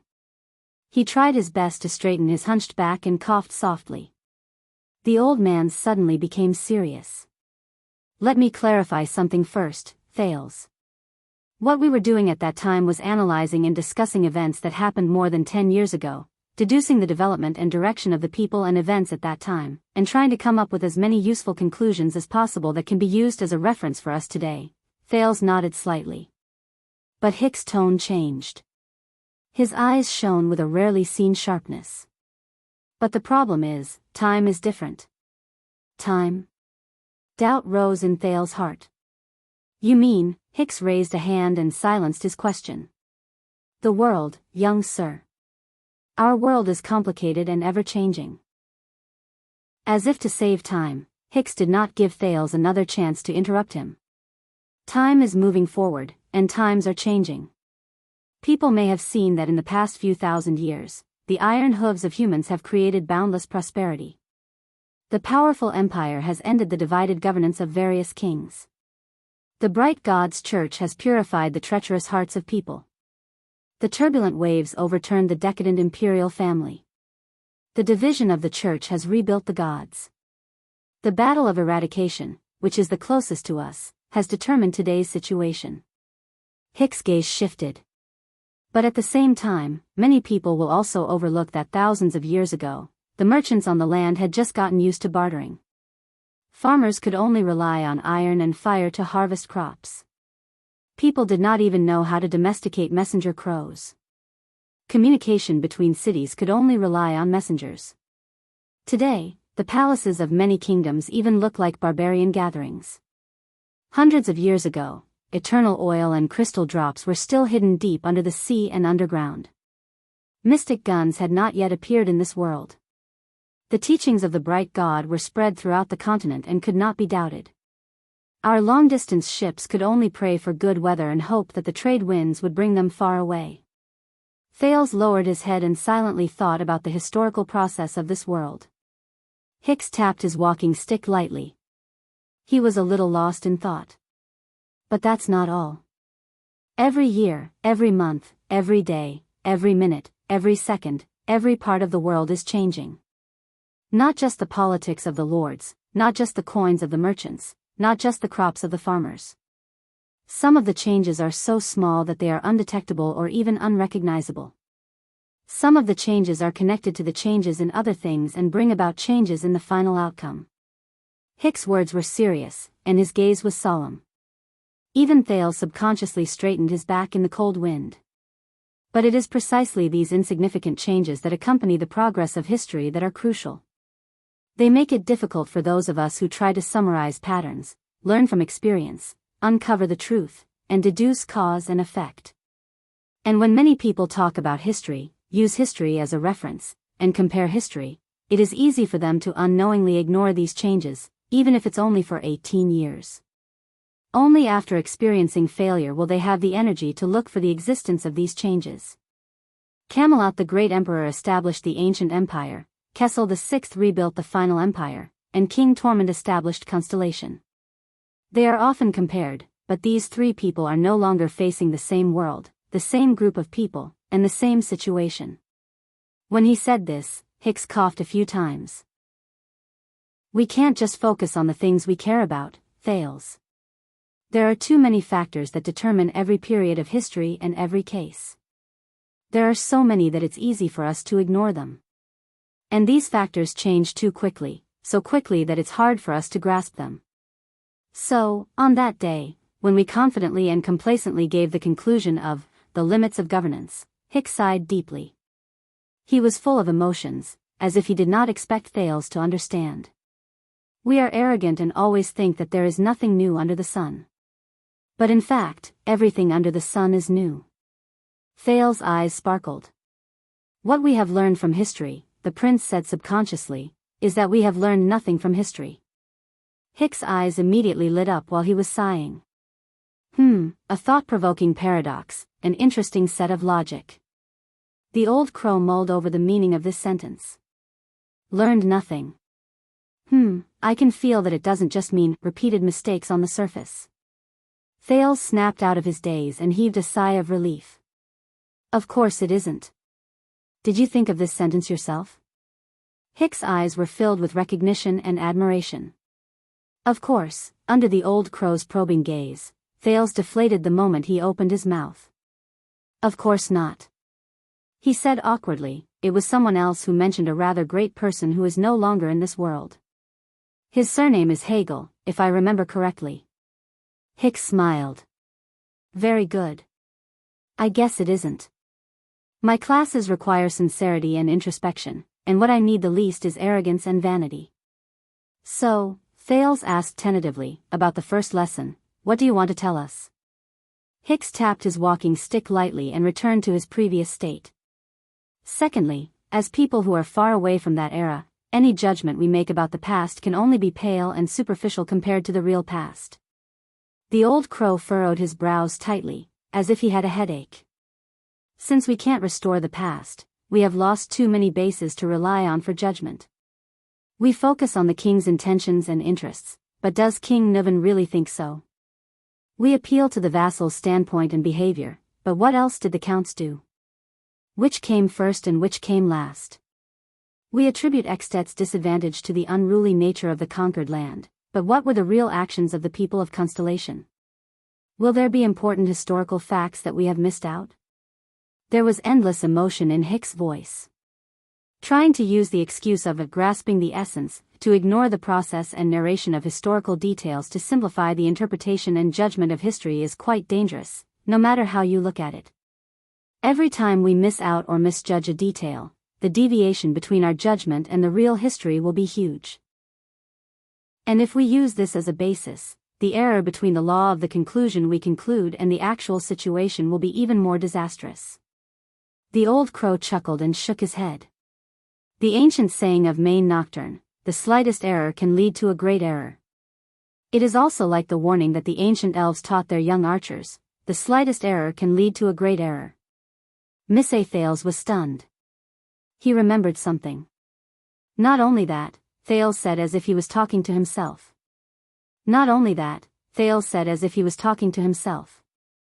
There are also endogenous and collinear interactions, sample infection, multi-level deviations, causal inferences, and when you expand the scope of individual behavior to the collective level.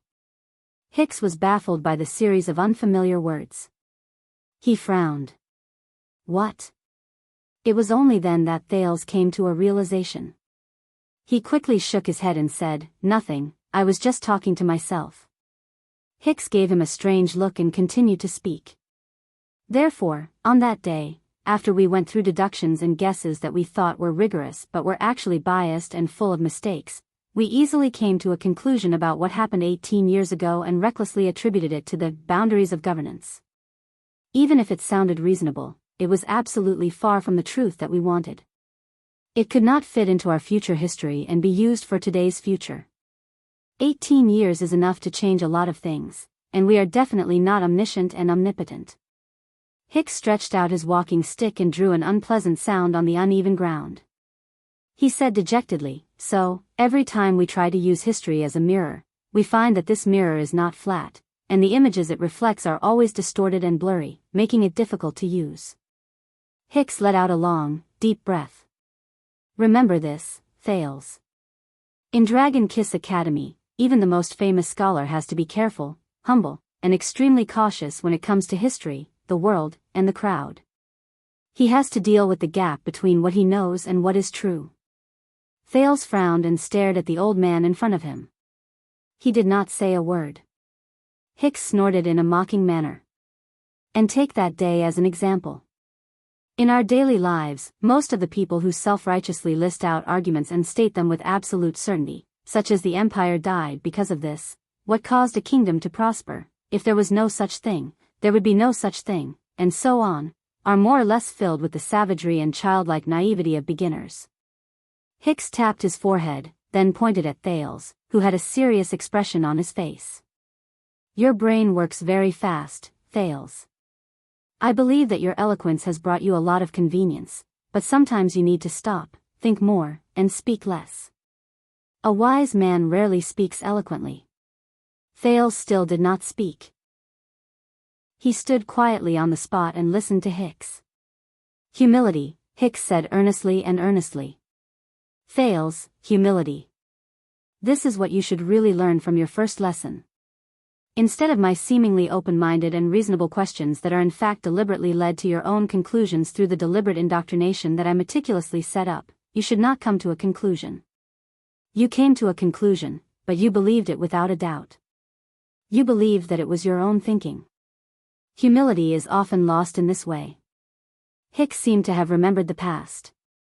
He could not help but say with a sigh, when it comes to learning, it is the easiest for a person to lose his humility and become self-righteous. When your empty brain is suddenly filled with something, in the excitement of self-improvement, you often do not pay attention to whether the thing that fills your brain is a pile of sh*t or. Most of the time, both look the same. The thing that fills your brain. When he thought of this, Thales thought of something and raised his gaze. Speaking of which, I remembered something. The prince spoke in a deliberative tone and anxiously said, "Sir, do you remember the book you used to refute us in the first lesson, The History of the Northern Territory?" Hicks raised his eyebrows. He coughed softly. "I specifically went to look for this book, so, Thales seemed a little embarrassed. He observed the old crow's half-smile and slowly said, "The name of the author is written on the title page of that book." The author's name is written on the title page of the book. That's, Thales waved his hand in embarrassment. Mary H. Hicks from Dragon Kiss Academy. Hicks' pupils shrank slightly. Thales looked at the original author before him with a resigned expression. Is that, sh*t? A few seconds later, the old crow burst out laughing in delight. Ha ha ha ha ha. The old man's laughter was not pleasant to the ears. It was indeed comparable to a crow's. But it was obvious that he was very happy. Hicks laughed until he was out of breath. He supported himself on his walking stick, and his shoulders shook as he laughed and looked at Thales. You really went. Ha ha ha, Thales shrugged helplessly and faked an awkward smile. Tracing the source of quotes and looking through the publication information. Aren't these the basic qualities of a postgraduate student? So, the corners of Thales' mouth twitched awkwardly. He wanted to end the topic. My thoughts were never mine, but everyone's? Hicks' laughter stopped. Another interesting sentence. Hicks paused for a moment and put on a thoughtful expression. Did you think of this yourself? Thales shrugged. I really want to say no, but this sentence? Yes. Very good. Hicks put away his smile and looked at Thales in a steady and serious manner. And the only thing that can guarantee that your brain won't be immersed in shit is, Thales. Thales nodded respectfully and continued his teacher's words. Humility. Hicks flashed a smile again. But then, Thales changed the tone of his voice. But you left out one thing, reflect on yourself. Remember the lesson rules you told us? Before questioning something, it's best to ask yourself. Thank you, Bourdieu. Thales smiled in his heart.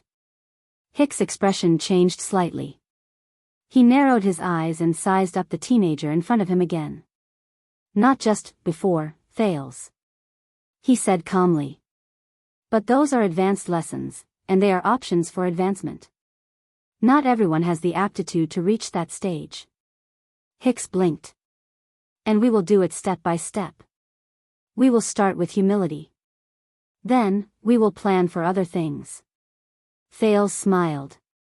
One step at a time. He looked at the strangely interesting old man in front of him and thought of his uncertain future. He suddenly sighed. Thales suddenly raised his index finger. Sir. I was thinking. Although you told me that the meaning of the first lesson was humility, wise men rarely speak eloquently, and so on. Thales narrowed his eyes. But I thought about it again. The prince clicked his tongue and looked at the old man in front of him from head to toe as if he was sizing up a suspect. Is there a possibility that the moment you turn around and return to Heroic Spirit Palace, you will say to young rascal, to Saroma? Hicks showed a puzzled expression. Thales cleared his throat and slowed down his tone. With a rough voice, he imitated Hicks's usual tone. Dear little Saroma, my dear little brother. Jia, you must know that wise men are not afraid of eloquence. Madam, what you need is to confidently stuff your opinion into other people's minds, even if it's a pile of shit. Before Thales finished speaking, Hicks laughed out loud, and his expression was exaggerated. He kept hitting the ground with his walking stick. Ha ha ha ha ha, Thales laughed as well. Under the moonlight, the old man and the teenager who were thousands of miles away from home looked at each other and laughed.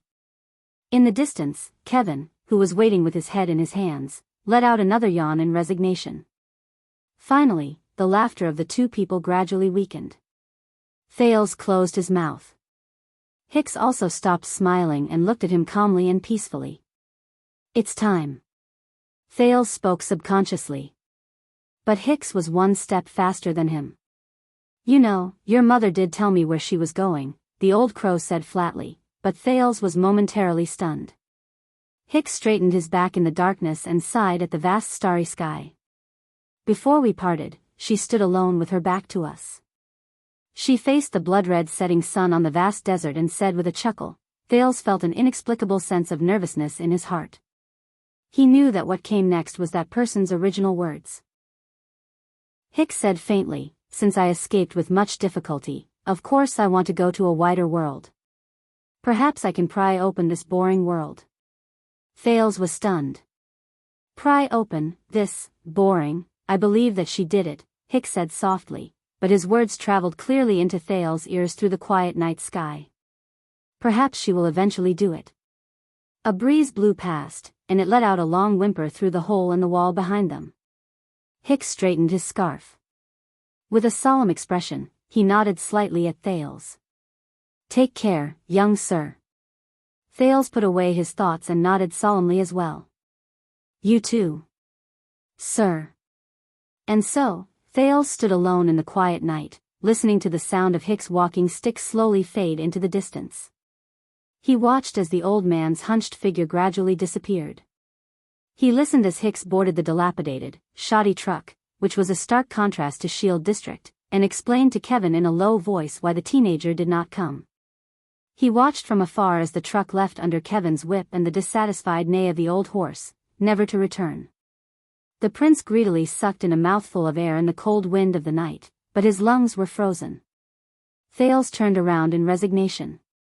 The problem he faced and the melancholy in his heart surged before his eyes again. From now on, he was alone again. Just like in the past. Thales absent-mindedly kicked away a large piece of gravel that almost tripped him. He looked at the corpses Gleeward left behind on the ground, and then at the grand scene of Shield District before him. He felt a headache coming on. All of Dragon Cloud City is looking for me. In fact, it was not just Dragon Cloud City. Lampard, Count Leespan, Count Nazir, and all the vassals. What should I do? Thales scratched his head in pain. Go back to the secret passage? Look for Putre? Hide in Shield District and act according to circumstances? But I'm short on clothes and meat, hey! Brat! Thales raised his head in shock. Under the moonlight, half of a head with a worried expression appeared behind a broken wall in front of him to his left. A rough voice was trying hard to suppress its tone as it whispered, "Why are you spacing out? Come here." Thales was stunned. He stared at the person leaning against the corner of the wall in shock. You are, that Gleeward? Asterisk bang. Asterisk the person behind the corner of the wall hit the wall in annoyance. The familiar wheelchair came slowly from behind the wall. Thales blinked. He could not figure out what was going on. Keep your F asterisk king voice down. Gleeward, who had just left in a huff, was now staring at him angrily. The veteran who had lost both his legs had an awkward and complicated expression on his face. He looked around warily from time to time. And where are your F asterisk king manners? Why did you call me that? That Gleeward? Thales ignored Gleeward's anger. He just stared at the other person in a daze and scratched his head, trying to figure out what was going on. But why are you? Gleeward interrupted him from the wheelchair. His remaining eyes were filled with the words, I don't like the look of you. Shut up. Come with me. Go, with him? Thales was stunned again. He did not understand the logic behind the other person's actions. But didn't you say that you would let me go and not take me for the reward, hey? Gleeward made a threatening expression like a wild beast. I said, shut up. The veteran drove the wheelchair in front of Thales. He looked at the surprised prince and snorted coldly in displeasure. Aren't you going out of the city? Come with me obediently. Thales rolled his eyes 3 times. Out of the city? He smiled stiffly, waved his hand tentatively, and pointed in the direction where Hicks left.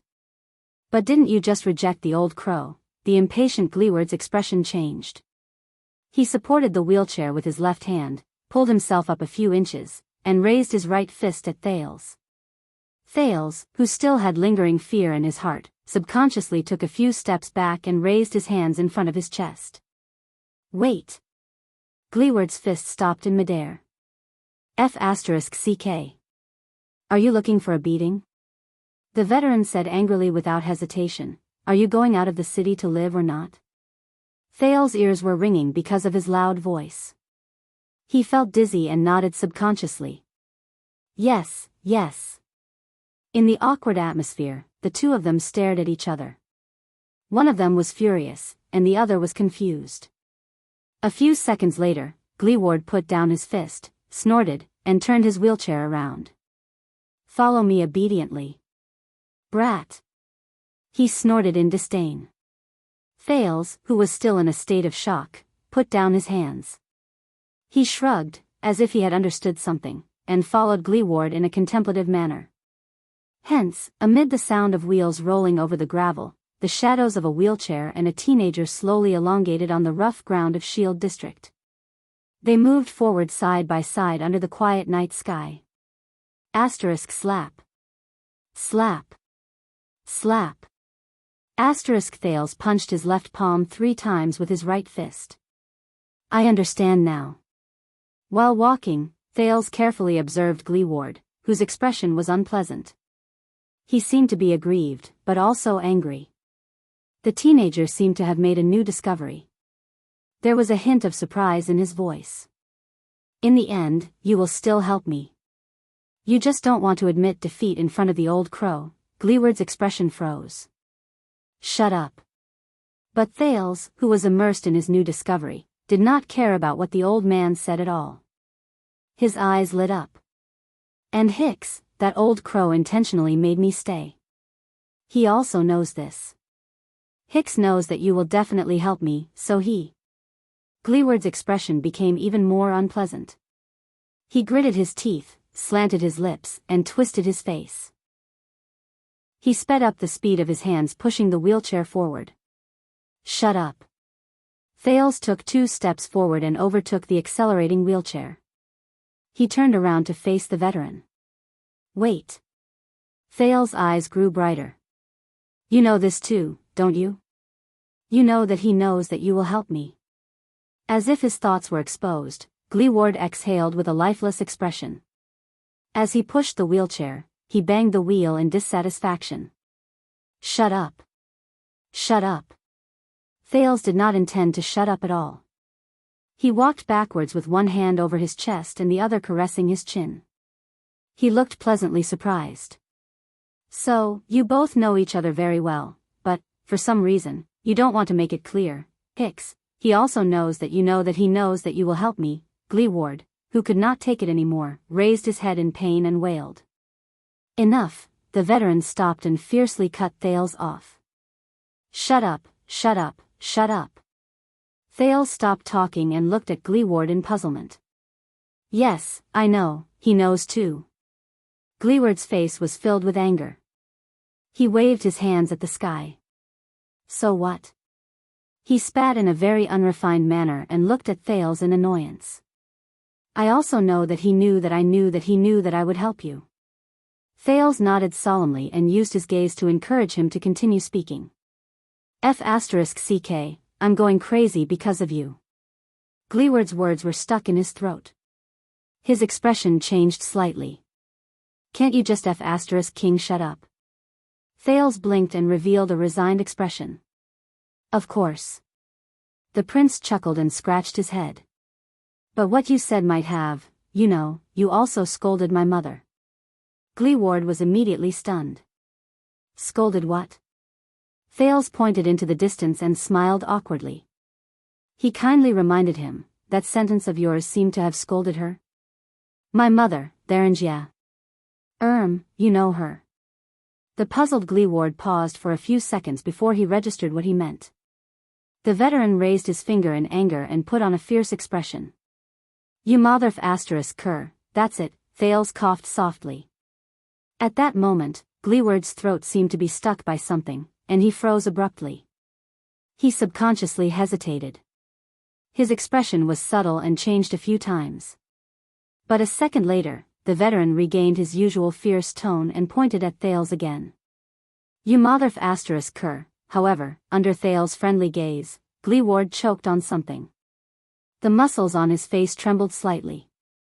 The veteran's mouth opened and closed, but no sound came out. His fingers intertwined in the air, as if he could not find a target.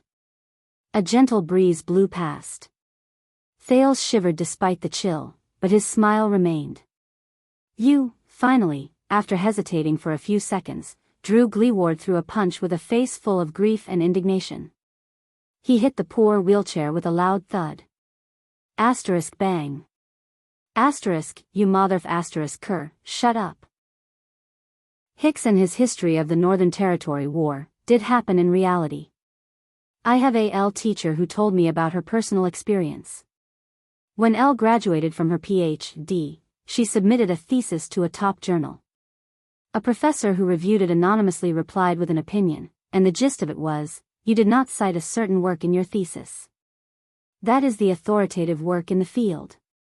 This is a major flaw in your research. Make up for it quickly.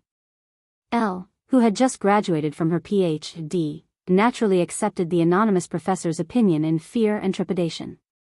Then, she searched for that certain work no matter where she went. However, strangely enough, even though it was the authoritative work in the field, she searched for it for years without any results. In the end, the persistent L teacher gave each and every famous publishing house in the field a try. In the end, she found information about certain work in Cambridge. The publishing house replied, "Oh, certain work? We have it here, but it's still in draft. It'll only be published next year. Next year, next year, next year." L teacher in the wind, I have AF asterisk king sentence, but I don't know how to say it. Many years later, through a coincidental channel, L teacher found out, with an exasperated expression, that the professor who reviewed her thesis anonymously was the author of that certain work that had not been published at that time. L teacher in the wind, I have another F asterisk king sentence, but I don't know. Swordless could never forget L teacher's lifeless expression, who had always been serious and serious, when she told this story. I wish her good health and a smooth life. When have great thoughts ever been shackled by a sick body? Chapter 347. Reality proved that Gleeward was indeed the local tyrant of Shield District.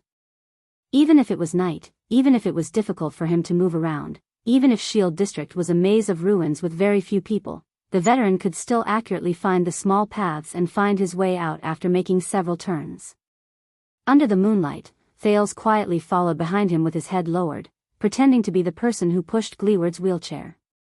He watched as Gleeward moved through the streets and alleys without any obstacles, as if he was in his own backyard.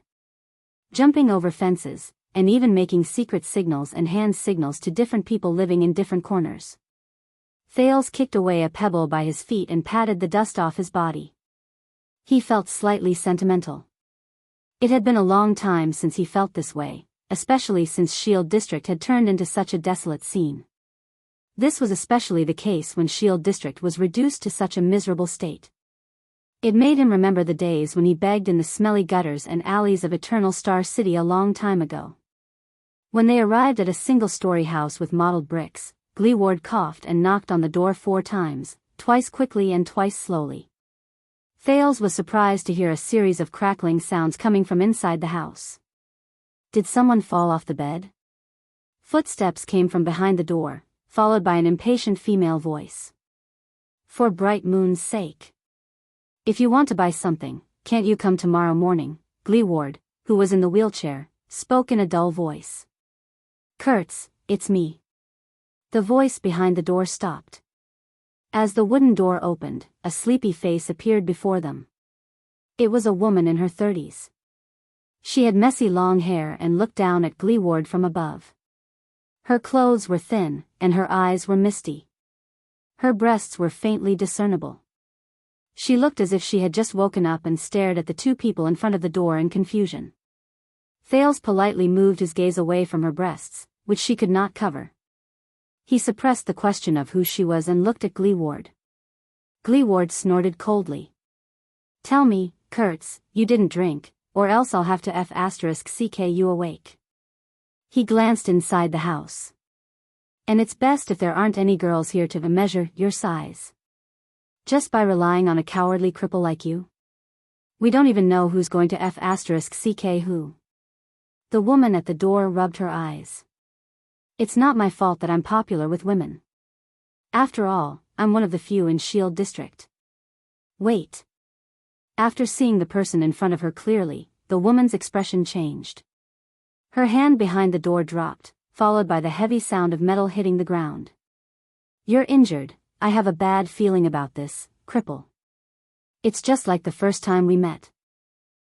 The woman named Kurtz put on a dejected expression, but when her gaze shifted to Gleeward's bandaged wound, she immediately frowned. Are you being targeted again? Gleeward nodded with a dark expression. It's still those idiots from the market in Sword District. The veteran pointed at his wound and said disdainfully, this time, they even brought the real deal. Kurtz leaned against the door frame and scraped her face with the palm of her hand, as if she wanted to scrape away her sleepiness. Got it, I'll stitch it up for you. She sighed and looked around cautiously. There was an annoyed expression on her face. Dragon Cloud City is in such a mess, and they still have the time to mess with you. Damn it. Thales stared curiously at the disheveled woman who had a seductive body and a foul mouth. He thought about her relationship with Gleeward. And you, cripple. I've told you 100 times, things are different now. Kurtz raised her head with a resigned expression. She advised earnestly, don't go out alone at night anymore. At least bring, hey, Gleeward interrupted her, and his gaze became stern. I've already taken care of it and taught them a small lesson. Kurtz stared at Gleeward's expression, and her annoyed expression froze slightly. She asked tentatively, your small lesson? Gleeward did not answer. Thales remembered the slaughterhouse he saw just now and blinked helplessly at a corner where no one could see. Yes. A small lesson. Kurtz seemed to understand what he meant. She then narrowed her eyes. I understand. Then, we'll go to war. We won't stop until one of us dies. Her expression became solemn. She lowered her head and thought carefully. I'll look for Farron right away. Even though the city is under martial law, I think we can get 100 good fighters here before dawn, and another 50 after dawn. We can catch them off guard.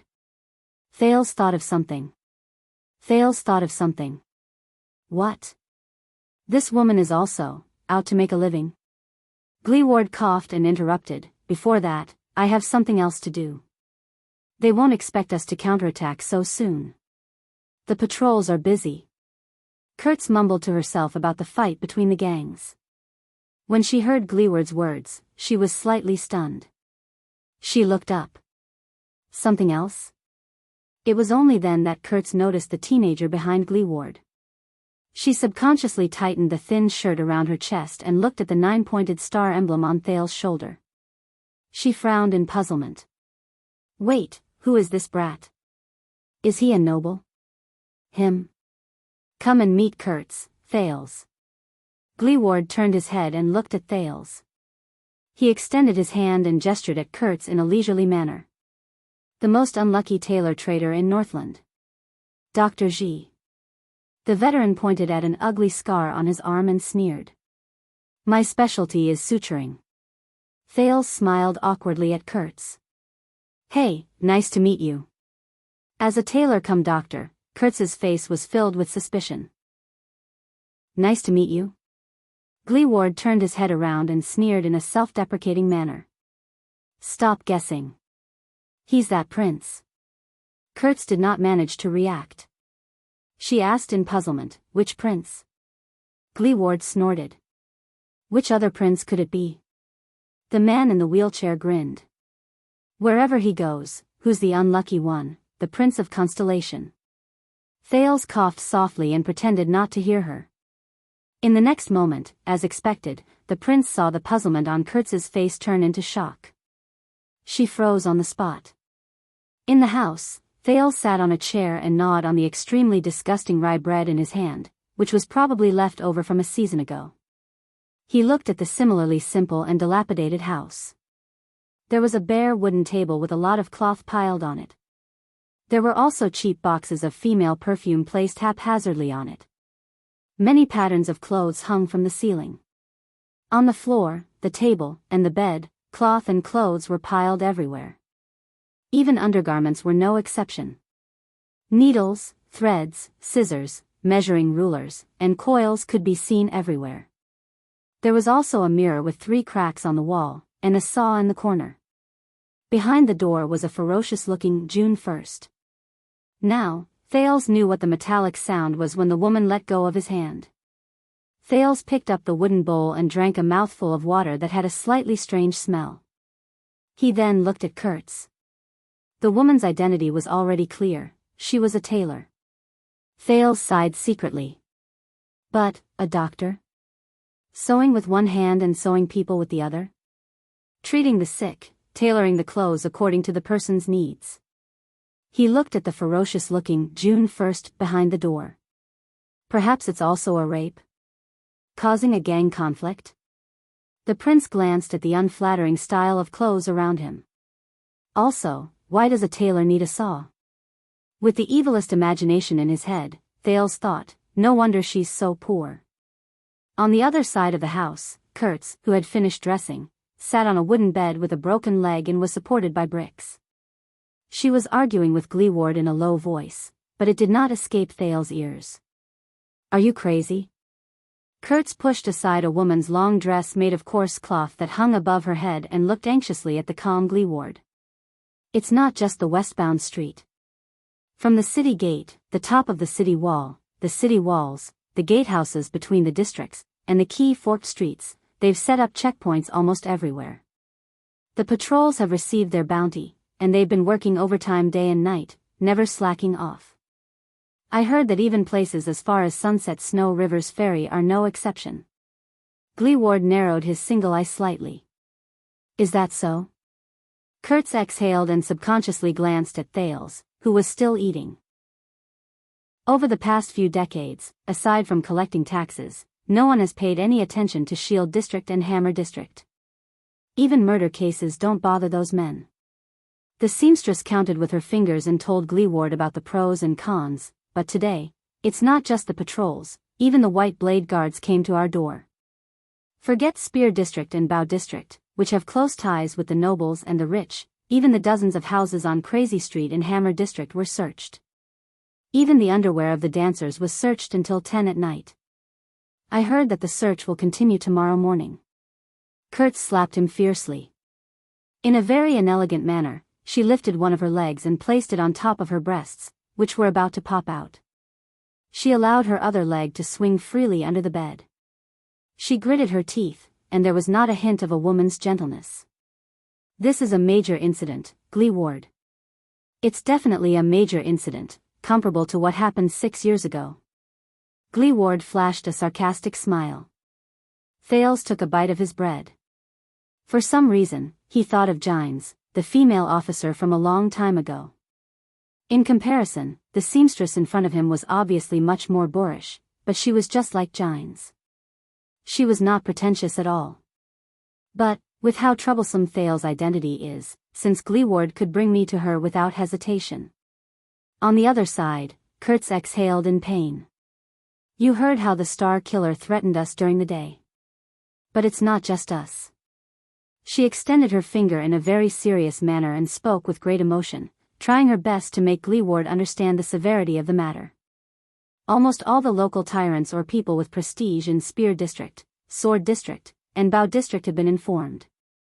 Whoever gets involved in this will be Dragon Cloud City's enemy.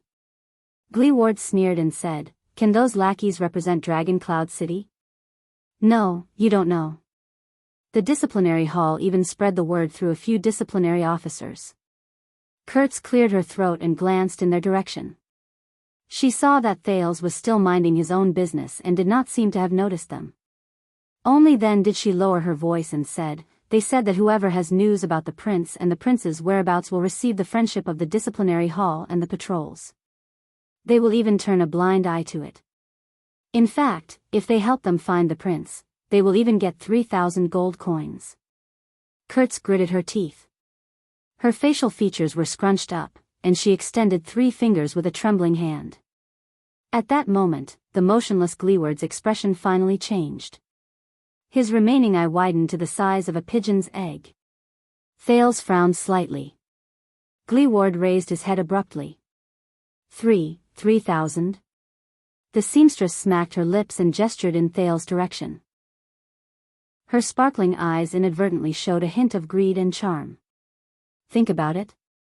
After a second, Gleeward desperately tucked his jaw away, which was about to fall to the ground. He coughed unnaturally. Humph, the veteran said sternly. Do I look like a money grubber? Do I look like the kind of person who would be tempted by a few gold coins? Kurtz's smile fell. She looked at him with a complicated expression. Gleeward was a little embarrassed by the woman's gaze. He turned his face away and said sternly, We want to send him out, that's all. When he heard this, Thales ground his lips with his upper molars. He was in a strange mood. Kurtz exhaled. There was a look of pity and hesitation on her face. Both of them were silent for a while. Thales took the opportunity to force himself to swallow the last mouthful of the disgusting bread. They will soon suspect this place. The seamstress sat on her bed and crossed her arms worriedly. Even though Shield District isn't easy to search, they'll come sooner or later. It's in ruins, and it's a mess. Is there a better hiding spot than this? Gleeward raised his head and frowned. That's why we have to send him out as soon as possible. When Kurtz heard this, she sighed. This is a deal that will cost all of Shield District and Hammer District. You better have a good reason. Gleeward was silent for a few seconds. I want to send him out. He said faintly, that is the reason. Kurtz was slightly stunned. The woman's expression was solemn. She stared at Gleeward quietly. Gleeward pursed his lips in his wheelchair. God. After a while, Kurtz covered her face in pain and lay on the bed. Cripple, sooner or later, I will be dragged to the gallows because of you. Yes, you will be dragged to the gallows. Gleeward snorted coldly. Then what are you doing? Kurtz pulled the blanket over her. She trembled slightly in an exaggerated manner and let out weak sobs. Thales looked up without batting an eyelid and observed the exit in the house. 3 seconds later, forget it. Kurtz lifted the blanket and sat up with great difficulty. She extended a trembling finger in anger and pointed at Gleeward. Let me tell you, you stupid cripple, from now on, the poor seamstress had a sorrowful expression on her face, as if her life had come to an end. I really King fell in love with the gallows. Kurtz looked at Thales with a look of disdain. She stared at his dusty face, which was a combination of luxurious clothes and luxurious accessories. It's telling everyone that you're that damned prince. Thales looked at Kurtz, who was standing in front of her, with a face full of disdain. Thales shrugged and ignored her malice. He stayed away from a bunch of women's summer dresses with strange styles and readily grabbed a set of shabby and ugly linen clothes. He removed the complicated leather belt and replaced it with the simplest and cheapest belt made of coarse cloth. He kicked off his leather boots and put on the linen clothes he had not touched for a long time. He then picked up a pair of scissors and cut his hair into the shape of a bird's nest. That was not all. Thales also wrapped the dagger scabbard, which had the words, "A king does not rely on his bloodline," written on it, in circles and circles of inferior black cloth, until its original appearance could not be seen. He then folded the map of Renaissance Palace flat and stuffed it into the lining of his clothes with the black cloth. He was prepared to use his tattered needles and thread to sew it tight. As for the blood fong bracelet the Night Queen left him, he simply wore it on his wrist. It was made into a beast fong accessory. Finally, Thales finished changing his clothes according to the standards of a child beggar. He walked to the mirror and saw an unfamiliar teenager. Thales nodded in satisfaction. He felt that he looked like a normal boy from the suburbs. How is it? Is this okay? However, when Thales turned his head and looked at Gleeward and Kurtz, who were deep in thought, hey. Gleeward sighed while he sat on the wheelchair. He placed his hand on his forehead and said, "Is there any way to improve it?" Thales was stunned. Of course. Kurtz stared at Thales, who was dressed in coarse sackcloth. Her sharp face was filled with worry. I have a way to make sure that even his mother won't be able to recognize him. Gleeward's eyes lit up. But Kurtz pointed at the J1 behind the door. Her next words caused the veteran's eyes to darken again. Take this and cut off his entire face. Thales opened his mouth. Huh? Under Thales' stunned gaze, Kurtz sighed and shook her head. She crossed her arms and sized Thales up. His skin is too soft and too white. One look and you can tell that he's a noble who lives like a prince. He's also not as tall as a normal Northlander. He'll be recognized no matter what he wears. The woman shook her head in pain. Something like sneaking out of the city, the three of them sighed at the same time. Dung cart. Gleeward frowned and said something that shocked Thales. Summon sh*t man Ange here. Hide him in the dung we transport every day and let him follow the cart out of the city. Excrement cart? Hide in, what? Thale's eyebrows twitched. Wait, you're talking about, Gleeward ignored him. Just find a reed or wooden tube so that he can breathe. Fortunately, Kurtz's next words made his expression soften a little. No, Ange was locked up again today. Gleeward's expression tensed, but he then gritted his teeth and said, then look for, quick whip, Fallon. They have to transport the excrement. We have to stuff him in. Thale's expression became very unpleasant again. But Kurtz shook her head again. Do you know how sh*t man was locked up? The seamstress spread her hands. When Ange drove the cart out of the city for the 6th time today, the patrolling team at the city gate pinched their noses and used their swords to poke and check bucket after bucket. In the end, they found 10 packets of smuggled crystal drops hidden in the excrement.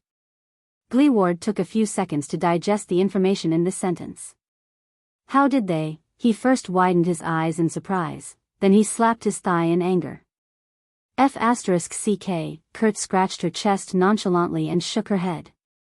Hide in the excrement cart and leave the city? There's no way. What a pity. Thales pretended to sigh regretfully and patted his chest in secret.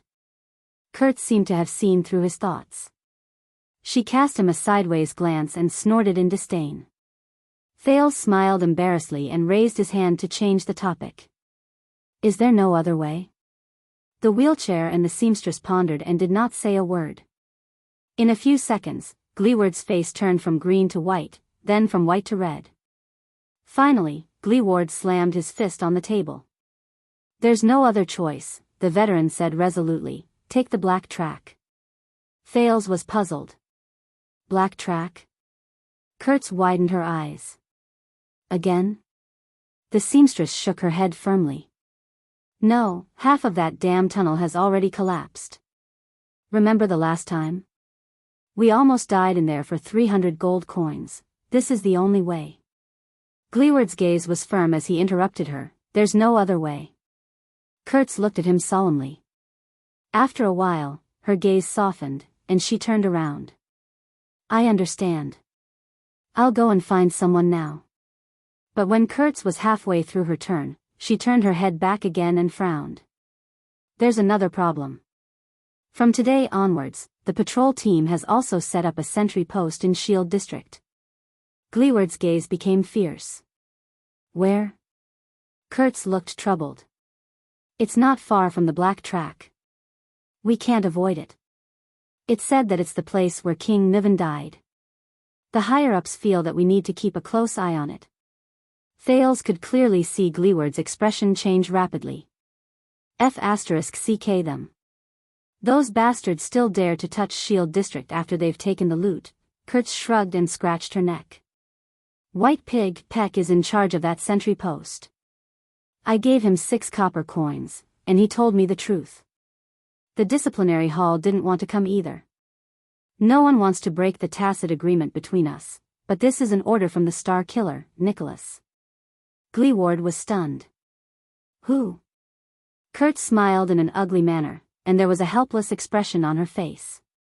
You rejected him in front of so many people during the day, and even called him a star manipulator. Do you remember? If it wasn't because he owed you a favor, that lunatic would have captured you a long time ago. I'm guessing, this is retribution for your foul mouth? Gleeward slapped his thigh angrily.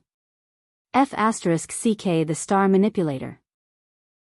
Disgusting dead face, shameless lackey, serves him right for not being able to be promoted even if he has to lick our balls for the rest of his life. Kurtz crossed her arms and pushed up her magnificent chest. Only then did she comfortably press her arms against her ribs. She looked at Gleeward as if she was looking at a child. Thales frowned as he listened to them discussing one of the famous 5 war generals, the captain of the Archduke's personal guards of Dragon Cloud City, Lord Nicholas, in a disrespectful manner. He nodded in agreement. A few seconds later, Gleeward regained his composure and mumbled, Can we bribe Peck? Can we bribe Peck? I remember he's from Shield District. Kurtz shook her head and said, Peck has more than 10 men under him. It's 3,000 gold coins. I can guarantee that they remember the prince's portrait better than their wives' faces. Not everyone dreams of going to the gallows like me. She cast a disdainful glance at Gleeward. Not everyone sees money as dung, like you do, dung. Oh, right. Gleeward raised his head abruptly. Through the dung cart? Thales's heart tensed again. Can't you fill your head with something other than dung? Kurtz stared at Gleeward in disdain, saving the frightened prince from the fate of having to hide his body to pee and poop. Driving a dung cart to collect dung at the edge of an uninhabited cliff? Do you believe that? Gleeward lowered his head again and sighed deeply. Is there any way to sneak past and get close to the black track? Thales's face darkened. No way. If this doesn't work, at that moment, bang. Gleeward slammed his palm on the table. Kurtz, the man on the wheelchair, scratched his chin. You just said, this person's skin is too white, and he's too short. Kurtz was stunned. Huh? Thales was puzzled as well. The next moment, Gleeward's eyes brightened. He raised his head and extended his hand. He instinctively patted Kurtz, and accidentally touched her chest. The puzzled Kurtz seemed to be used to it. She did not feel any anger from being violated. She followed his gaze to the ceiling and was immediately stunned. Thales, who did not know what was going on, slowly raised his head and looked in the direction of their gazes. That's, Thales' heart trembled, and his face turned pale. An ominous premonition immediately rose in his heart. He forced a smile with all his might and looked at the two Northlanders. His face twitched. Mr. Gleeward, Madam Kurtz, what are you thinking? The next moment, Gleeward and Kurtz lowered their heads and turned to Thales. The man and woman revealed strange smiles at the same time. Will it work? Gleeward asked with a cold smile on his face. We'll find out. Kurtz had a satisfied expression on her face. The atmosphere in the room changed. Thales' heart beat faster and faster. For the first time, he regretted escaping from Heroic Spirit Palace. This, my dear, respected, and beautiful prince. The seamstress reached out and pulled down the thing on top of her head. She picked up a pair of scissors and cut the air with a click. She smiled maliciously and said, a dung cart or this? Which one will you choose? Time seemed to have stopped for a long time. Thales stared at the clothes in Kurtz's hands in a daze. That, he blinked. His gaze was fixed on Kurtz's hands, and he felt his entire body tremble. The sin of Hell's river that would only appear in a life and death situation surged madly into his limbs. He saw the seamstress' hands. That's a wrinkled woman's long dress. Chapter 348. Dragon Cloud City, Shield District, Dawn. The golden morning sun had just dyed the sky red, slightly dispersing the chill of the night. The dark streets gradually became clear. Shield District, which seemed to be empty, finally gained some life. At the very least, there were more people walking the streets. This street in Shield District was the center of the disaster. The houses were scattered, the terrain was empty, and there was almost no cover. There were even rumors of ghosts being haunted at night. Look at how listless and cowardly they are. Gleeward hid behind a low fence and stuck his head out to look at a small patrol sentry post in the distance. He stroked his wheelchair in dissatisfaction. Do they think they can catch the prince like this? Does that dead face know that his orders are being carried out like this? At the center of the street, a few soldiers from Dragon Cloud City's patrol unit leaned against the eaves of an abandoned house. They yawned and extinguished the fire, waiting for their comrades to come and take over their shift. Occasionally, they would glance at the passers-by around them and greet those they knew. Because this is Shield District. The sentry posts leading to the city gate and gatehouse are not like this. They can't wait to search the girl's private parts. The neatly dressed seamstress, Kurtz, was on the other side of the low fence with Gleeward. She bit a blade of grass in her mouth and said in annoyance. And isn't this a good thing? It makes our plan easier. Kurtz crossed her arms and turned to a teenager beside her in displeasure. By the way, are you really not going to consider dressing up as a girl? The handsome teenager dressed in sackcloth beside her blushed and shook his head vigorously. I've said it a few hundred times. Thales, who was leaning against the low fence, blushed. We only have one night. Even if we put on the best makeup, the girl's expressions, habits, behavior, and mentality are all developed step by step over a long period of time.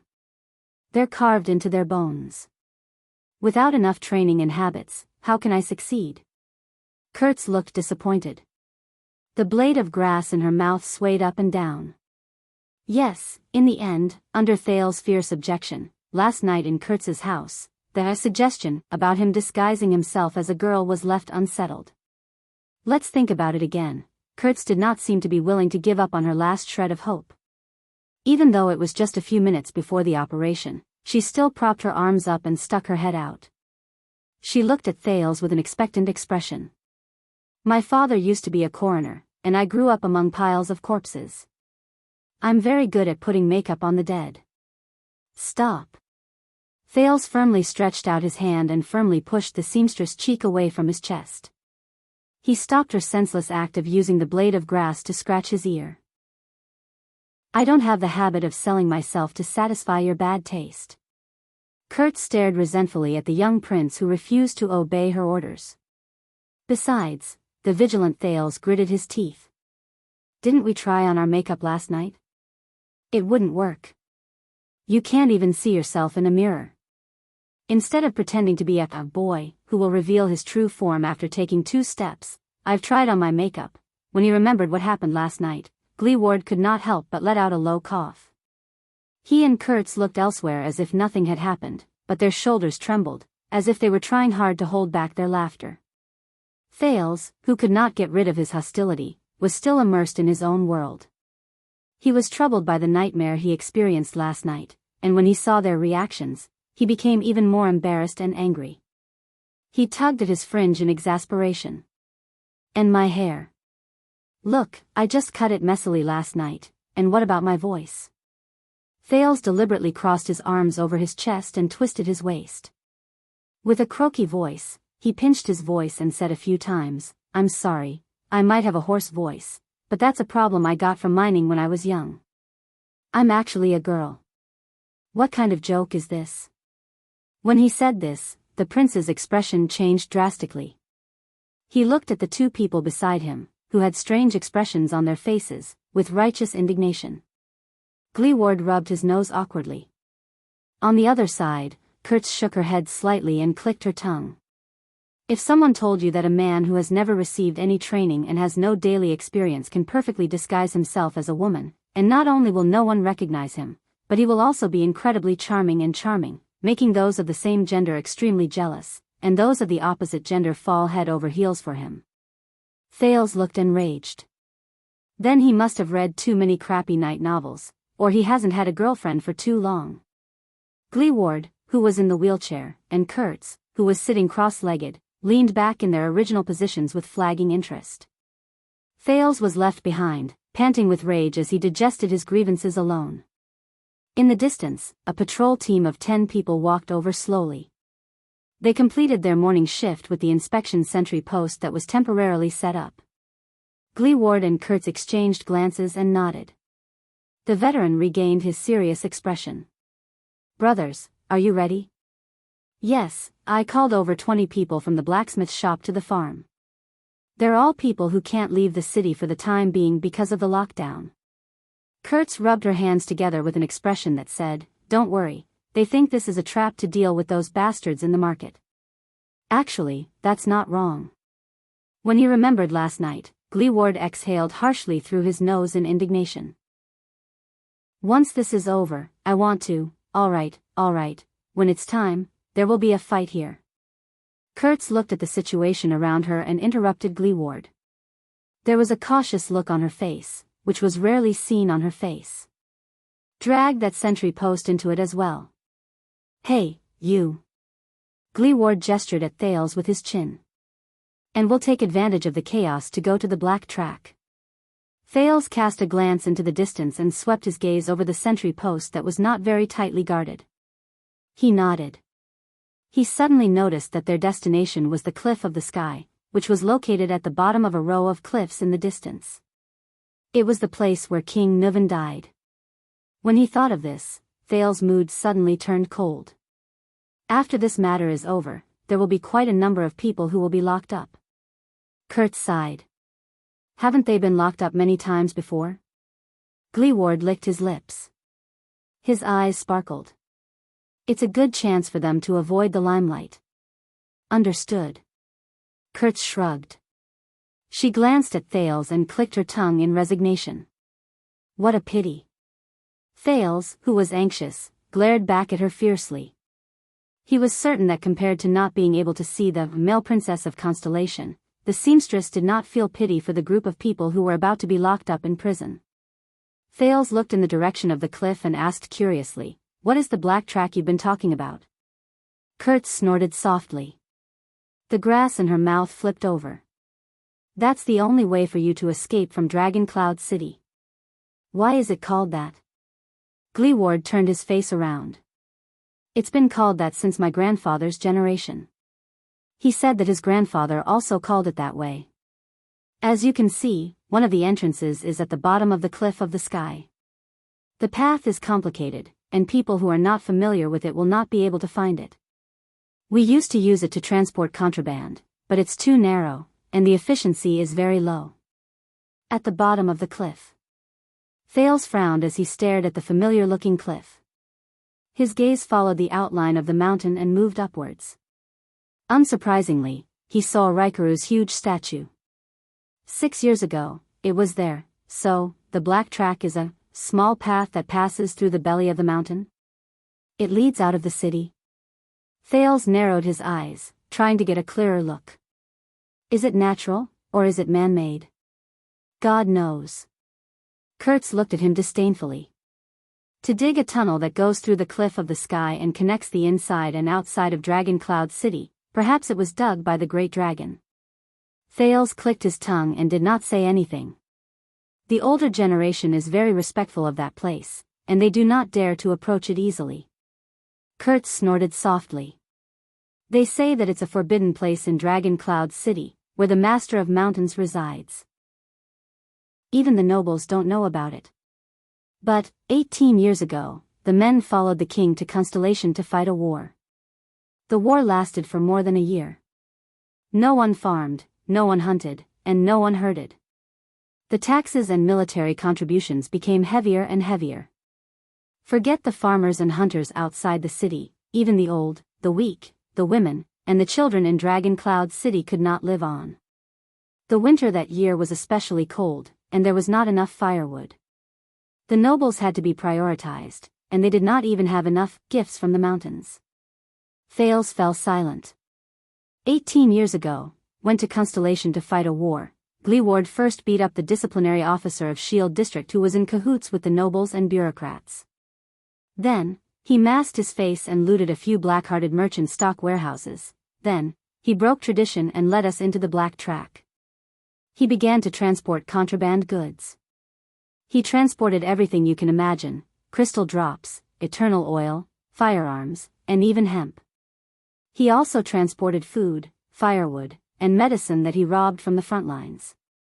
With these, the women and children in Shield District and Hammer District survived that winter, where countless people died. Kurt stared at the silent Gleeward with a complicated gaze. This is the Black Track, and also the history of the slum boss's rise to power. Thales felt very upset in his heart. He looked at Gleeward. But the veteran only snorted coldly, as if he was very dissatisfied with Kurtz's words. He coughed loudly. After you go in, carry your everlasting lamp and watch your feet and the top of your head. Gleeward's expression was unpleasant, as if he was recalling some unpleasant past. The tunnel there is too old. 6 years ago, the calamities and the Hydra caused a ruckus in the city. The earth shook, and most of the black track collapsed. We don't know when the rest will collapse. Thales felt a chill in his heart. Calamities. Calamities again. The three people behind the low fence were silent for a while. The calamities, the prince said resentfully, brought about quite a lot of disasters, didn't they? Gleeward's hand, which was holding the wheelchair, suddenly tightened. Disasters? Kurtz laughed sarcastically. Disasters? You can look around you. The seamstress' expression turned cold. But you can't imagine what it was like that day. She kicked away a piece of gravel beside her feet.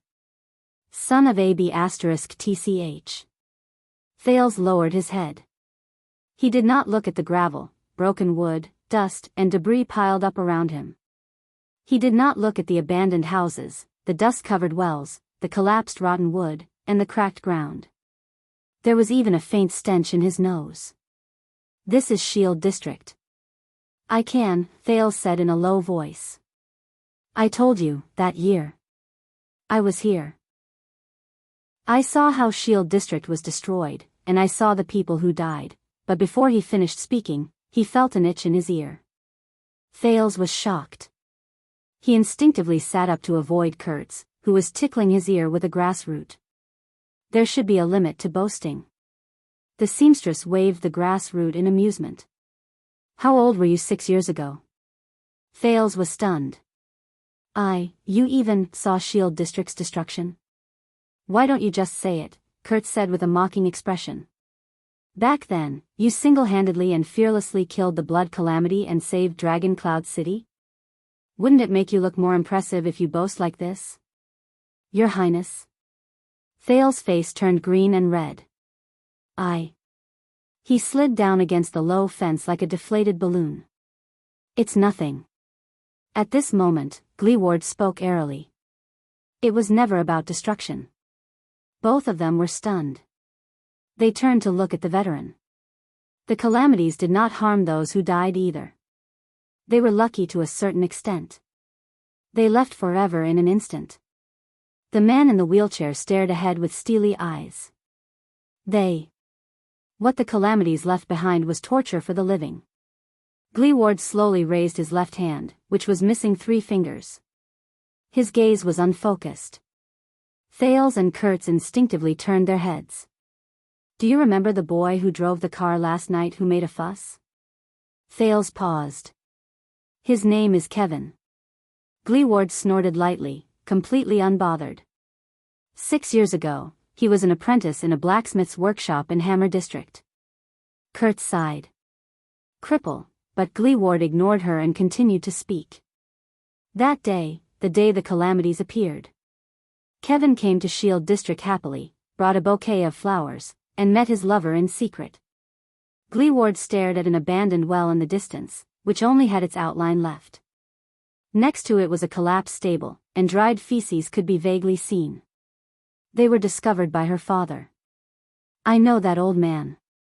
He used to serve in the glacial sentries, and his skills were not just for show.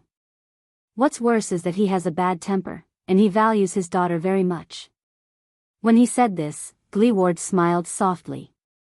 The smile lines at the corners of his eyes were natural and smooth. Thales and Kurtz listened in silence. Poor Kevin screamed as he was whipped all the way from Shield District to Hammer District with his belt. Everyone on more than 10 streets knew about it.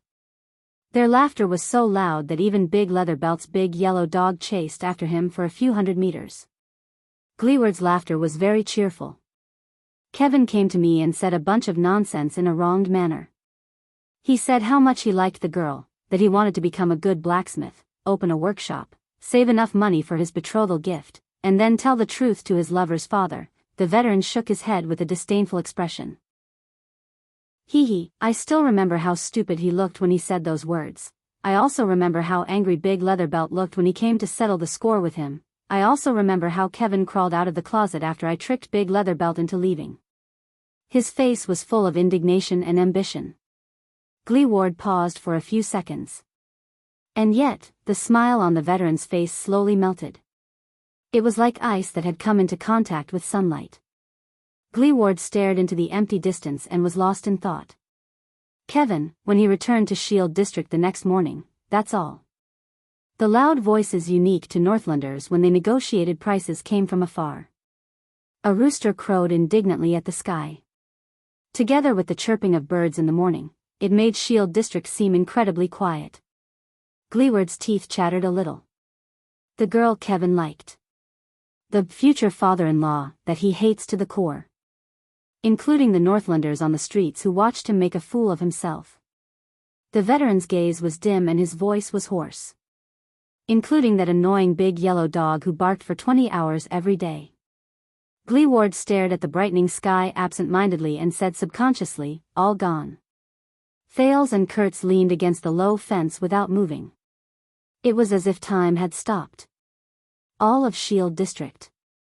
The veteran lowered his head and picked up a piece of gravel from the ground. He could vaguely tell what it was made of. This is the only thing left. This is what they are. These are the things that the calamities left behind for the survivors. Thales exhaled slowly.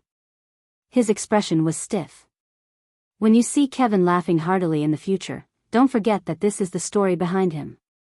Gleeward's gaze became serious, and a flame that had cooled down for a long time burned in his eyes. Gleeward snorted coldly. So, when you meet the survivors of the calamity, help them. Don't say that you can imagine it, don't say that you understand their pain, and don't say that you can feel it. Even if you are really the savior. The veteran turned his head slightly and stared at the silent Thales with a cold expression. Because that is very hypocritical. Thales opened his mouth to speak, but in the end, he could not say anything. Asterisk slap. Asterisk Gleeward placed his hand on Thales' shoulder. Also, if you really become the king in the future. Gleeward's expression was very serious, and Thales could even feel his hand trembling slightly. Become one of those high and mighty lords. I know what you nobles know. I don't believe that those calamities are the messengers sent by the legendary gods to punish the world, or those legendary anti-mystic equipment. You must have a way to deal with them. Thales stared at the veteran in front of him in a daze. Gleeward's expression was ferocious. Remember, gather all your men, all your strength, all your weapons, and find those calamities. No matter where they hide, find them. Find them all. Find them all. The prince's heart was in a mess. All sorts of emotions surged in his heart at the same time, and it was rather unpleasant. At that moment, Gleeward gritted his teeth, and his aura was chilling. From top to bottom, hunt them all. You're tuning into the Carefree Valley YouTube channel. Don't forget to subscribe and join us on this journey to catch the most captivating stories.